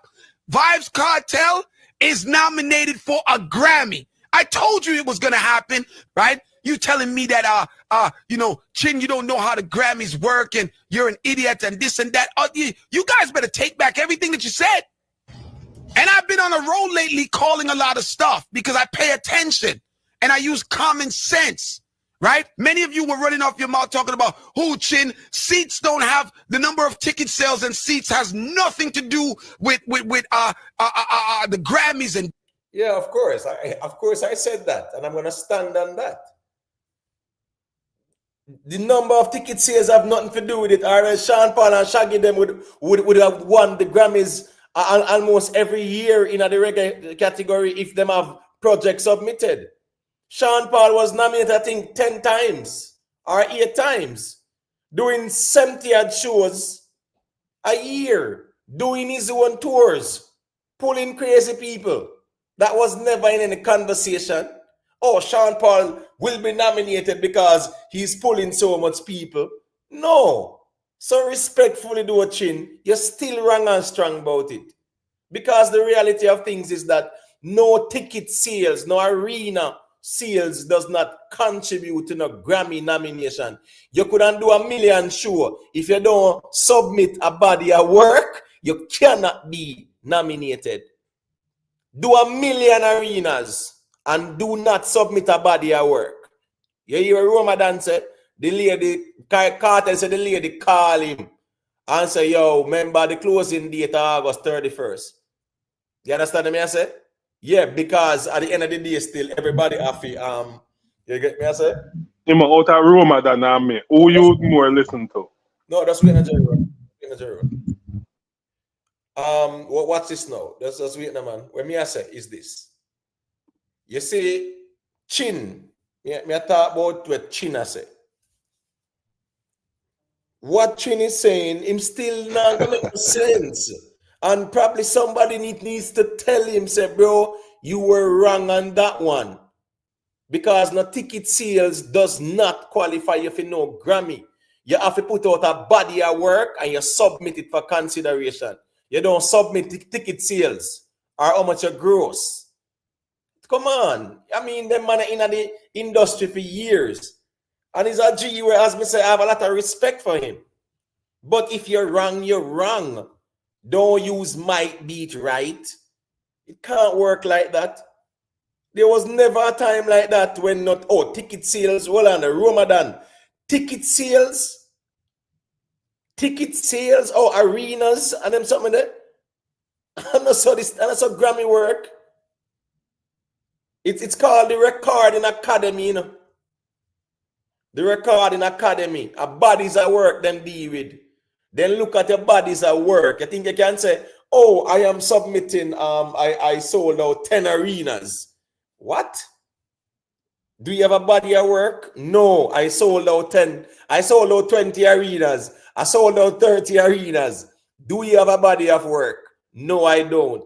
But I sold out 30 arenas. I'm sorry. That's not a criteria. It's not. And anybody will know a little about the Grammy, just the basics know, say it has nothing to do with how much show you sell out. You get what I say? Yeah, man. So at the end of the day, still, Chin, you're still wrong. And why you say it baffling to me, and why you're still doubling down on it is also baffling to me. Because you said that Vybz Kartel will be nominated because he has sold out the most arenas and him have the numbers them and them. So this and that and a bunch of BS that you guys was talking. I told you that the popularity of Vybz Kartel right now is undeniable. And because of Vybz Kartel's popularity, it's a shoe-in for him to be nominated for a Grammy. I'm not saying that he's going to win, but I won't be surprised if he wins, right? The man has sold over 400,000 tickets. All right, so you see, he's still trying to reinforce his argument with the same poor argument about ticket sales. And it's his popularity. Popularity, no, it's not popularity them deal with the Grammy like that. When Kabaka Pyramid won, where was the popularity? There was no popularity like that. When Stick Figure and Soldier them won, everybody has said, who is Stick Figure and who is Soldier? That's who Ramadan. Who is Stick Figure and who is Soldier? So if it was a popularity thing, everybody would have probably, oh, yes, there's Stick Figure and Soldier tearing down the whole place. It's not about a popularity contest. That's the truth. We have seen other artists being able to submit who are more popular than artists who get nominated. That's the truth. I'm not joking. That's just the truth, you know. Mr. Vegas more popular than whole heap of the artists them. So it's not a popularity thing. They look at your body at work. You submit your body at work. So if you have the popularity, that's cool. But you must submit a body at work for them to look at. This and I say, ask if Kartel have a reggae album. It's more like a dancehall project still in my view. You know, my project name Art and Soul. Nobody not really know about it like that. Nobody even talk about it when it drop. The Gaza man them said, so Kartel just drop that one them, and that's how Kartel do it, man, and whatever. Nobody was Jerome, nothing more even know about it when it drop. Jerome do a review or a conversation about that the album. Him rather do 10 video talk about Sean Paul Alkaline and sitting there. Not even that Jerome talk about on him platform. Not one time. Him talk about this project. You get what I say? So I bet him not buy it either. I'm a big Gaza fan. Listen, bro, Roland, Ramadan, Jerome rate and love Kartel. Me think more than he rate himself. You understand me I say? Yeah, I just saw that go more time. Because you have cults of personality where people just rate a man, you know, and that's fine, you know. But me I tell you that say Jerome rate and love Kartel more than he rate himself, me I tell No, you. but I not feel it. I not believe it genuine though. Cause if him did really rate Kartel like him go on and pretend like him do, him would have buy the album them and would have see him in a Barclays. But Him no what's got this? none of his show them and him not buying the album. But So what's oh this? yeah, big fan. But what's this rumor done? You know, so we didn't get on the first week sales for that project there. You know why? Notice, you know. I think at 729 it do first week. Yeah, but what I'm saying is that the first week there was no convo, there was no first week number, sweet brother. First week there was no first week number for you to hide the number and whatever. No first week was being put forward. You know the reason why? The project never do nothing first week like that. Yeah, but hear me say though, regardless of what the project do, me always notice this with the Gaza fans them go like them are the biggest fan base and the biggest this and biggest that, but none of them no buy the teacher album when he drop him album. None of them. No album when drop them no go out and buy. You tell me say the Gaza fans are big and the man can sell over 1,000 album first week sales. All if him just announce it, the surprise drop. Cause like Beyonce, enough artists do that. Just surprise drop and them shut up the charts. Cause them have loyal fan base. What? This drop today, me go buy it. Gaza fan base is not like that. They just chat base shit turn off them more. They not support them DJ. Not just Gaza, but reggae artists, reggae fan base and all. They not buy, they not support by buying. They rather listen it on YouTube freely. Dancehall, let me tell you something. Majority of dancehall fans, a lot of dancehall fans, were dep on YouTube because I just want like a small percent of people dep on YouTube too.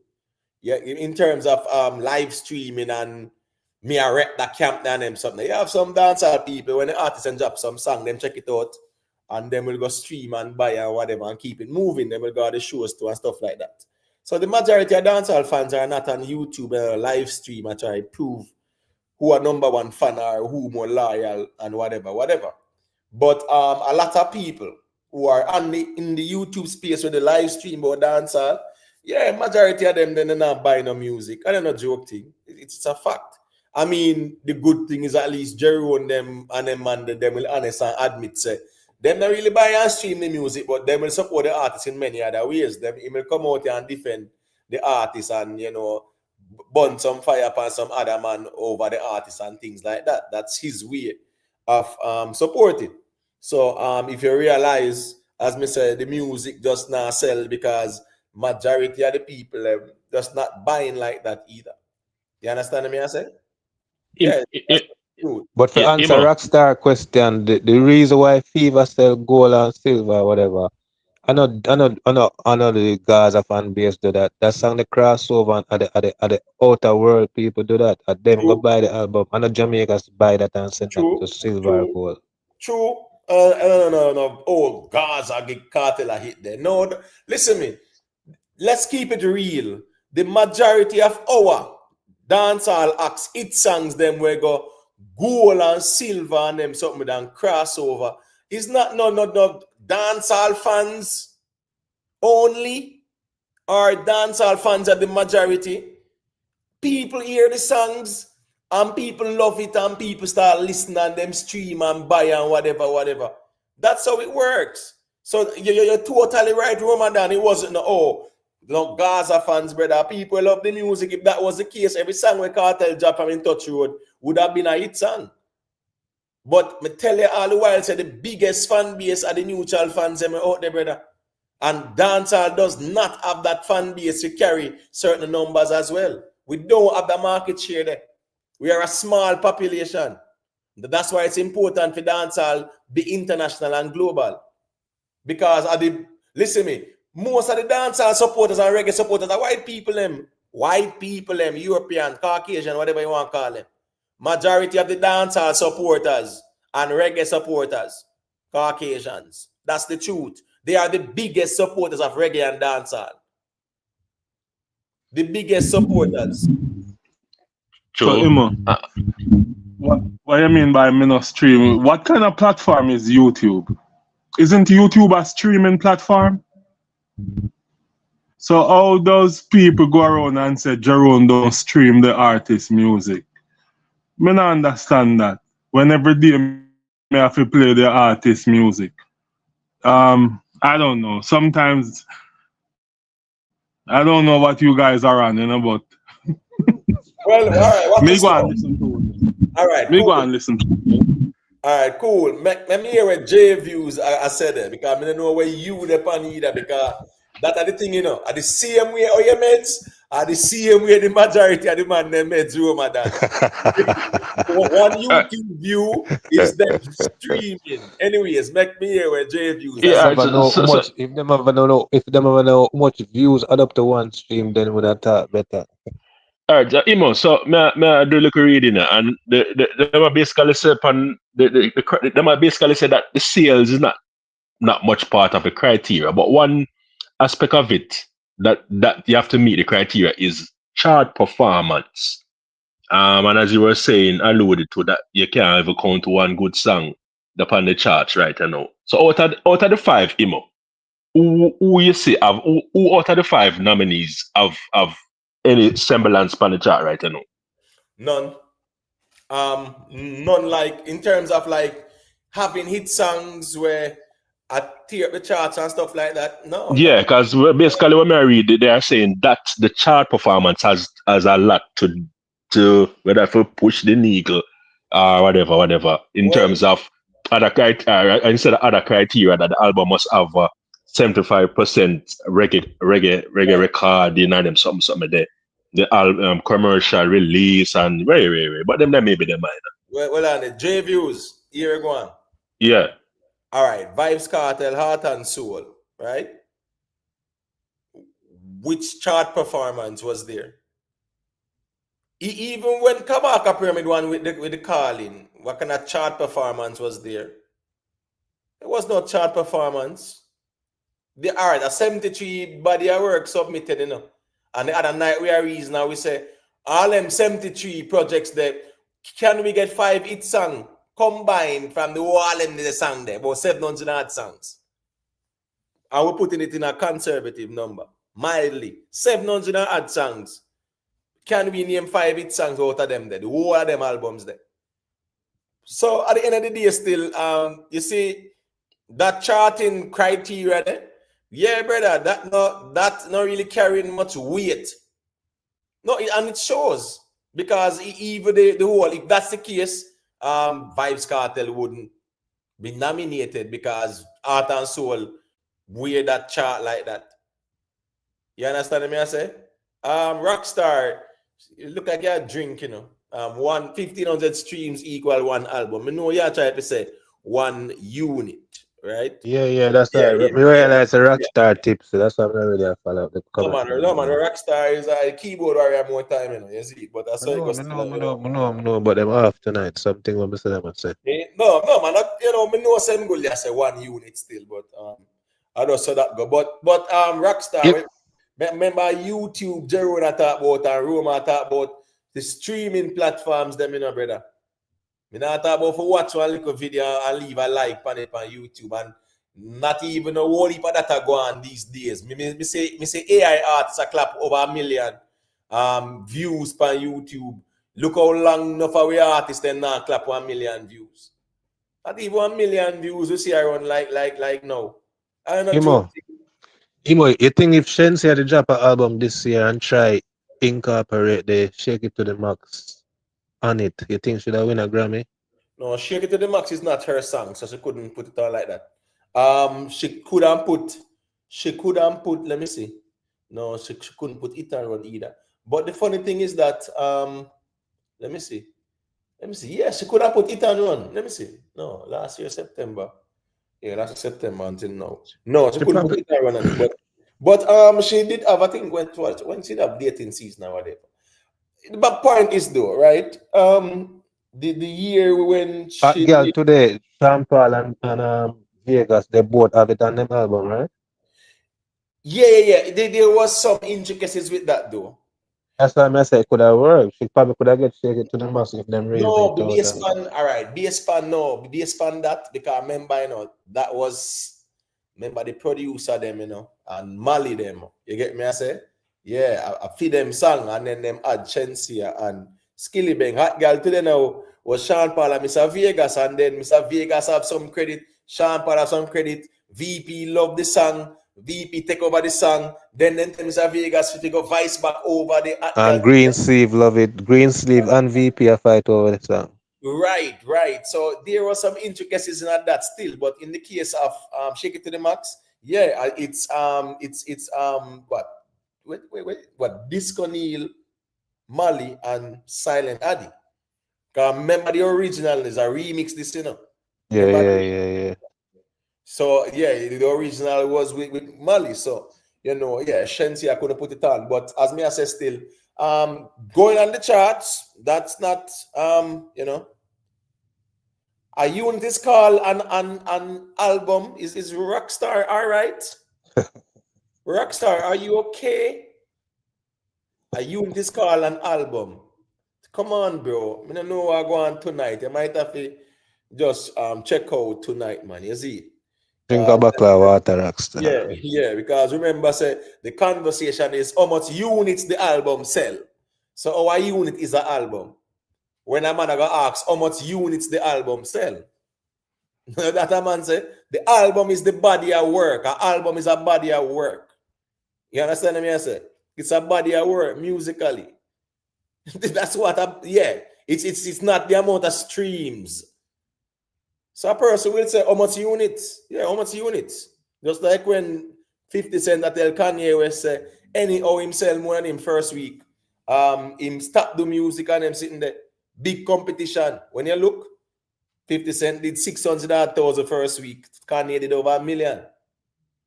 You get what I say? All right. Omar Ranger said Grammy don't go after hit songs. Well, here we go now. They go after the body of work. You have projects that win Grammy when you have no hit songs. No doubt about that. But you have projects where here we go now. When it come onto the Grammys initially, you know, people. Of course, it was the best body of work, you know, in that category, you know. It's the best body of work in that category. So 5 are only get nominated, and they look at the best body of work. Back then, the best body of work, hits after hits after hits, platinum records. No joke about that. When Beanie Man did win, he never have hits span that Ramadan. We can count over 4 right now. Exactly. So you see, no. The thing is as watered down a lot, you know, and a joke thing, you know, in terms of the quality of the music. As me say, 5 nominees. Where the hit songs them there? Last year, Shensia did have what? Last year, Shensia did have hit on one on it, right?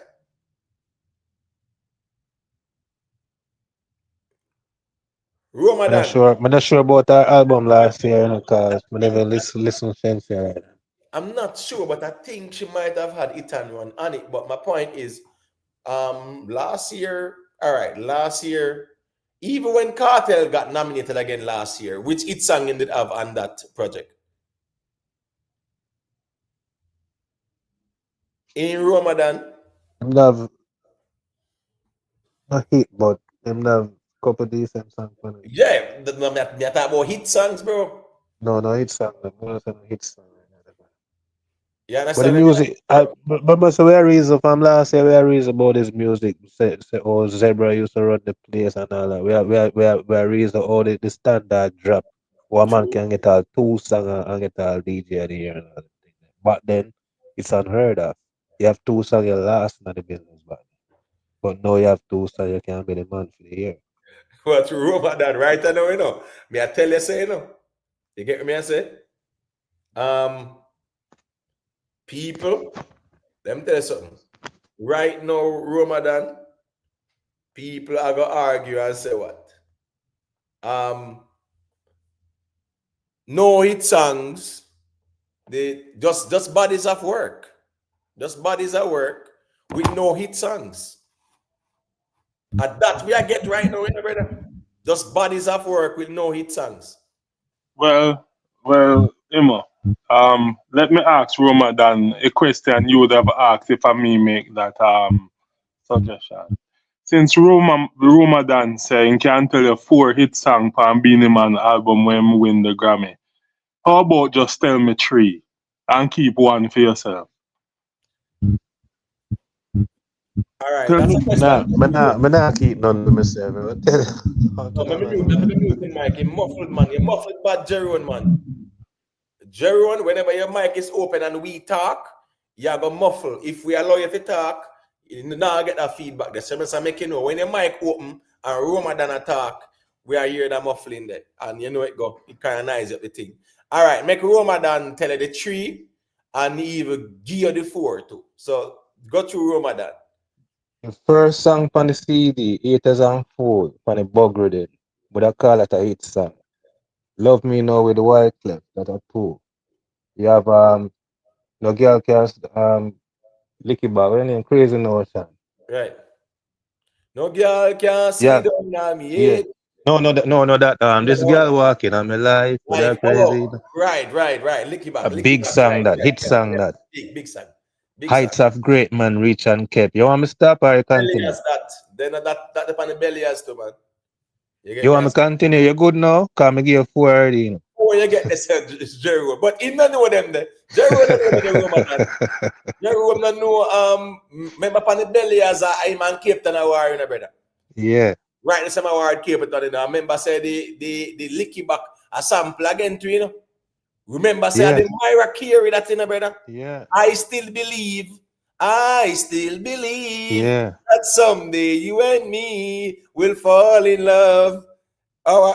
Fall in love again. You know what Beanie Man said? I wanna hear some gunshot in the air. No girl never sit in your face like chair. She have to find herself some other guy. No, Jerry not know them song. So him argument dead in the water. Every song, as what we are saying, every album back then have 4 or 5 guarantee hit song on the This album. is a man where say he used to be a Beanie Man fan. That's what I'm telling you. Some things that Jeroen rate the artist more than the music. I'm not joking.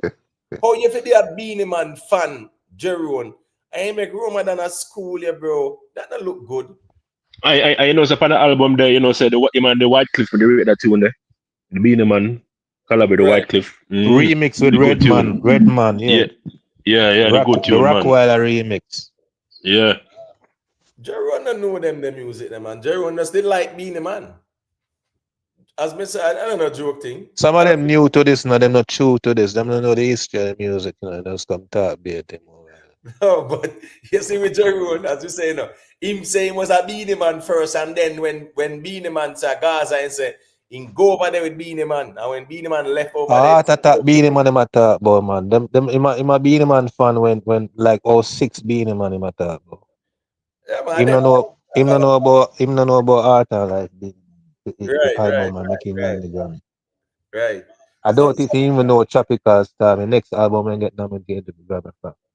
But Ramadan, when Shabba ranks them, I get nominated, brother, and I win. Them have it songs, bro, with them projects. Them time they not get no nomination without you have it songs pan that, brother. That me thing never asked me would to name a hit song them up on Shabba 2 back-to-back album, then would I run them off on it the same way. Something know what I talk about. Hey, if you know say Ramadan, you say Ramadan, Sheila Alliance and them man, the Janai Parker, them man, you know, a long time you see street talk, big up street talk anyway. They man, they have a musical encyclopedia, Jeroen, you know up there. Listen to me, Emma. From me ask him man the question and you send him a market, go and buy time and them things there. Me know what you were doing, me pick up right away. And you tell me about me talk a phone and muffle and you say, hold on the Ramadan, hold on the Jeroen. Yeah, wink him out. No, mute the Ramadan. The chat will tell you to Jeroen, say, whenever we attack and your microphone open, it muffles. It's a bad feedback. You not gonna hear it like that, but me I hear it. One Queen Lakeisha, big up yourself, you know. You get me? I say, Tina Shirley say, will Aishana win a Grammy also? Since she featured in Love, man, but You know, I'm not sure at all, Tina Shirley. But yeah, Jerome, there is that muffling, man. The chat will tell you, right? The chat will tell you. Hold on, let me add. Yeah, man, this account now gonna muffle. Me guarantee you about that. But you are muffling, Jerome. If you want, you can. Let me tell you what you can do. You can exit the chat and go listen back when you talk, and somebody a speak, and you will hear the muffling. Because when you feel like say we are try or tag team or whatever, you a challenge the man and say name. You so confident you tell him say to take all one and name three. as me That's so say, arrogant you were to you know, man. You get what me I say? Yeah, talk that's of so sport, arrogant you now were. the wink off. And yeah, wink off a man say, yo, do your research quick. You notice how him approach, him start, I'll read him, I read, and they say, no, the first one, let me see. Oh, yeah. Me just knowing the foolishness we do, you know? It Me doesn't just, matter. Well, on, man. Well, on, everybody I do faceless, brother. So here go on now. Can I read and research Jerry when I talk Well, about, man? Roma Roma than a music encyclopedia, you know, bro. Me I tell that in a Jerome. As me say in a Jerome, you know, yeah, you will know certain things, you know, but the depth like that, Jerome, like in the 90s and them something there, and I hear a strong point that.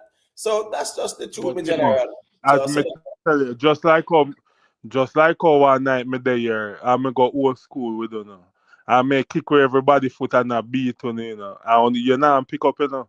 You see when no touch being a man, you guys don't even understand. Say I was an album person when I buy every album I can think of.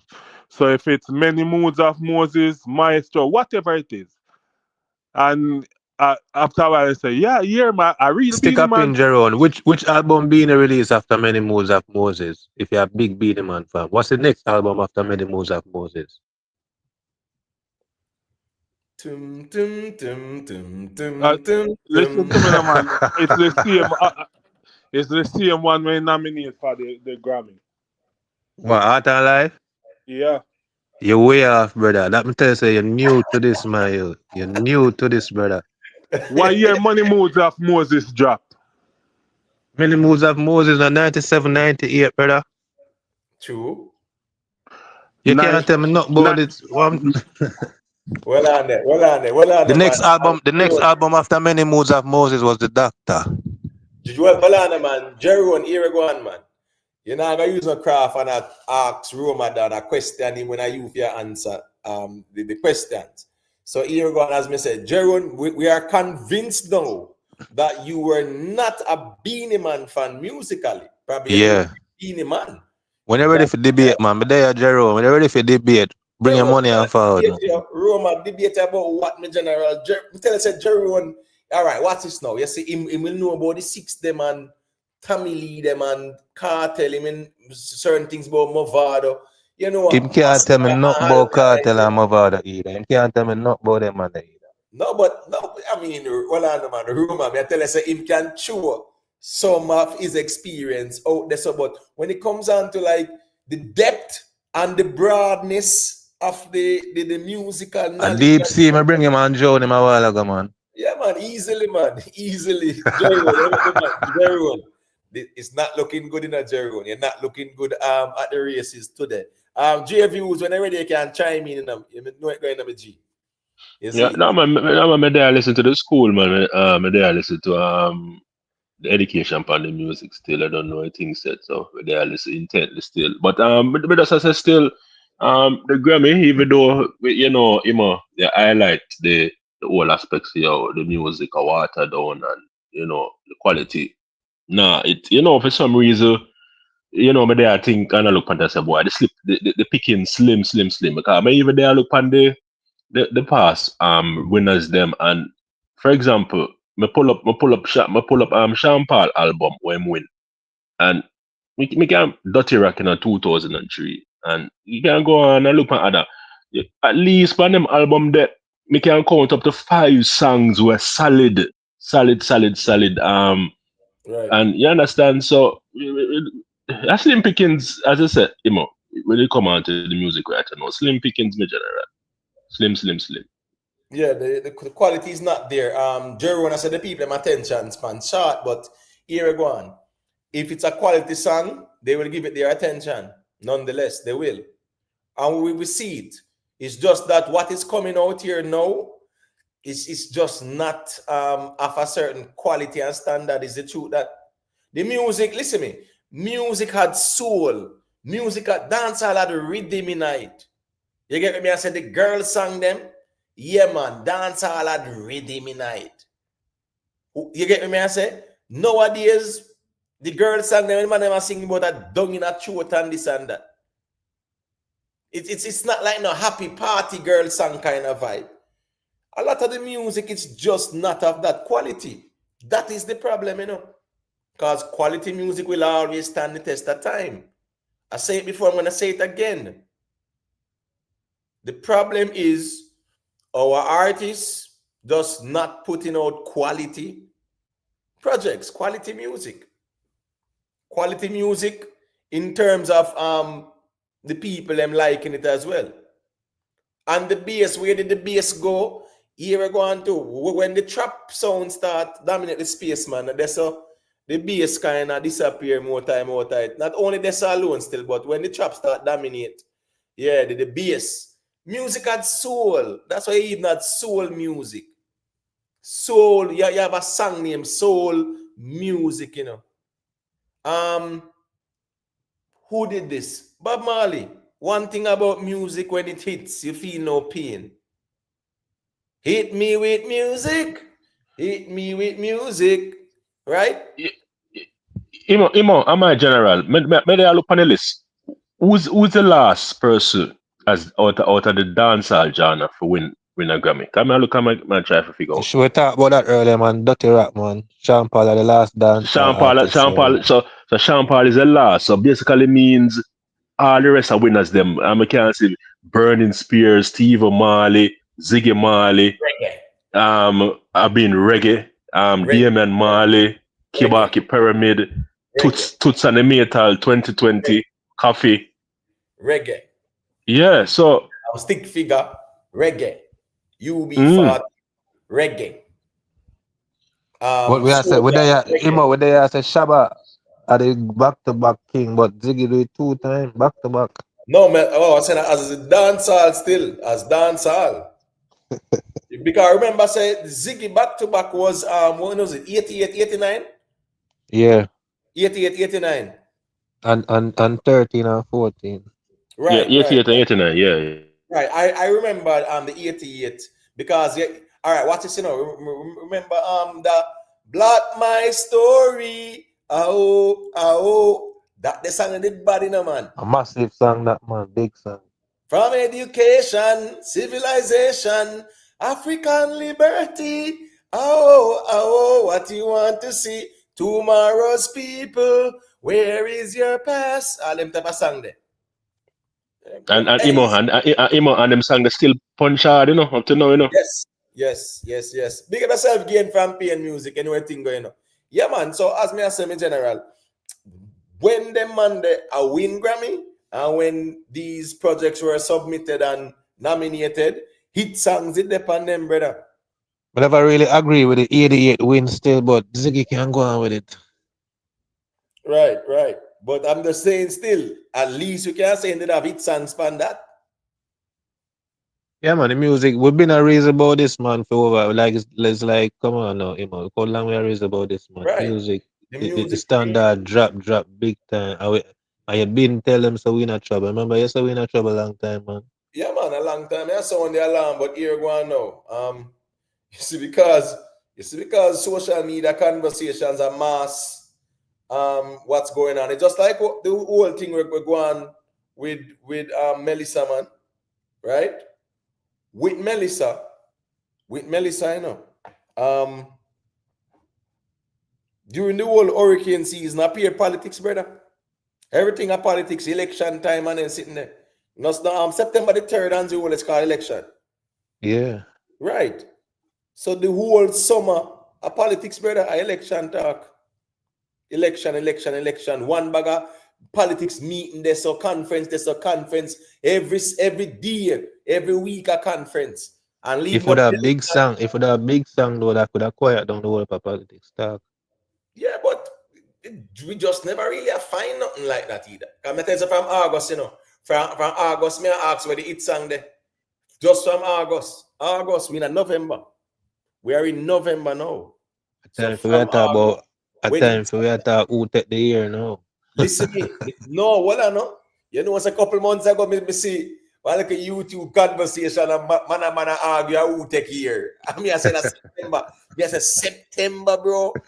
I'm gonna say you a Vybz Kartel. I'm gonna say a Massacre. I'm gonna say you a this money. I'm saying a September. And that's how we used to reason the music. Because you have sometime you have some man right now. I'm gonna look for the Christmas song, brother. The song will come run after Christmas. Yeah. You understand me? I say? Them time, yeah. JFs, you can go ahead, man. Me I said, them time, yeah. Rhythm Palace Studio, where you going with? Yeah, and like him, cause me not really, normally you only used to that year 2 Christmas jingle, artist drop out two tune and go down another holiday, but I'm not hearing about the job. Facts, man. But what's this now? Remember, I said there was a sample. Let me see now. Me try remember we wished you a Merry Christmas, right?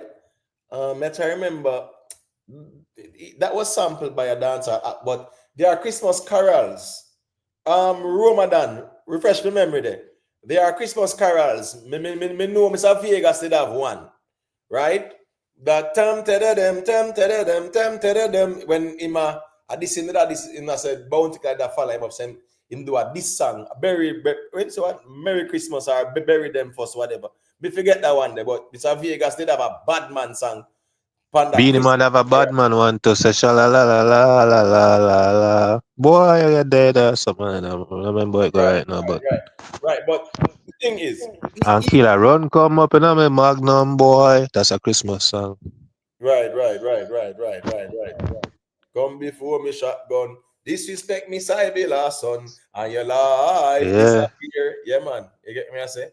The thing is, Christmas time, not only like a Christmas carol theme song or a flow or a melody from a Christmas carol, but War is in the year Christmas time and Stinger forward up, man. thing, war time, plus a man have try find the song for run off the Christmas, brother, because guess what? For bring him in the new year. Any man's find the song for the Christmas, he nice going into the new year. God, that a flow right now the new year, brother. Yep. And if you find song for Christmas, you must be a sting because you know that you're a hot artist, brother. That's how it used to go, And when you mash up Sting now, you next year sure for you. How way I say, man? Remember say your links get big. They say, yo, you mash up Sting because you're the hot artist, brother. Nowadays, as me say, where the hot well on. As a matter of fact, with Sting around the corner, I mean, I really see no whole heap of activity. As a matter of fact, did they do their like the press conference and presentation and stuff like that yet? And unveil them like No, so it looks shaky. in Right? November, November the 9th, we in and Sting no announce line up yet and them something there. Press conference no keep on certain artists dead and them something there. In a November the 9th. It look iffy, so you must keep them. Well, guess I go on still. Me know said they might say them a cancel through Hurricane Melissa still and whatever, but And the Movada show too was a problem too. well, the Movada show I don't know watch his side in general. Me not see how that affects it. And that I 27th, Sting at 26. So them two are still on the Agpen ball out man with the Movada show. Right. I remember say I love soca. Keep up you with it and that bigger than Sting crowd too, bro. So there's space, everybody. Soca, a soca festival. I love soca. Bigger than Sting. Put on the same night. But the market share is there because Portmore that brother.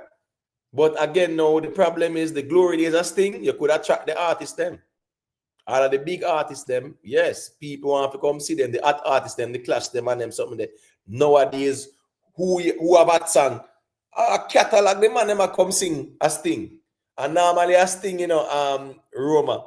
Yeah, man, I way I say, man, you're the art artist because you have the song them around the road. Right now, the man on the song around the road. Where the song them if you're on the road, for you to say you take Christmas or take December. Nothing we not see, brother. Nothing at all. No, this year, you know, song for the summer. Song for the summer, shake it to the max same way. Even though if they want, but the dancehall, a person might say, passenger princess. And then with sex. You get what me I say? For the summer. Passenger princess and then with sex. Yeah. Shake it to the And max. pretty little baby elephant. Pretty Little Baby was a trending song. I don't think it was a popular trending song, but notice now. No, I don't know what happened with that. Wait a minute. It's a big sampling from an old 60s song, right? But you see the hype and the buzz, it was a bubbling song. It was a bubbling song, and it just bubbled, and that is it. It trended for a while. But would you say that our hit song for Elephant Man, like a Elephant Man hit song? Me nah say that, bro. It's a I think my close him show them with so it's in him catalog now, so it's a hit song. Yeah, me know, but what me I say is that I understand that because when him can find a hit song, it rejuvenates film catalog and him set, right? So you know, say I know all I'm song them are old song or whatever. So it's a popular song, but what me I say is that, bro, it never lasts long though. It never lasts long. It never lasts that long. It did buzz. And I think that is where the problem is in the music too. You have sometimes songs have buzz, songs are trending, songs are bubbling, and we really call them hit song. Yeah. Well, Yeah, when Elephant Man has sampled the Gloria Gaynor, I will survive, right? At first I was afraid, I was petrified to think that I could never live without you by my side. Now I stand so very long and thinking, oh, you treat me wrong and I was wrong. Right? I will survive. Where the man do? That's all never die. Out and bad. You get Willie Bongs, sample that, brother. That a hit song too. That a hit song for him. Me wouldn't compare that to a Pretty Little Lady or Pretty Little Baby. Me wouldn't compare that to Pretty Little Baby. So as I say, we have some, and that a part of the problem right now in the music. We have songs where a trend, songs where have a buzz, songs where a bubble. And we make one bag of nice, say, oh, a big hit song then. And then them just disappear. That for show you our standard drop. Yeah, true. Our standard drop big time because we accept something now, call them hit where back in the days with a laugh after you with that. Yeah, so true. I'm just saying, like, you know, like say, yo, which charts you tear up on them sitting there? When man I find it song, man, and tear up charts, man. No. R.I.P. Gully Bop, but for me say Gully Bop mash up thing, me know we no problem. We kind of look dark. Well, he was the remember that was a time when social media, you know, social media they start to take over, you know. You get me I say? Yeah, man. And then now he more story as well too, you know. Remember him more story, he had a story as well. Him have a champion story. Yeah. When we know say Sting get knocked away and then carry Queen and Amari. Right? That's what was the writing on the wall. No, it done before that, man. Eh? It done before. Gully Bop done Sting, man. After Gully Bop, Sting shaky. No, he go on. Remember Big C did go on still, right? Big C did go on and Sting they locked down a little bit still. But a couple of years. And then fouled back with drama, Queen and Queen everything. and Amari. You get me? That's not a way of a foul back. You fall back with music, not drama. What the song with Queen and Amari have as what we say, as what me and y'all is a raise about, the music do it, a song do it. What the song with them have to go up and Sting or headline Sting? All right. With Gully Bop in the dove, every girl want to walk off of me, right? Yeah.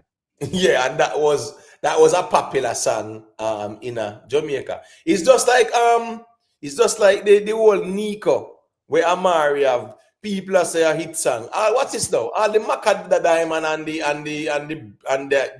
ABC virgin there, right? Derek Morgan. That was a trending song, you know, a bubbling song, you know. Me no see that as no hit song, bro. Me no see that as no hit song. I don't see that as no hit song. Yeah, Far from Colonel, it, son. the Papa son, we did do I Will Survive. Yeah, as long as I know how to live, I know I will survive. Papa son in my grumble, grumble, grumble. That is song in my finger, him style.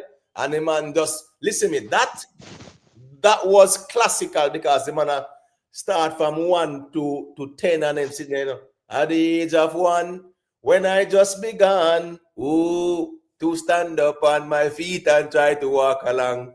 When people talk to me, I just could not understand. I used to look up in the face, you know, and wonder what is going on at the age of 2. That's a called storytelling. Oh, she bathed me properly and put on my beautiful shoe. She used to walk me to the park. She used to take me to the zoo. She tried to teach me how to talk, but I just don't know what to do at the age of 3.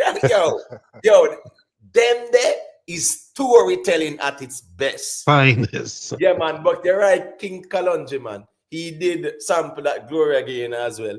I Will Survive. You see? So he show you even the importance of even sampling and them something there. Man, I tell a story. Yeah, remember Lieutenant Stitchy again. Young girl, wear your size. And next story.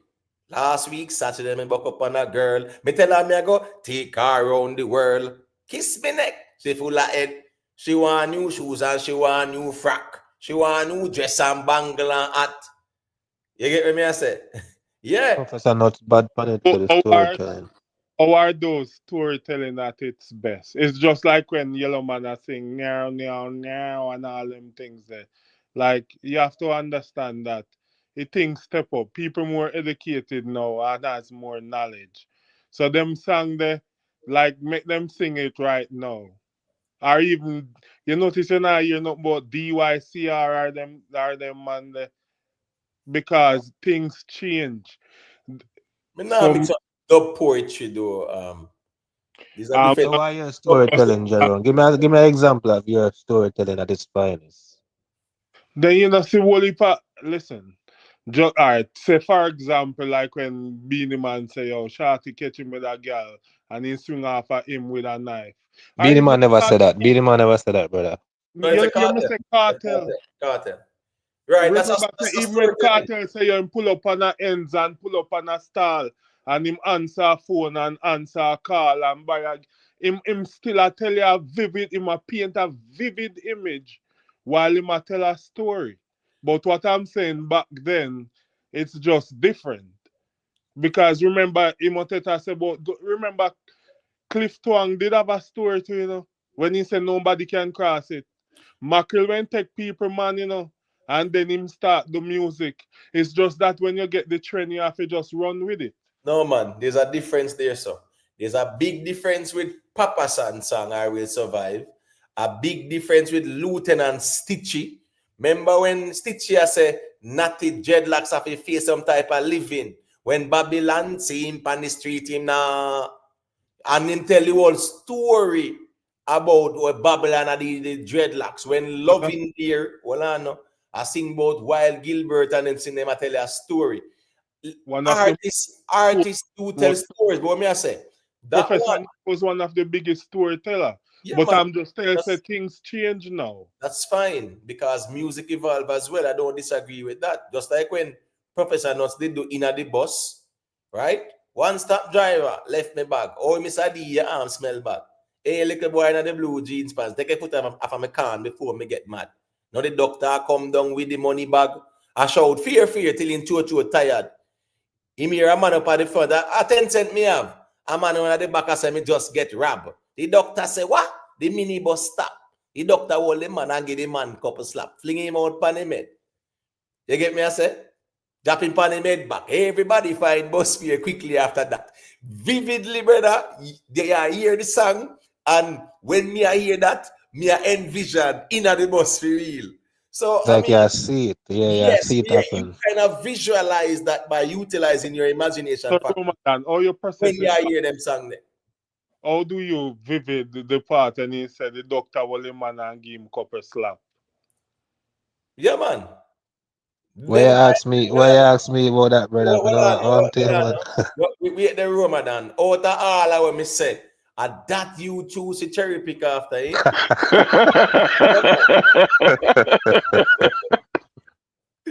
Yeah, tell you, man. Yeah, that's what I say.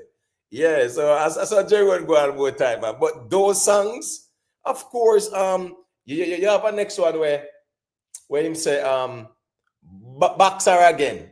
Right? He might get us to blow the boy boxer again. We run class the road and buy two Heineken or whatever. Yo, these artists were very good at telling those stories. And we did really love that, man. We did love that type of music, there, man. But the music evolved, no doubt about it still. But I think the music is devolving now because you actually have 3 phases of, as they would say, growth and development and whatever. Them say you have evolution, you have devolution, and then you have revolution. So right now, dancehall is going to a devolution stage, and we need a revolution. You understand me? I say in a dancehall, because really and truly, it's not looking good based on what we have seen so far this year. This might have been one of the worst year in dancehall this year in terms of quality hit songs being produced. That may I talk about. Songs wise, this might be one of dancehall worst year.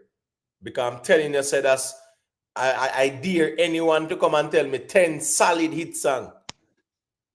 Song wise, the man say people, so don't get no feelings. Song wise. Not Yeah. financially or no other one. No, man, we're not talking about the arenas and them something there because that's a big look, but the artists them pocket that benefit, right? When it come on to moving the genre, songs do it. So what I say is that this year, as me say, I'm happy to hear 10 solid hits from the year start. And over 1,000 songs, probably about 1,500 to 2,000 songs, though, bro. I'm not joke thing. Now 73 projects submit for Grammy, and them sitting there. You know what song man I drop on them something there? Easily 1,500 songs doing a dancehall from the year start. And if me say name 10 solid hits in a dancehall, where we are going to say? Back in the days, one artist have all 10 hit songs for the year. Kartel 9 Prime, all 10 hit songs. You get me, I say? Say that when DJ Khalid drop big collaboration, well, hey, it's a good song. It went on the Billboard Rhythmic chart, yeah, that's a good look. But when you're looking at the overall feed dancehall this year, no, sir. All right, a dancehall song with a Khalid and Vado on the wall, my man, I expect that for Italy at 100, man. If I even 99, if I even number 99, pan at 100. When you have them caliber artists there, DJ Khalid, Vybz Kartel. 99, you have to bring it so far. 99, you could have said top 80 or something, man. Top 50 or something. Me no want to carry go so far. I have to say if I even 99. I'd be a giant step on it, so you have to bring it far. Right, so what me I say is that you hear them giants there on that project there. Listen me, back then when you have Snow, right? Who else? Nadine Sutherland, Buju, Beanie, Bantan, Beanie Man, Louis Culture, them type of medley. Terry Fabulous. If you see me walking, that means something must be wrong. I will never do you that. Yo, Louis Culture, I've got love and devotion. Come on, man. Beanie Man. Boy, I might be fool, I might be simple, but I'm not, mister. Don't judge me for a fugitive, you're cool, fool. You never know, say I me run the school and I me have the girls, them. That's a big international collab. Up to this day, that's on the big same, big giant song same. Come on, man. And that a Snow. So when I say them type of collab there back then with them giants there, that solid, man. So, at least a collab like that where we see, yeah, my expectation will be at least by the hot 100. If I even feel, a little weak or something. If I even 99, that's the expectation sometimes. But again, the music kind of weird right now, as me say. This year, yeah, man, this year, we really have to look and say, boy, what's going on with the music? Because the quality of the productions it just not work at all. Not work at all. And that's how me feel the problem that too, cause the artist they must spit lyrically. The lyrical content is there, even though it can tighten up and fix up, but the production the beat them feel lifeless. As well, I say one night on the other reasons what would I do? You can't play them rhythm alone in a dance and the crowd move. But then when you introduce a juggling, you play the rhythm first, and then you probably start with the winning one or the slow song first, and then bring up to the DJ. And then no, no, the song them just sound flat. The rhythm them just sound flat. Them not no soul in them as well. You say. The Bro, bass line now grab people. Dancer used to have some strong bass line, and that we used to have over all of the other genres. Our bass line them when them hit you, trust me, a different thing. When I got a bro, strong bass line anymore, the music when them you just hear a Showtime rhythm, right? Showtime rhythm, bug rhythm. Remember, said in the rhythm there, you couldn't just play the rhythm there, you know? And then afterwards, a year, Showtime. You get what me I say? Imo, Yeah. I wish producer produce the rhythm Brock Buckle. I think I DF Kelly. Brock Buckle with song the no, banner. Anna DF Kelly man. Forgot Brock that Buckle. word. Yeah, that I was Zebra say. Five type of love, them and the one Yeah. type of love. And all right, you see, all right, what Imo just say, you see, we play that tune there, and there's an aspect of the tune where you actually hear when the buckle are broke, Yeah. and then the rhythmic aspect just kick in, just like he was Street Sweeper. And Todd have a When big song on the rhythm that to get gal easy. yeah, Just believe me. Boy, I can't yeah, lose. Yeah. all right, and especially when Street Sweeper start, yeah, and you pernum, and then and they start play out the rhythm, yo. Listen me, Imo. Steely and Cleavy on the street sweeper. Yeah, But remember, say this listen. people there, you know, right?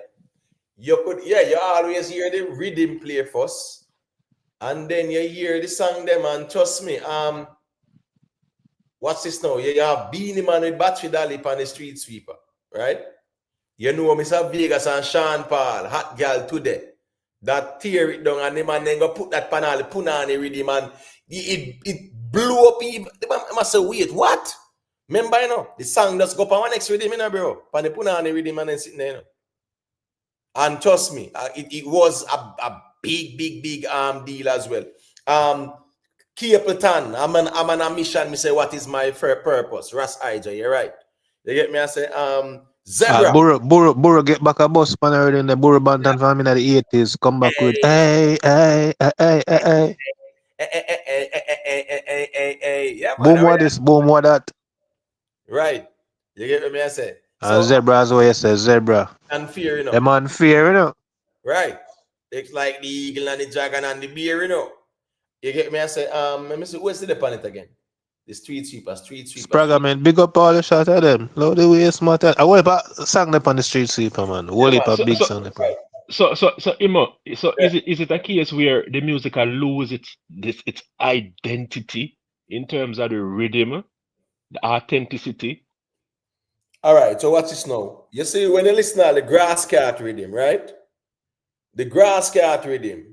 You know, so yesterday I played the rhythm there, the whole rhythm to not just one song. The whole rhythm, the Jacka Diamond comes straight up to Vegas. Right. I know Mr. Vegas. Bongo push the grass cat. The way they get a look good, me shout out. Beanie Man, as the world gone mad. Right. Oh, some boy that go and like say, the man got the power, sex the girl and by the hour, make them coffee, all their brother. Who make the line up the girls, get them together. Yo, yesterday I listen to juggling there, you know. I play the juggling there. All the Jacka Diamond have me a laugh yesterday, and I must say, we not carry free girl, you not carry flour, crab a load clap. Them a walla, we walla. This Cabra. If a girl done and her man I run you down and you want that, take that. She have hoes to the man and the man don't want her and he want you. You get me? And Chico the pan in the seat, you know, you get sticky on some girl. When the sticky pan them, it get hard. You get me? I say, yeah. I mean, like them kind of what the thing is. My point is, my general. You see, juggling, the absence of juggling, that kill dancehall. The absence of juggling, my general, that mess up dancehall. Every time dancehall get a little rejuvenation, juggling dead. Big bunks rhythm create a little renaissance period there. Yeah, and the dirty money. 6 songs, 6 artists did find it song pan the big bunks, man. Craft, Valiant them, Najiri, Raja Wild. Let me see. Craft, right? Valiant, Raja Wild, Najiri, Skeng. Who else is up on the big bunks then? But Mayan. All right, we can say at least 5 artists find it song pan that, right? Yeah, man, Mr. Vegas they pan the big bunks as well, but him they go pan it late as well. If him they go up on it early with him song, you understand what I say? Him say they pan the dirty money too, but a Russian style it I never put it up. You know what I say? I just saw that go more time too. You see? I just saw that go still, man, because that you see pan that Mr. Vegas song, Mr. Vegas have one. Yo, Mr. Vegas said have. Bro, me don't even want to talk about it, man. Trust me. You the dirty money? What? Bro, man. Yo, bro, Mr. Vegas did have the best melody in this. You see the man chorus? I'll video the man about to shoot to them. Bro, the man chorus, pan dirty money rhythm. The man say, me make girl run out, go out, a man say, bring the answer me are the only one girl shake and skirt like so that can look how me stand for like soldier, man. Yo, if you hear the song, bro, pan dirty money with him, boy, I mean, I lie still. Yeah, Russian styling, but I saw that go more time still. That's why more time in our music, in general, you have to just know, say, yeah, man, you will live and you learn. But enough man get style pan a rhythm, man. On the yeah, one. that's me saying now. I just saw the thing go more time. Sometimes we live to see producer style artist, bro. That me I tell you. Back then I just yeah, that's not a joke thing. Producer bigger than artist out there, no one else sitting there. That's not a joke thing, bro. You know, a producer have a rhythm and artists have you beg on them something there, bro. Yeah, back then a producer I'm glad for you have as long as the sound good. Trust me. So, you know, and you look on the dirty money, Jada, right? Craft, Najiri, right? Valiant, Sinful, Raja Wild with Go, Naiji Boy, Validan. Well, yeah, but we talk about some of the one them when you know connect like that, like our Go by Raja Wild and Continent them, Jada, Gen Z, Jezebel. Let me see. Valiant. About 6 or 7 hit song was on that, man. You get me? I say, my point is, that same year, and the last year that same year you had the street vibes, right? Where Russian and the lick over. And Russia, not nice. Not nice, I'm sorry. And I do when I find battles pan it. Chronic Law find song pan it too, brother. And then you did have something there too. You did have the Fiesta juggling by DJ Mac them, man, and that bust out Armani, man. So go on, God. I think the juggling that far back, so why the man them stop? No, that a nice little groove that we in, you know, cause you say around 3-4 of them that you name out now we are juggling the big bombs, dirty money, payment plan. The payment plan, at least Niger Boy did find judgment. It was like big hit song for him too. You get what I say? Yeah, you look on the not nice there, you know. Yeah, the street vibes, 2.0, whatever them call it. The Fiesta juggling there. And then now Rooster them, man. Rooster them with massacre them whites, man, and squash them up, get up and them something, man. Remember juggling that to the Rooster them, you know, better. With massacre whites them and them something there. So yeah, and TJ something. Already TJ end up Me a little juggling. Right. So the thing is that is the absence of juggling, man. That's the problem. The juggling. What's this now? Sincere, Russian. I him find some songs, right? With the storybook. That juggling do it, brother. That's a part of the problem. And the problem again too as well too. You have whole heap of times you have certain jugglings are going on and some man are going like say, them no want do no song pan it too, brother. Them don't want to do no song pan it too. Because you have times when artists will all link all of the artists and say, yo, me have a juggling here, you know. I don't joke thing. Me know Mr. Vegas have juggling, brother. And that shouldn't drop on one bag of sitting, bro. Nice juggling too. But that's how the music thing. Why the man them refuse to do it or what? No, man. What politics Politics. and them sitting there, brother? Because I'm telling you something. All that thing is staying, bro. Watch this, Remember, man. You will have a project, and I'm gonna tell you, say, yo, you can't drop that yet. You have to wait and, the man that gonna do this first, and then you can drop the song after. I want bag of sitting. But yeah, I said juggling. Juggling is what kept dancehall alive and well. Juggling. Dancehall glory days, juggling. Juggling rhythm them. Nowadays, as me say, we see DJ Khalid, right? Have Buju, Vybz Kartel, Movado, Bounty Killer, and one project. Why none of our producers them can't get even 3 or 4 of our top artists them on one track? Take a DJ Khalid. Imo. Yeah. Remember, so this is that talk about one night, when we that talk about the whole accessibility to remember we that talk, remember that we say the jump for go up on a little stage show just to get him voice. Sean Paul said I remember say with that talk said the days when time a man never really have access to studio like that. Remember when you used to for example when you used to watch ER back then and a man say, yo, boy, when I go to studio, me say a bag of man line up and you don't know him have to wait him turn and a producer would have say, yo boy, come back the next day and him come out 3-4 times and nobody now look on him.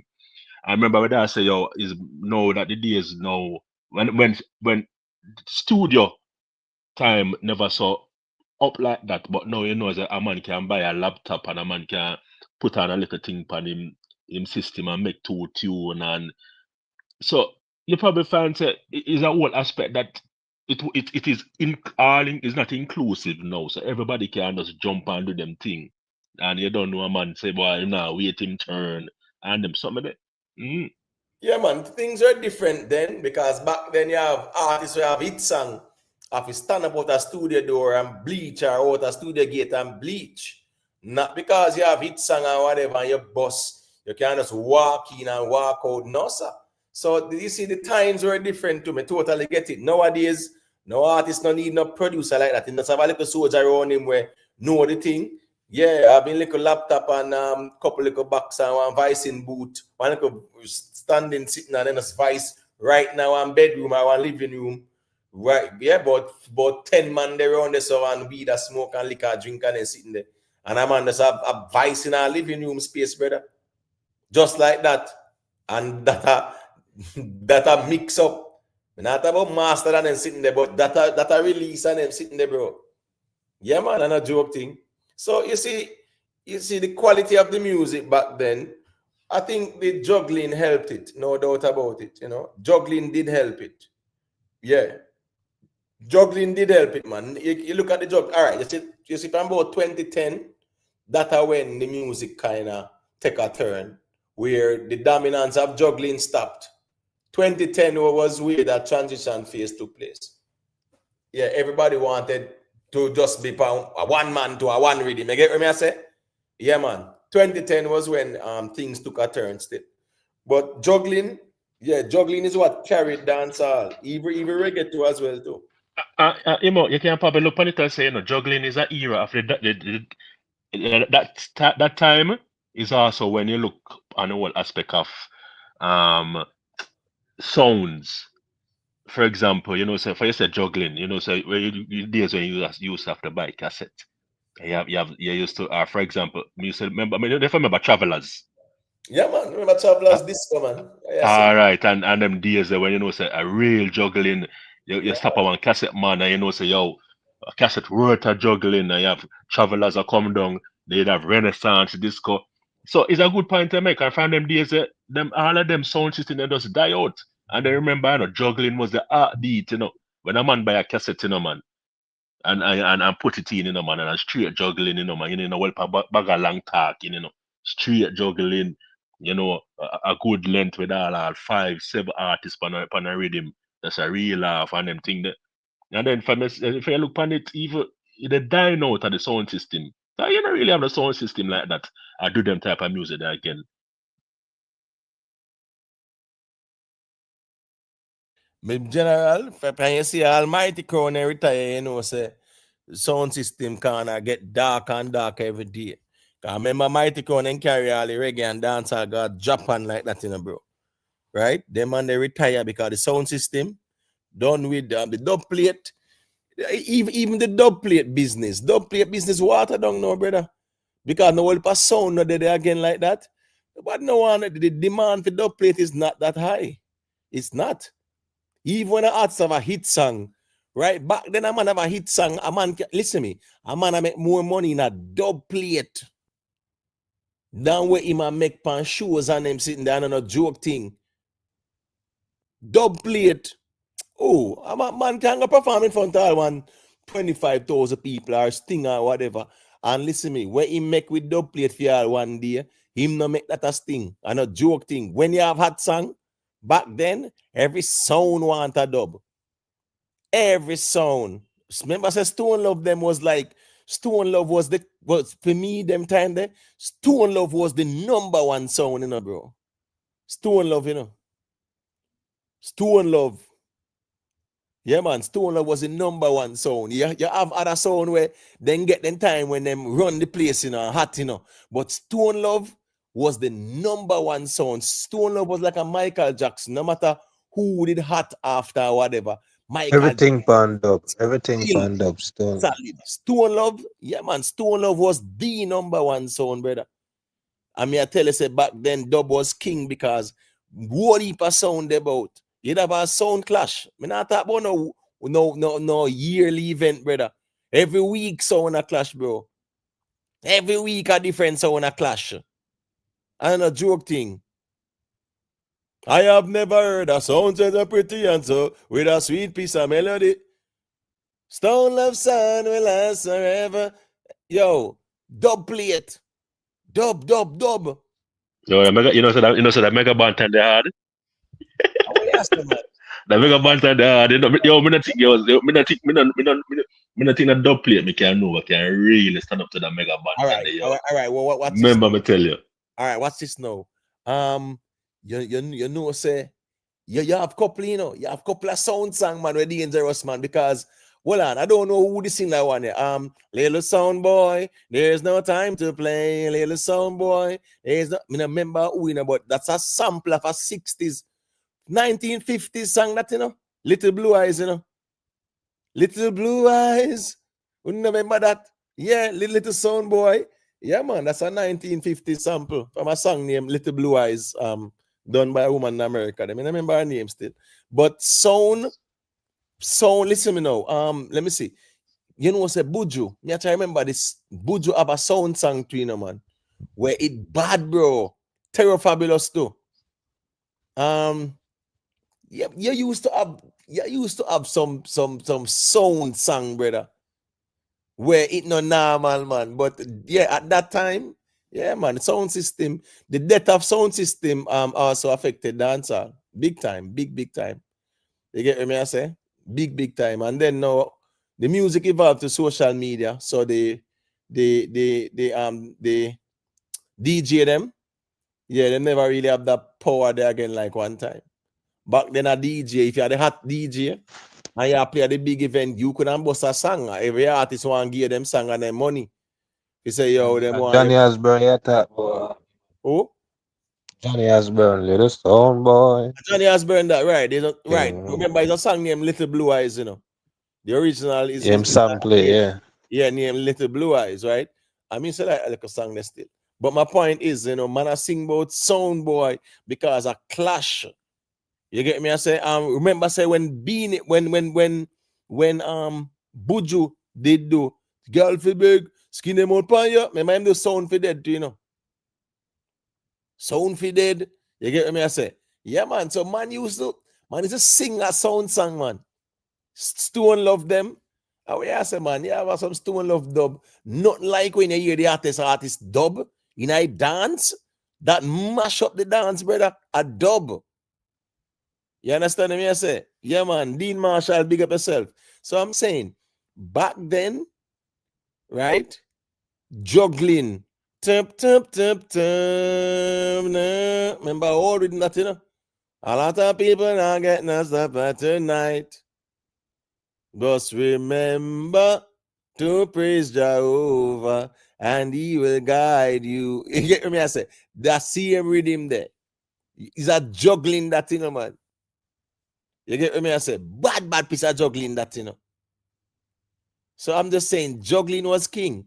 The regression of sound system, of course, that impacted dancehall as well too. But dancehall became more commercial, became more global, right? So at the end of the day, social media amplified dancehall.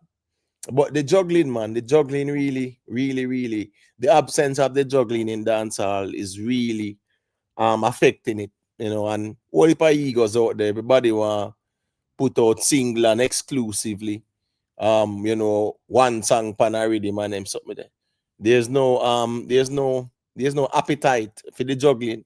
I don't know why, and sometimes too, when juggling go on, all the artists get styled by producers too. You get what I say? Yeah, so them do it now. A man just put a juggling and create one bag of excitement around it. And when all the artists reach out, brother, stylings they get, man. Yeah, man. Producer style artists nowadays. So you have sometimes to blame artists from staying in them lane, bro. A man have a juggling, yeah, man. Make that steering them, man. I not take the styling from them, man. Enough artists, brother, approach it that way there too. Because you have producers who will style all artists, brother. Big artists. And I'm gonna look and say, but we have big artists, we have much big songs. Producer try style me. Yeah, man. It make you really look and I say, wow. You see it?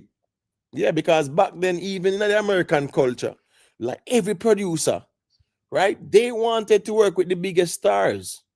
You get what I say? Yeah, all right, watch this now. This producer that did the Lion King pay Beyonce them and Blue Ivy them, right? Listen me, when the man say Beyonce is coming or whatever, man, I say, wow, cause what? They well want to work with the artists, them. Those big artists, of course, that are more fed in your cap, so to speak. So the producers with the big artists, hell yeah.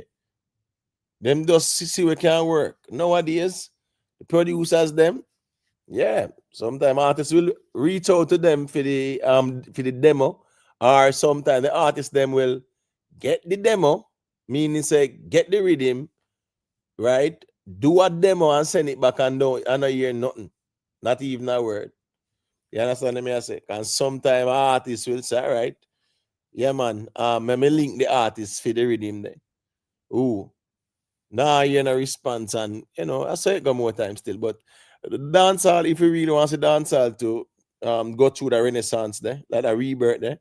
Yeah, we need juggling, man. Juggling alone can't save dancehall. Well, that's why not emo, and probably even this day and age, that's why you find. I remember it does there reason upon it, where up to today is the reggae people them as we have been saying a push dancehall, and that's even for sure. You say even no matter how realistic people may want to think, if you got some of them concerts here, a long time dancehall music I play, a long time dancehall artists music I rinse out.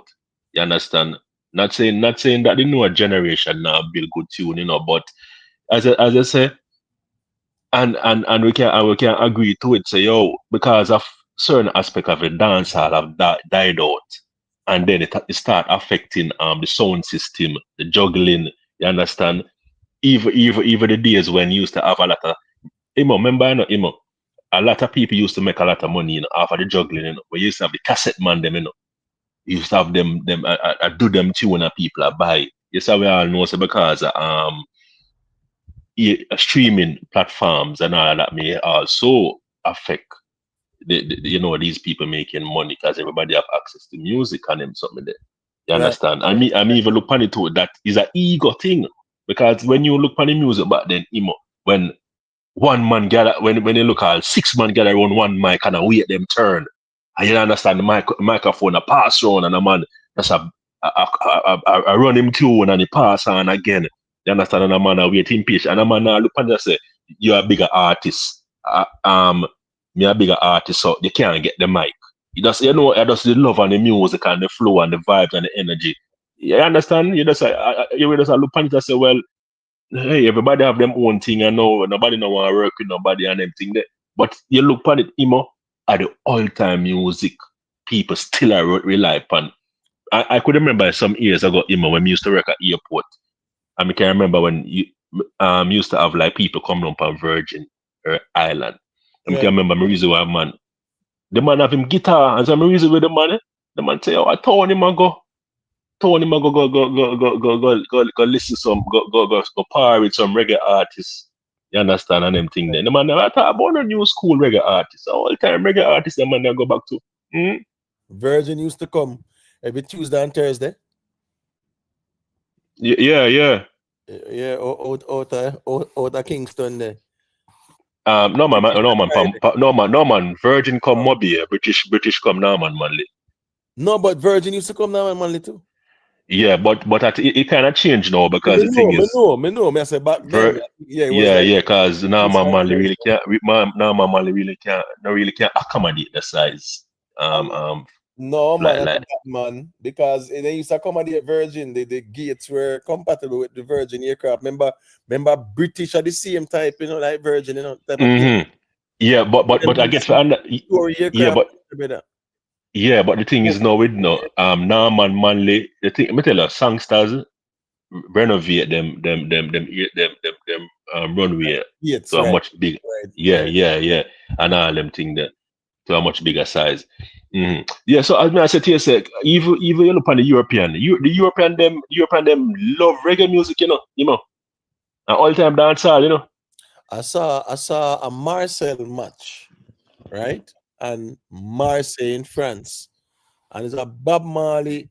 Let me tell you something, man. A Bob Marley music and Bob Marley image them have all over in the stadium. You got Germany, brother. In a 2025, Yeah, a Bob Marley at the Marseille Stadium and the whole stadium I sing Bob Marley song. Germany the same thing, bro. Bob Marley in the football stadium, them you know ramp you see the Bob Marley image and they sitting there, man, and Bob Marley songs are play. Yeah, man. That's why as me I say still reggae. While reggae is regressing in Jamaica locally and it's losing its local appeal, globally it still have the appeal. You get me? I said, what on? It's how much Bob Marley make 11 million or something like that. That year, yeah. Remember, as me saying, you see, Chronics put out film project, and that the week that 11,000 Bob Marley do better. So you know, it's a weekly Bob Marley pull numbers with sales and streaming equivalents. Bob Marley music a sell. Bob Marley music a stream. Bob Marley music they all over same. It's a reggae they about same way now, but in Jamaica locally, like the place where it's birth, yeah, it's no longer there. And Chronix project that first week there, I'm always gonna say first week is not the end all and be all. But if Chronix cannot stay on the Billboard reggae chart for a second or a third week after 7 years hiatus, that really sure we say reggae in terms of its rejuvenation. No, sir. Now if you give thanks to Bob Marley if you are going to wave the flag. You understand me? I say big up success over hype, respect in a success. You know, you got manners and respect. Yeah, man. After all these 7 years exile and him come 1 week on the reggae Billboard, little over 3,000 units and disappear from the Billboard, brother, after that. Not even number 9 or number 8 again. It's like second week, not even 3,000 sell again, brother. That me I talk about, you know. If you even say you hold the number 5th spot for the second week. And guess who is there? Bob Marley at number 1, Shaggy at number 2, Sean Paul at number 3, and you will have this stick figure them or the soldier them or them ones there at number 4. And Chronics at number 5 for that first week there. Sean Paul again at number 6 and them something there. Listen me, people have to give respect to Shaggy and Sean Paul them for, as dancehall, them they on the billboard. Cause all who are making bag of nice, we don't see them on the reggae billboard sitting up there, you know, with a body of work, you know. I represent dancehall, they say, you know. Just a little trending charts and some apply tunes and then sitting there. You get what I say? Yeah, some little trending and some little apply tunes conversation. We not see them sitting in a top 10 on the reggae billboard. One bag of reggae people. As dancehall, then can't move no needle over there. So Sean Paul and Shaggy are the only 2 men them where they just hold that solidly. I hold it for years. And I rep dancehall same way. That's a good. Bob Marley 1. Bob Marley upon the number 1, you know. Shaggy upon the number 2. Then stick figure, Sean Paul, UB40, Sean Paul, Yeah, man. Damian Marley, number 9. Yeah, man. So I tell you, brother, man. No And dancehall. Sean Paul album a Dirty Rock for much years. Yeah, Same man. way.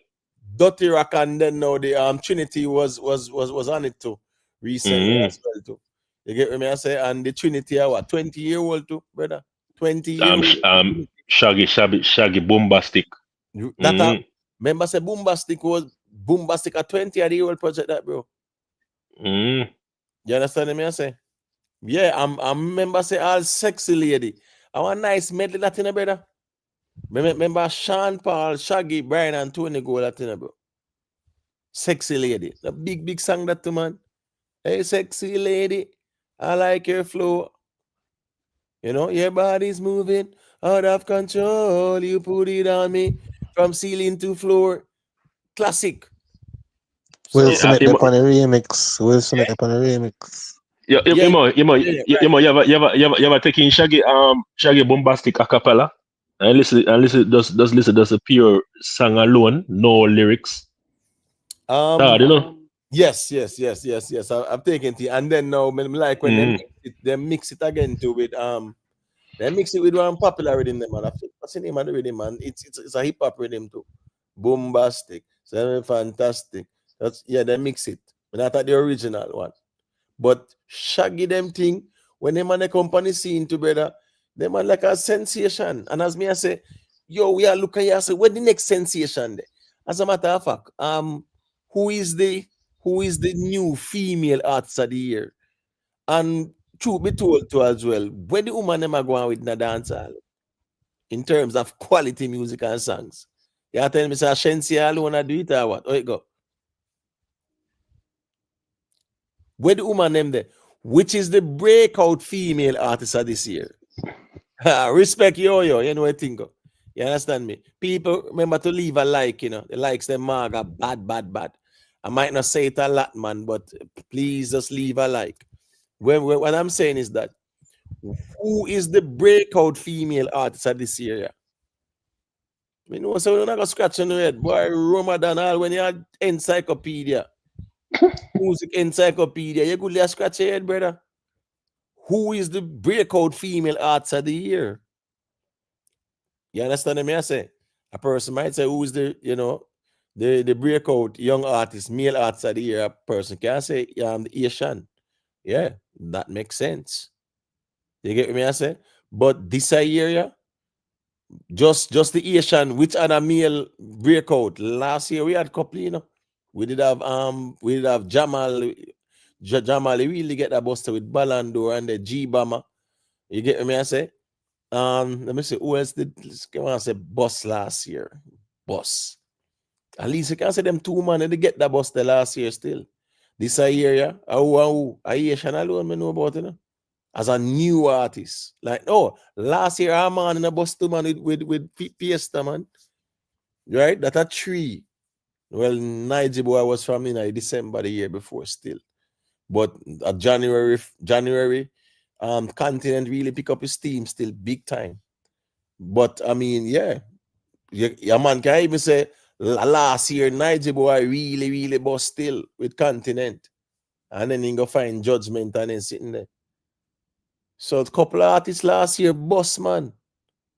This year, yeah. Yeah, look and you say, who? All right, you can't say Haitian. Who else? Who else after Haitian? That's the problem, you know. Imagine a year in a dancer where a one-man boss. One-man boss, brother. Remember certain years? All right, what's this now? 2023, you know. 2023, Nigeria. Raja Wild. You get what I say? Nigeria. Raja Wild. Mute the boss out. Let me see who else. 2023. I'm trying to remember, like Nigeria, Raja Wild. Pampute should get some credit. She be dropping some bangers. One Queen Lakeisha, boy, this music thing are weird to me here, as me say. Songs will drop the people and does not connect with it.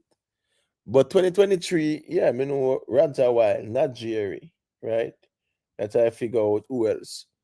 But at least me can count them two there. Right? Ramadan and J Views, if you know no artists where we can say Boss 2023. You get me I say? Like we talk about Boss. 2023.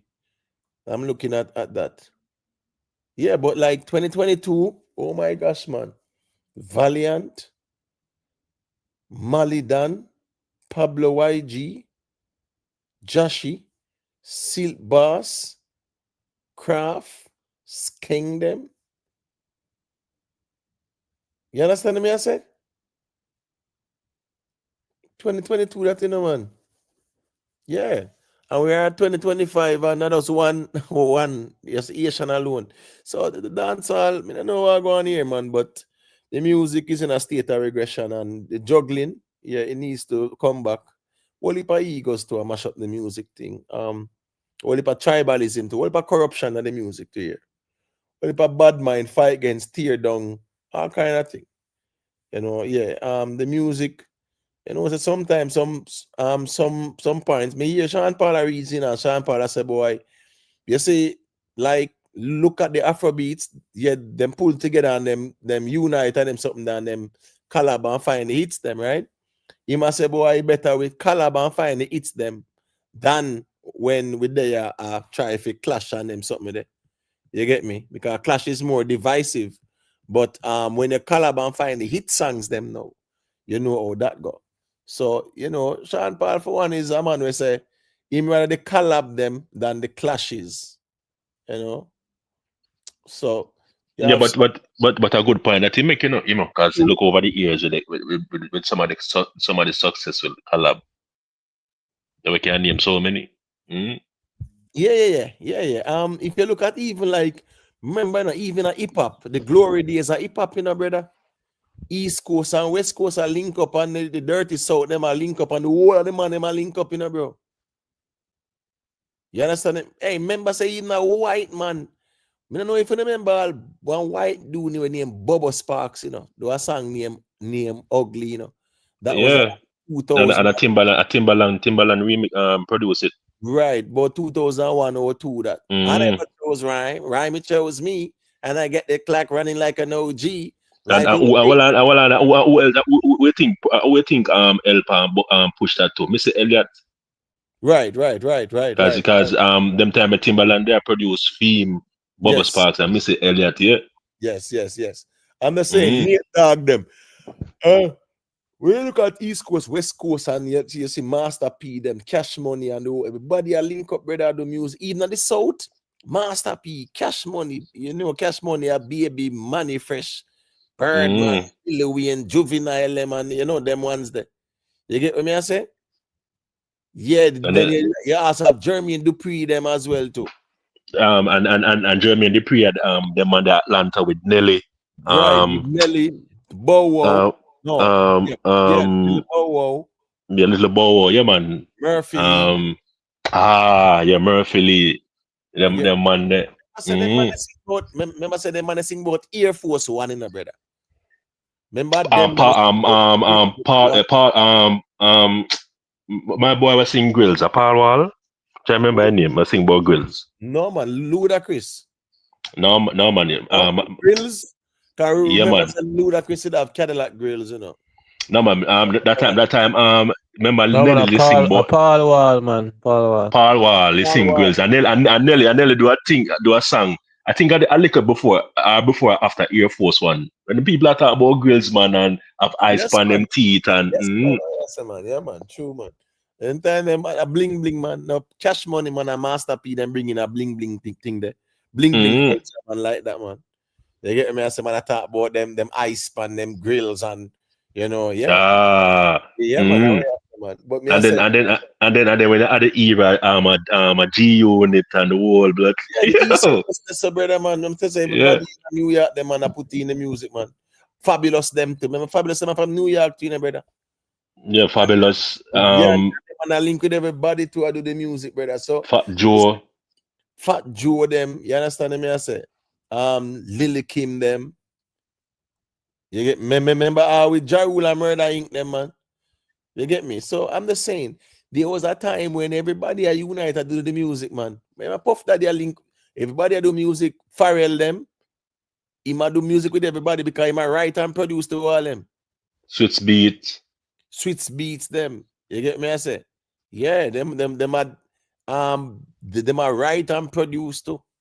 But Pharrell him, oh my gosh, man, Pharrell, trust me. Remember, you know, the song by Usher, you know, Don't Leave Your Girl Around Me, True Player for Real, right?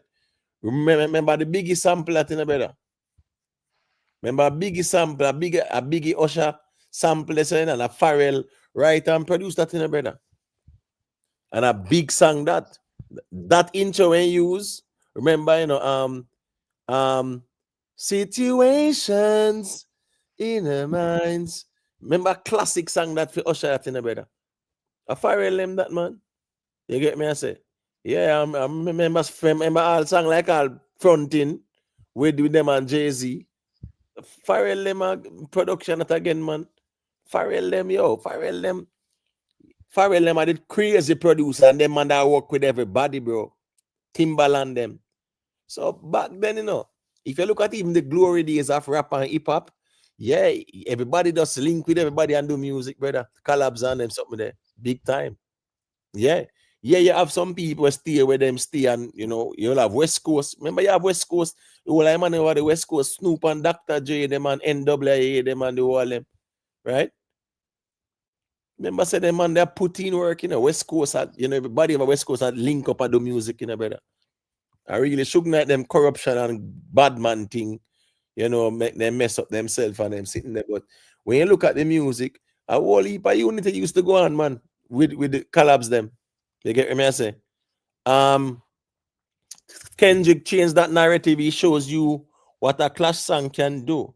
Well, here we go on still, you know. But remember, even recently, right? Yeah, you still have people who were finding songs, right? And they were doing collabs too. Yeah. Ludacris. Oh, yeah, say, man. Ludacris have song like When I Move, You Move. Just like that. Hell yeah. Hey, DJ, bring that back. You get what I'm saying? Oh, you ain't going to talk. Bitch out me. I'm the goddamn reason you're in VIP. CEO, you don't have to CID. I'm young, wild, and free like GLE, brah. We ain't got nothing to worry about. We'll pass. Let security. Watch out for my medallion. My diamonds are reckless. Feels like a midget is hanging from my necklace. I pull up in a million trucks, looking, smelling, feeling like $1,000,000. Pass the bottle. The heat is on. Yo, Ludacris. Yeah, man, Ludacris. Stand up. When I move, you move. I can't tell you those. Some of them in they do songs span them beat it too, you know. You get me? I say in they do please, Mr. Please. She said, please, Mr. Please. Yeah, man. And that's a sample too. I'll Jerry in the note say. Maybe ask Al Jerry for name 5 Kartel sample. And can't tell you, brother.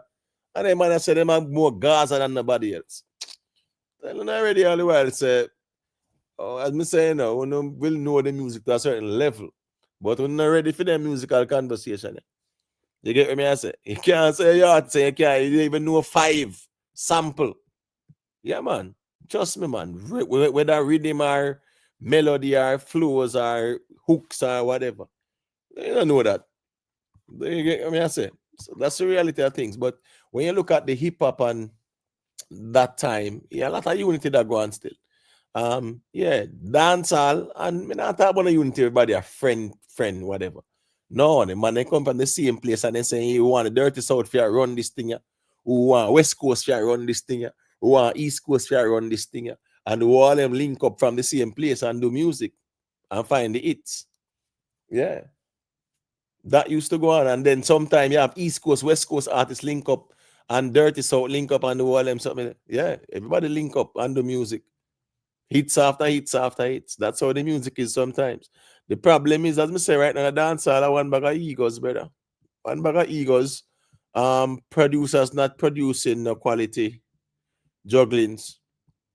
They get what me I say. Them few and far between. Few and far between. The jugglings and just not.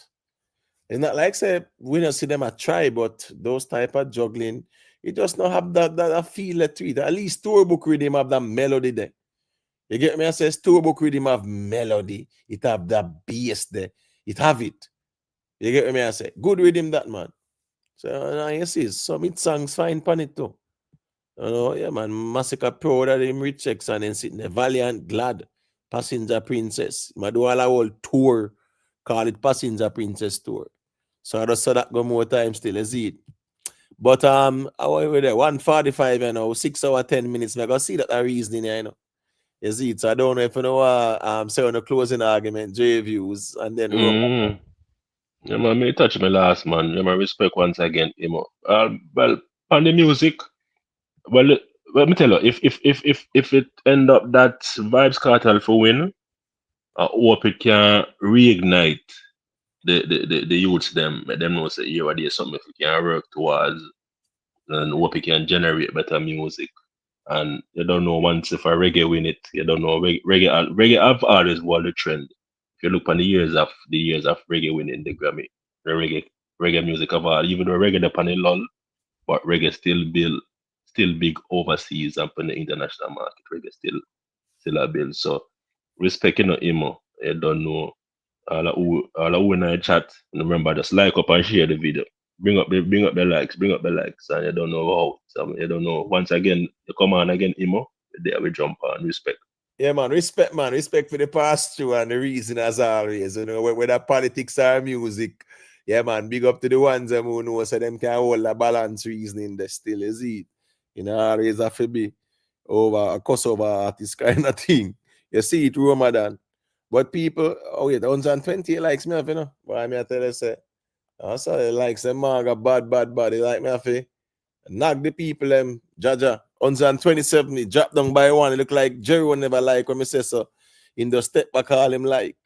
I just saw that go more time still, man. You see, but people just leave a like with the Grammy, right? Yeah, they are leaning towards reggae a lot, and yes, them will nominate dancehall and reggae acts for sure. That inclusivity there and stuff like that, right? Diversity. But at the same time, I reggae them a get. Trust me. I just saw them stay with the Grammy right now. And truth be told too, the dancehall projects that we see being submitted, them they no shaka whereas hit song here and hit song there and crossover song there so a man can say, well, it's hard for that man they lose. You understand me? I say, yeah. Watch to can listen. The boy Jerome take back him like man. Me I tell you as me look, me see 128 and me look, me see 127. Me say me know Sir Jerome that because Jerome is a man say if him not like that reason, where's the fall Ramadan carrying go to deep sea go drown.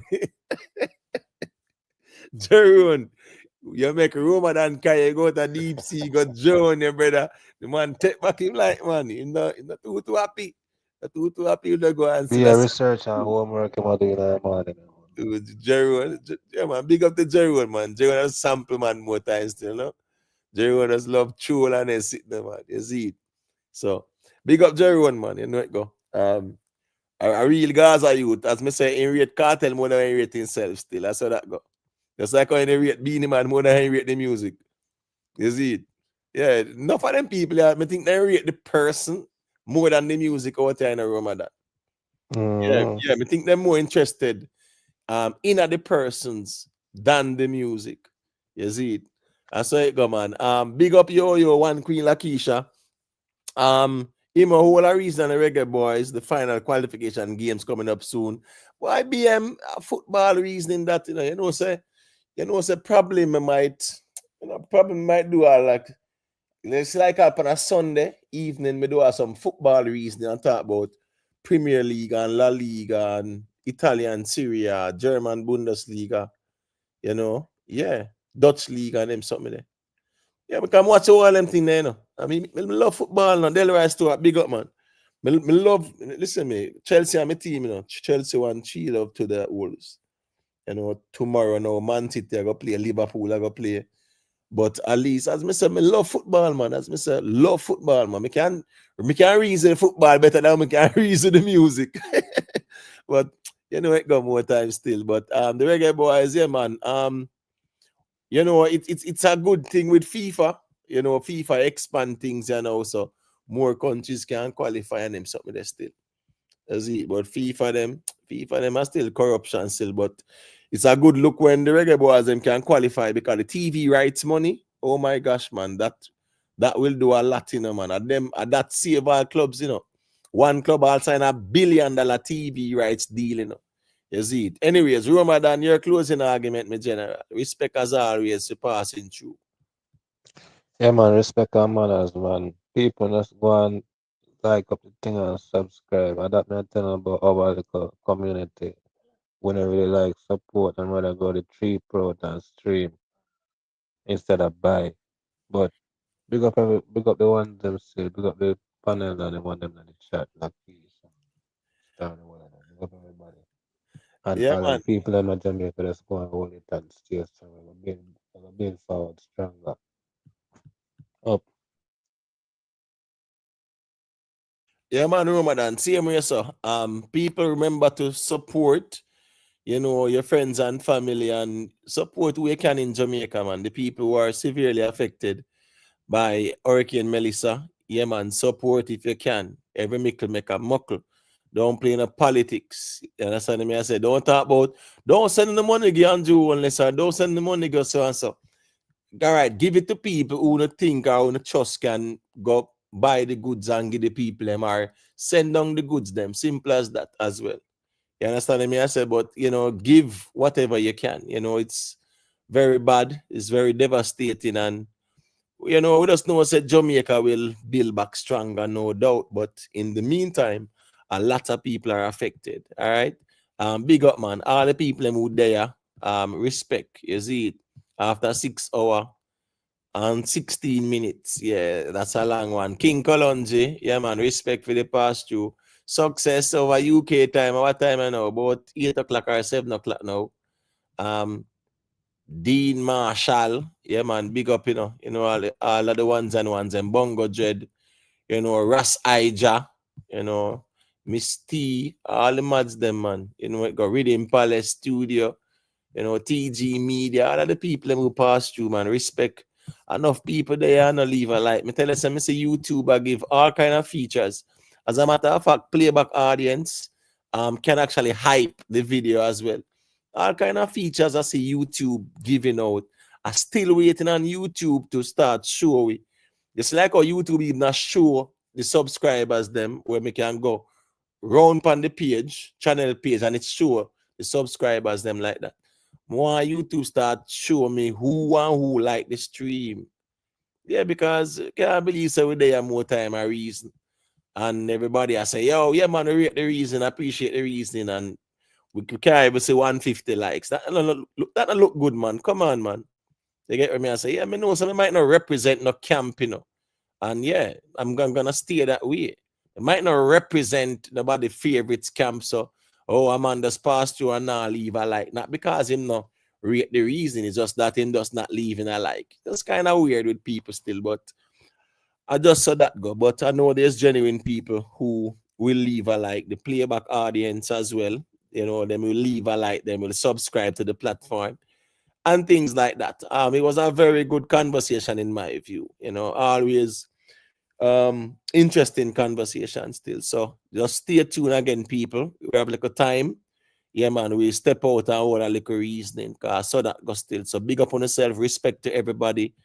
You know, as I said, be safe out the people. You know, life is short, you know, and you just never know. You know, but also for those who deal with the prayer, yeah, man, pray for Jamaica. For those who can contribute, whether monetarily or materially, yeah, man, just deal with it that way as well too. You know, support. Don't make them political people sway on opinion when it's country above politics here. Country above politics. That's the reason why I went to Washington, go cow down Rattigan them and say, brother, I'm madness you know I do up here, so, you know. Right? Under Washington, DC, in front of one bag of Secret Service people just dead there watching and then sitting there, right? Some Jamaicans over there, so I try to tear down the country, right? I march against the government. I call on Jonas dictator, say him a thief, all kind of something. I have a handful of people. On one next side, I say one Jamaica and stop on the foolishness. And them thing, listen me, a country, me put my country first, man. Me not put politics in front of it. And I realize when it come on to politics, them people don't care about the country's interests. It's political interest. You get what I say? Yeah, man, respect Dean Marshall, man. You see it. Yeah, what's to can listen? I said Jerome never not like the fact say Roma than Kanga deep sea. Roma than Jerome got deep sea go join him, man. You see it. Roma than a dangerous youth and they come on to the music, man. I respect that too. You see it. I respect the reasoning, man. The musical knowledge and then something there still, you know. Yeah, man, respect, man. Respect, brother. Yeah, man. Big up, Roma. All right, big up on yourself, people. Respect.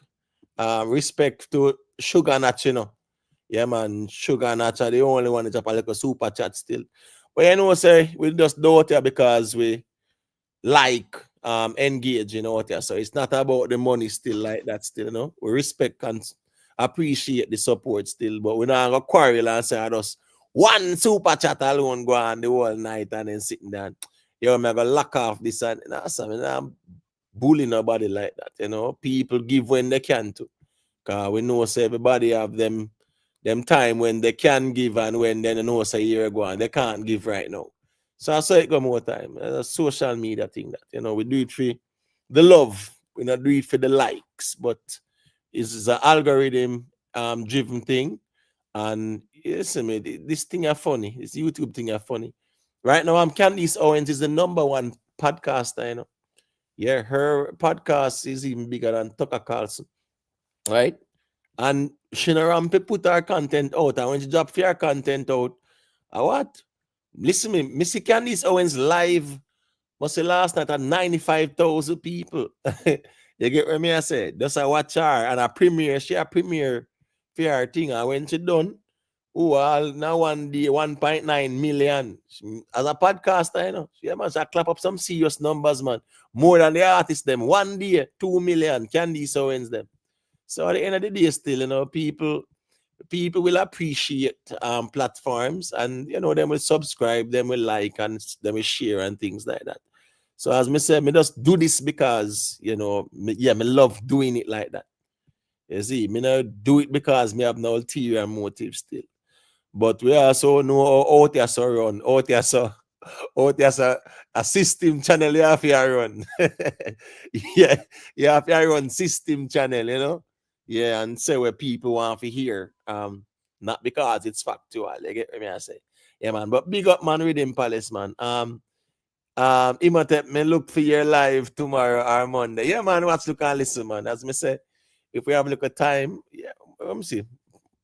Yeah, more likely about Monday still, you know. Yeah, more likely about Monday still. But if me have a look at time tomorrow and you know, can't come and hold a little reasoning still, is it? Because there's always things to speak about and things like that. J-Lot, big up yourself, man. Respect is it. So just leave a like on your way out.